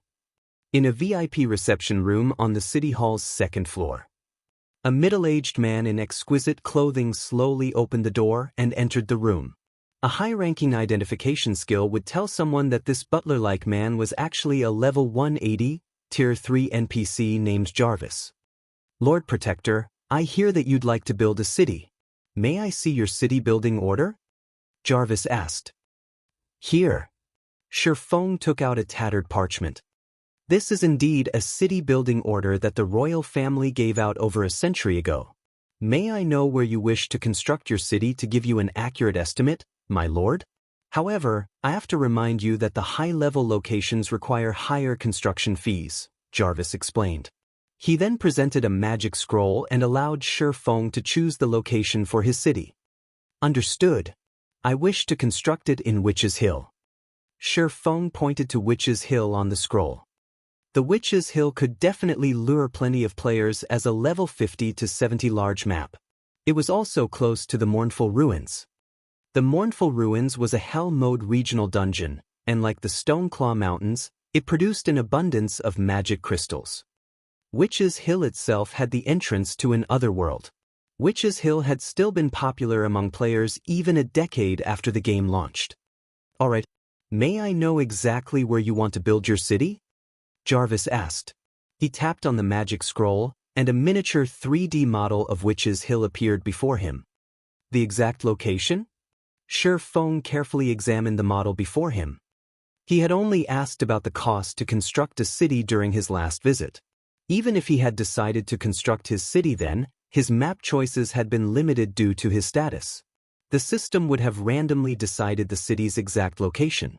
Now that he had the City Protector title, not only did Jarvis, the third most powerful NPC in the City Hall, serve him, but he could also choose his city's exact location. This privilege also had its own downsides. The construction fees would fluctuate depending on the terrain of the location he chose. If the system decided the location, however, ease of construction was generally prioritized over surrounding scenery. "I'll pick this location." Shifeng pointed to the top of a mountain that was near a large waterfall. Sightseeing players would enjoy the wonderful scenery, and the terrain made the city difficult to attack. The only inconvenience one would face was ascending and descending the mountain. Level 50 players and above, however, generally had their own mounts, so traveling the distance would not be a problem. "Lord Protector, you've chosen a location with complicated terrain. The manpower and resources required will cost at least 60% more to build here. It will also take longer to construct. Are you sure you wish to build here?" Jarvis asked. Build it there?" Shifeng nodded. He would save a lot of money by building the city on a flat plain, but it would be a lot harder to defend as enemies could attack from all sides. He couldn't afford to be stingy. "Alright, I'll calculate the total cost. Please wait a moment." After Jarvis confirmed that there were no issues, he calculated the construction costs. A short moment later, he handed Shifeng a list and said, "Initial estimates put the price at 152,000 gold. We will charge additional fees if the city is attacked. You'll also need to pay an additional 30,000 gold registration fee. As a second-generation city, a monthly 30,000 gold management fee will also be required. Do you wish to dispatch additional guards? You can ensure the city's security after it's constructed. You may hire guards to defend your city for up to 21 days. Every group of 100 Tier 1 guards will cost 100 gold per 3 days, while each group of 10 Tier 2 guards will cost 100 gold per 3 days. Originally, he had planned to build the city after he finished collecting the required 7 Luminaries crystals to construct the 4 Towers of Elements. Now that he had the Heroes chapter, he could repel possible invaders even without the 4 Towers of Elements. Naturally, he had to construct the city as soon as possible. "I wish to hire 1,000 Tier 1 guards and 100 Tier 2 guards for 21 days, Shifeng said. "Alright, Your total bill comes to 192,000 gold. Jarvis excitedly announced. This was his first large transaction. It will take roughly 6 to 10 days to construct the city depending on the local situation. Shi Feng handed over 196,000 gold. He had earned quite a bit with the sea god's blessings, but he had only decided to take 30,000 gold with him. He had left the remaining funds with Fire Dance for purchasing runic fragments and teleportation fees. Meanwhile, Shi Feng made a fortune during the candlelight auction. After deducting the various costs, he had earned over 210,000 gold. The major powers in Star Moon Kingdom felt as if a noose had been placed around their necks. Even a first-rate guild couldn't compete with Zero Wing with such abundant funds. Trying to fight Zero Wing would be a death wish. Lord Protector, here is the deed to your land. From now on, you are one of Star Moon Kingdom's lords and will enjoy the status of Count, Jarvis said respectfully. System, congratulations. You are the first player to become a lord in Star Moon Kingdom. Rewarding 30,000 guild popularity, 1 city teleportation magic array design, and Star Moon Kingdom's Count title. The position of Star Moon Kingdom's Count was completely different from a city's Count. The difference was like the difference between heaven and earth, as one could possess land of their own, while the other could not. With this, I'm broke again. Shi Feng sighed as he looked at the deed in his hands. He only had a little over 40,000 gold on hand now. He would barely have enough to purchase diamond wood and reconstruct Stone Forest Town after deducting the funds for his promotion quest. He had nothing left for the guild's development right now. However, Shi Feng didn't mind. At the moment, it was far more important to obtain a city than to focus on Zero Wing's development. Earning enough money wouldn't be a concern if Zero Wing had a city. The city could provide far more profits than Stone Forest Town. The rewards are astounding. There's actually a city teleportation magic array design. Shi Feng was shocked as he looked at the design in his bag. The city teleportation magic array was far more advanced than the teleportation magic array he possessed. It could accommodate more people at a time with a significantly lower operating cost. Its only flaw was that it only allowed one to teleport between guild towns and cities. It wasn't possible to teleport to NPC cities. Even so, the city teleportation magic array design was a treasure worth tens of thousands of gold. Normally, one could only obtain the design from super large-scale Hell Mode team dungeons. However, the drop rate was only 2%. Moreover, the design only dropped from the dungeon's final boss. Getting the design now saved him a lot of trouble. He could link the city directly to Stone Forest Town once it was constructed.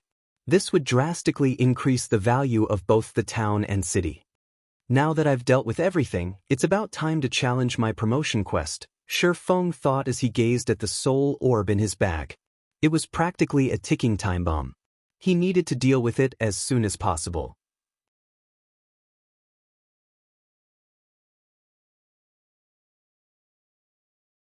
If such a force charged into a group of elite players, the consequences would be unimaginable. Get rid of them all. Abandoned Wave commanded as he pointed towards the 100-man elite team ahead. In the blink of an eye, all 5 evil beasts disappeared before Abandoned Wave as they charged at the elite team currently locked in bitter combat. When the 5 evil beasts entered the battlefield, the leading level 41 shield warrior gasped. We're doomed.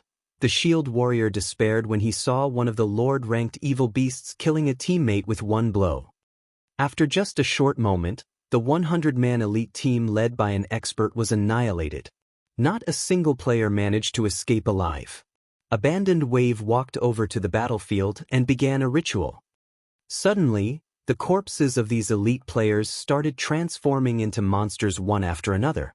The expert shield warrior's corpse became a thinly built special elite-ranked evil beast. Aside from this expert shield warrior, 2 other players' corpses turned into one-horned evil beasts. Only, they were elite-ranked evil beasts. Ha! Guild elite teams really are great. I managed to obtain 3 evil beasts from annihilating a team. Zero Wing, just you wait. It won't be long before I make you all taste despair. Abandoned Wave laughed in satisfaction as he looked at the 3 newly created evil beasts. Alright, let's head to the next location. The battle there should be ending soon as well.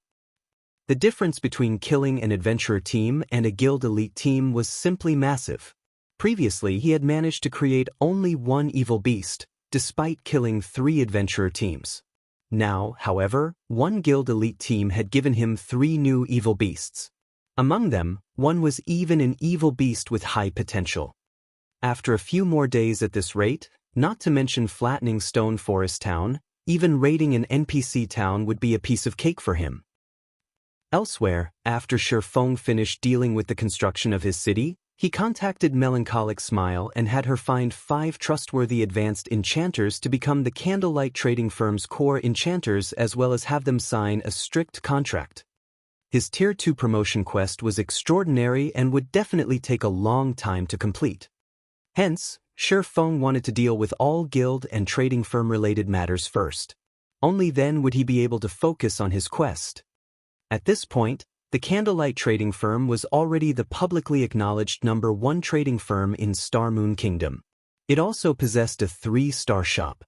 As a result, plenty of lifestyle players were applying to join the trading firm every day. Even basic and intermediate lifestyle players did not have much of an advantage when they sought to join the trading firm. They could only become reserve members after passing the trading firm's test. Only advanced lifestyle players got to become official members immediately upon passing the test.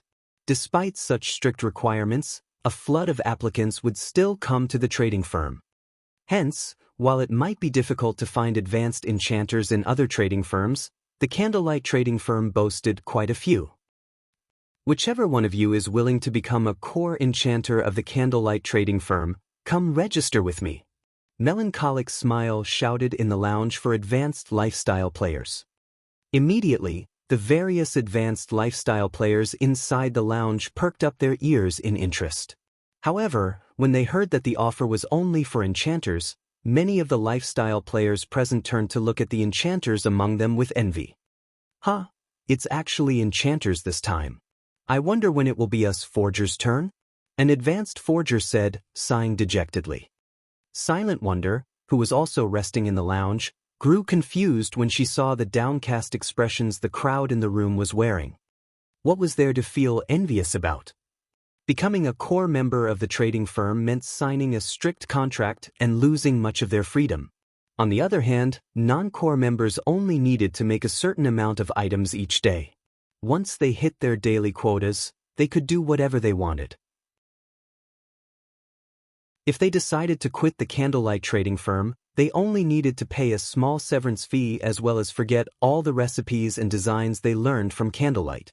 As for core members, if they wished to leave the trading firm, they had to not only pay a massive severance fee but also clear their masteries to 0 and forget all the recipes they had learned before. They would have to start all over again from scratch. Silent, you might not know this since you're new, but the Candlelight Trading Firm has the precious slots to enter the holy city of Titan. That is a great opportunity for us to become masters. However, only core members and advanced members may contest for those slots, with the majority of the slots allocated to core members. Hence, everyone here hopes to become a core member of Candlelight. Unfortunately, that depends heavily on luck. The female alchemist seated beside Silent Wonder explained patiently when she saw the dazed look on Silent Wonder's face. Candlelight still has more holy city slots? Silent Wonder could not help but be surprised by this revelation. She had already gained an understanding regarding the holy city slots through the recent auction. She knew that the holy city could greatly help lifestyle players in reaching the master rank. However, she had thought that Candlelight had already sold all of the holy city slots it had during the previous auction. This revelation tempted Silent Wonder. However, when she remembered the words Shifeng had said to her before, she quickly dismissed the notion from her mind. She had very nearly reacted the way Shifeng had said she would. Inwardly she thought to herself, with my abilities, I refuse to believe that I won't be able to earn a holy city slot myself. Just you wait. You will definitely be the one begging me to stay in Candlelight later on. Inside a special forging room on the candlelight trading firm's 6th floor. 5 advanced alchemists followed Melancholic Smile into the room and immediately grew nervous. Seated before them was a legendary existence who was both the guild leader of Starmoon Kingdom's #1 guild as well as the kingdom's #1 expert. I've asked you to come here for a very simple reason. Learn this basic enchantment design. Afterwards, focus on making basic runestones. Don't worry about the materials. In addition, the one who manages to make the most runestones within a certain period will have a holy city slot with their name on it.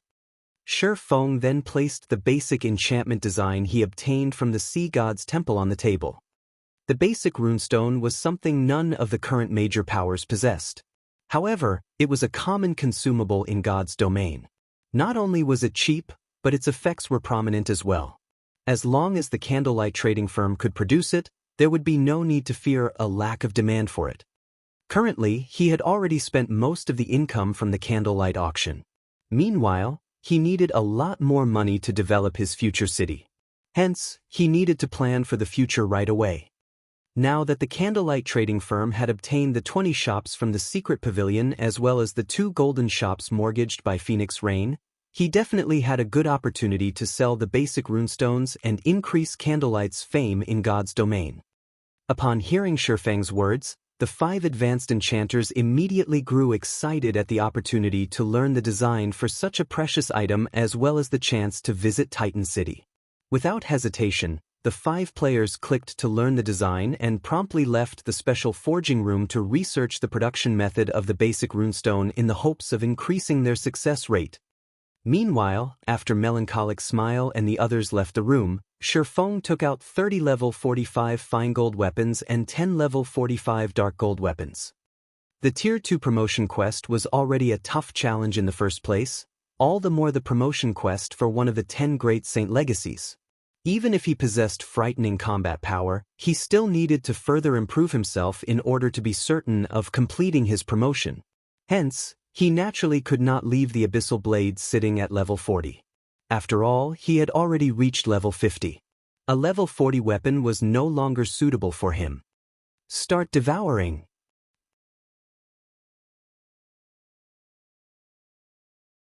Chapter 1277, Swords to Dust.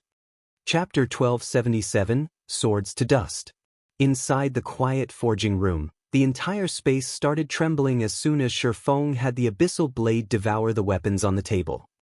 His heart ached as he watched the top-tier weapons turn into dust one after another. Currently, level 45 weapons were extremely rare in God's domain. With many expert players only at level 41 or level 42, level 45 weapons were worth a lot of money. A level 45 fine gold weapon could easily sell for over 400 gold at the moment, just slightly cheaper than a level 40 dark gold weapon. As for level 45 dark gold weapons, even one with average attributes could sell for more than 1,000 gold. However, even at such a price, nobody was willing to sell these weapons. Yet, now, Shi Feng had sacrificed 30 fine gold weapons and 10 dark gold weapons. Their total value easily exceeded 20,000 gold. Even the upper echelons of super guilds would not dare to carry out such an extravagant upgrade. They would definitely choose to do so only after mainstream players had passed level 45. However, Shi Feng could not care less right now. His Tier 2 promotion was of utmost importance. Just challenging the promotion quest once would already cost him 188 mana stones and 10,000 gold. With the funds Zero Wing currently had, he could not afford to fail. When the Abyssal Blade was done devouring the essence of the weapons, Shi Feng felt an unprecedented pressure descend on him, preventing him from moving at all.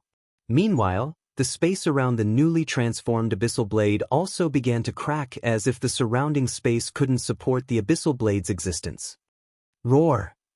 A dragon's roar resounded throughout the room.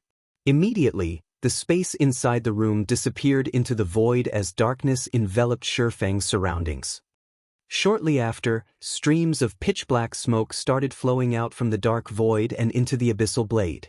Then, as if the black dragon carved onto the hilt of the sword had gained life, the carving actually climbed up the blade, leaving blood-red runes in its wake. Once the entire blade of the sword was covered in runes, the miniature black dragon returned to its original position at the hilt and stopped moving. Although the surrounding space had also calmed down, the abyssal blade, which was hovering before Shifeng, had an extraordinarily evil presence. The entire sword emitted a faint, black fog. The runes shone with a bloody radiance as well, lending the weapon an extra hint of eeriness. The abyssal blade really is getting increasingly dangerous. If I'm not absolutely confident, I definitely must not upgrade it to level 50. When Shifeng held the hovering abyssal blade, he could distinctly feel it pulsating as if he gripped a living creature. He could not help but shudder at this sensation. Level 50 was a major turning point. Although he was unsure if a backlash would occur if he upgraded the abyssal blade to level 50, he still needed to be extra careful about it. Otherwise, he might lose his life without even knowing how he died at that time. Meanwhile, after being upgraded to level 45, the abyssal blade received a significant improvement to its various basic attributes. Upon seeing the magic weapon's attributes, Shifeng felt even more confident in tackling his promotion quest. Abyssal blade, one-handed sword, magic weapon. Attack power plus 1510. All attributes plus 105. Attack speed plus 22. Ignore levels plus 15. Attacks have 65% chance to cause 200% damage. 35% chance to cause 300% damage. Every attack increases damage by 2% to a maximum of 20%. If wielder belongs to a swordsman-related class, all skill levels plus 4. Increase free ability points received for every increase in level by 2 points. Equipment level 45. Can be upgraded, devour 50 level 50 fine gold weapons and 20 level 50 dark gold weapons to upgrade to level 45. Equipment tier 1. Can be evolved, devour 10 mana crystals to evolve to tier 2. Additional active skill 1, phantom kill, tier 1. Instantly creates a doppelganger under the wielder's control. Doppelganger has 80% of the wielder's attributes and all skills. The wielder can swap positions with the doppelganger at any time. Duration, 1 minute, 10 seconds. Cooldown, 5 minutes. Additional active skill 2, Abyssal Bind, tier 1.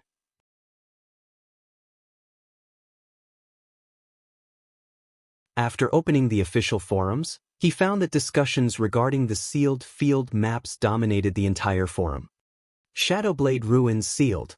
Over 100,000 players cannot be contacted. Large groups of chieftains and lords suddenly appearing in Bloodmaw camp. Unable to teleport to Red Ridge Town. Every post was about the sealed field maps or missing players.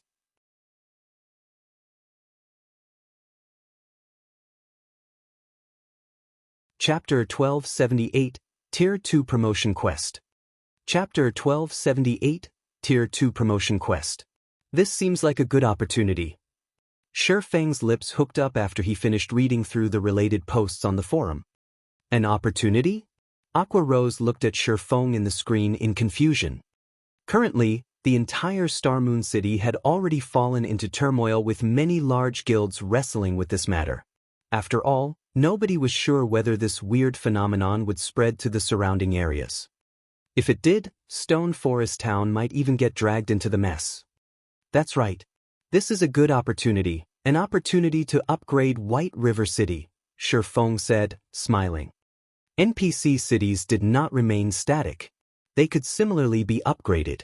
However, this depended on the population and standard of the players residing in the city.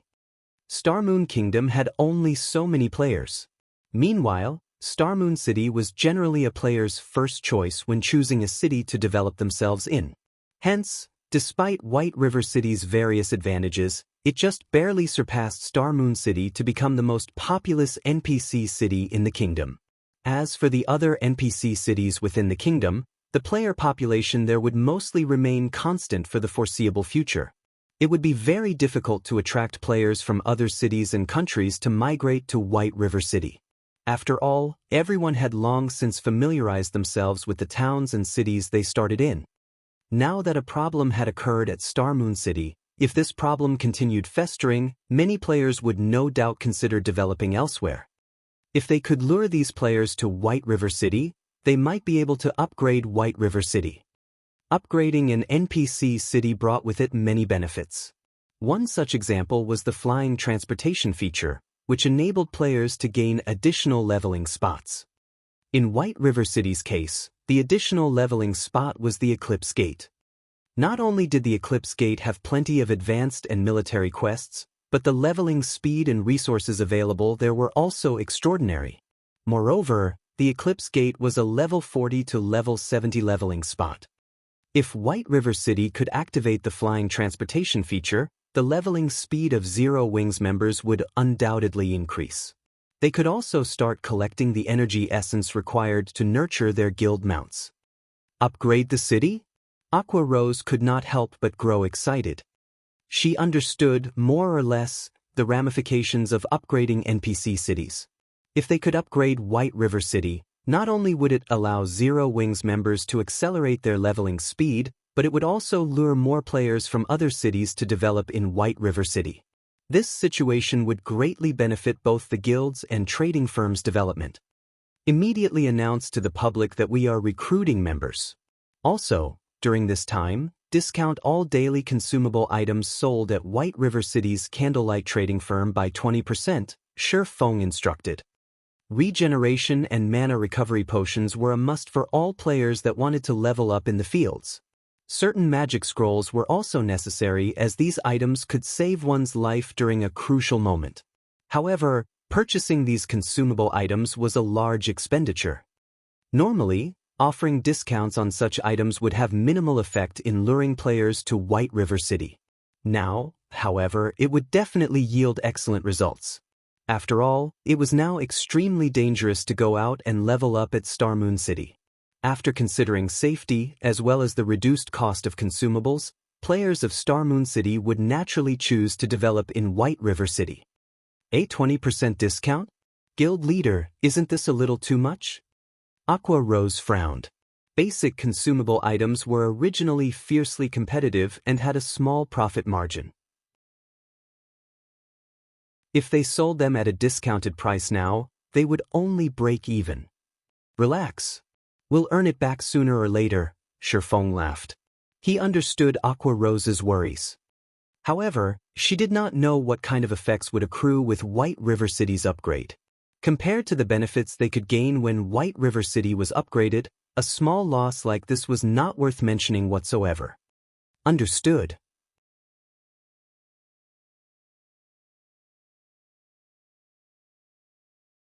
From what he remembered of the past, the difficulty options for promotion quests for Tier 2 and above were only normal, hard, and hell modes. There were no Azura and God modes. This was the same even for peak classes. As long as one was an expert player, they had a high chance of clearing a normal mode Tier 2 promotion quest as long as they had made sufficient preparations. However, even expert players would have trouble clearing hard mode. Needless to say, hell mode was even more difficult. Shi Feng had never heard of anyone in Star Moon Kingdom successfully conquering a Hell Mode Tier 2 promotion. Moreover, this was only in the case of ordinary classes. The promotion quests for hidden classes were far more challenging. Yet now, even the lowest grade was Hell Mode.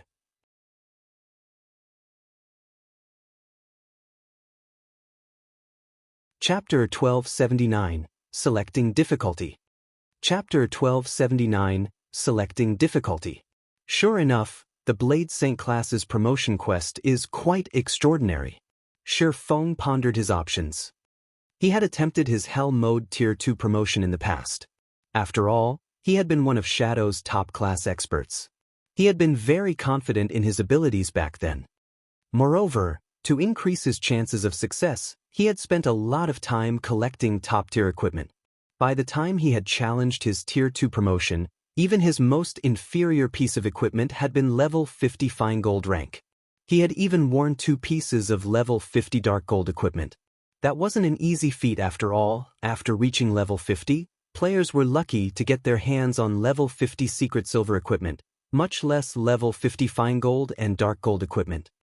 However, he hadn't expected his challenge's outcome. He hadn't even passed the starting area before failing, much less completing his promotion. The Hell Mode promotion quest's difficulty was simply inhuman. In this life, though, both his combat standards and his items were more powerful than they had been in the past. Hence, Shi Feng was confident in conquering Hell Mode. However, the same could not be said for Azura and God Mode. After all, he had only attempted Hell Mode before. He did not know how difficult these two modes were. Should I challenge God Mode? Shi Feng wondered. After all, he was already a Void Realm expert. He also possessed 2 fragmented legendary items and numerous epic items. He even dared to challenge legendary quests. A God Mode promotion quest should not be a problem. Charlene smiled as she watched Shi Feng and said, "You're considering challenging God Mode, right?" Shi Feng nodded. "Lady Charlene, may I know what my chances are of clearing God Mode?" Shi Feng tried asking. He was utterly unfamiliar with the God Mode difficulty, but that wasn't the case for an NPC like Charlene. She might be able to offer clues that would help him prepare for what was to come. "You really are brave. You dare ask if you have a chance of passing it." Charlene cast him an admiring look. Slowly she said, "If you ask me with your current power, you will die. It won't matter how many times you try. Just like its name suggests, God Mode is not a realm for mortals. This trial catered to the ancient gods. If you think that you can defeat a new god, you might have a chance of clearing God Mode." Defeat a new god? Shi Feng gasped. There were 2 types of gods in God's domain.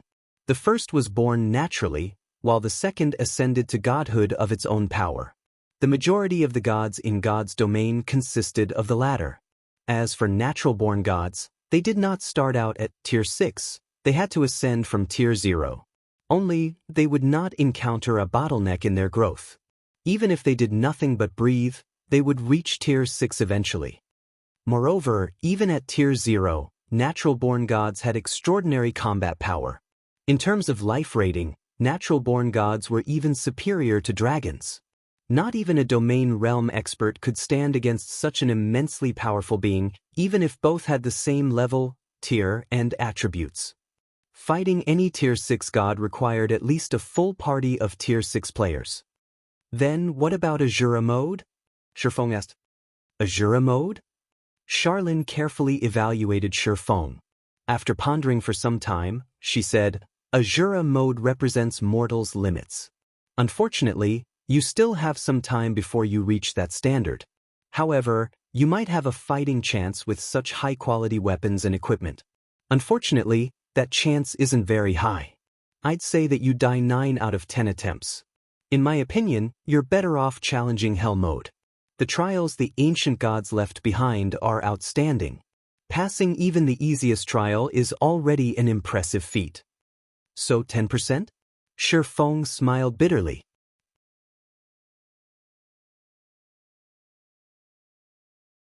"I want to challenge Azura Mode." After weighing his options for some time, Shi Feng gave his answer. Developing in God's domain was akin to sailing against the current. If one were not moving forward, they would drift backward. He had already reached his limit.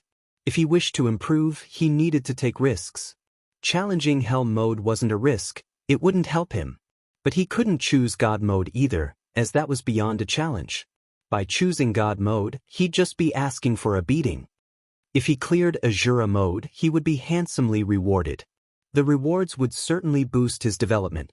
This was why so many expert players were adamant about challenging hard mode and risking failure. Some experts had even gone as far as to delay their progress, challenging Hell Mode until they passed it.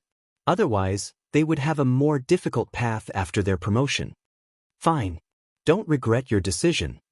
Charlene sighed. She then used the mana stones to form a magic array. All 188 mana stones hovered in the air, creating an artificial starscape.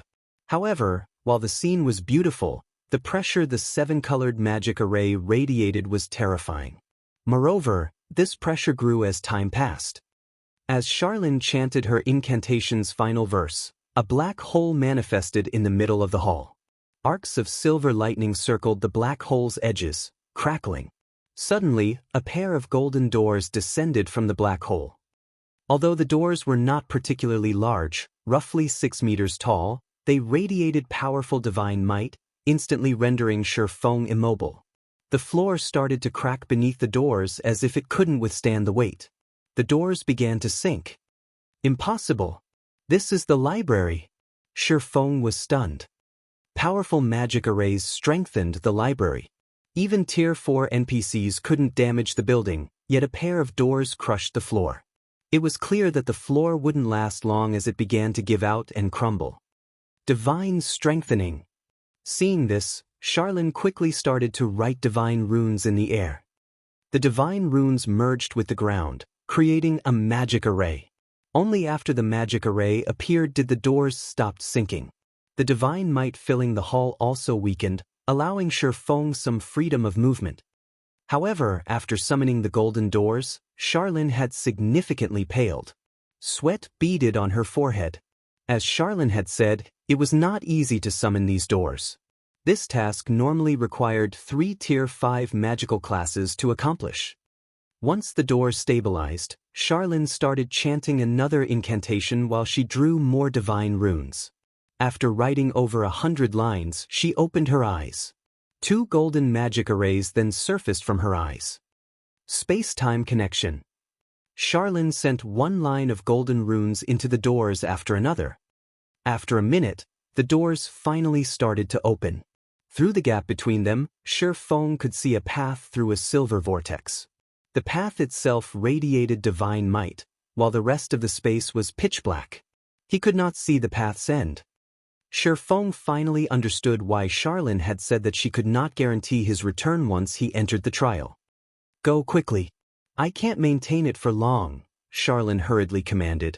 Her complexion was deathly pale, and sweat covered her face. Not daring to delay a moment longer, Shifeng dashed into the silver vortex, vanishing. Xianxia slowly closed off the path. As she watched the golden doors fade, she whispered tiredly, I pray for your success. That you're tuning in to the Wang Lin's Journey YouTube channel.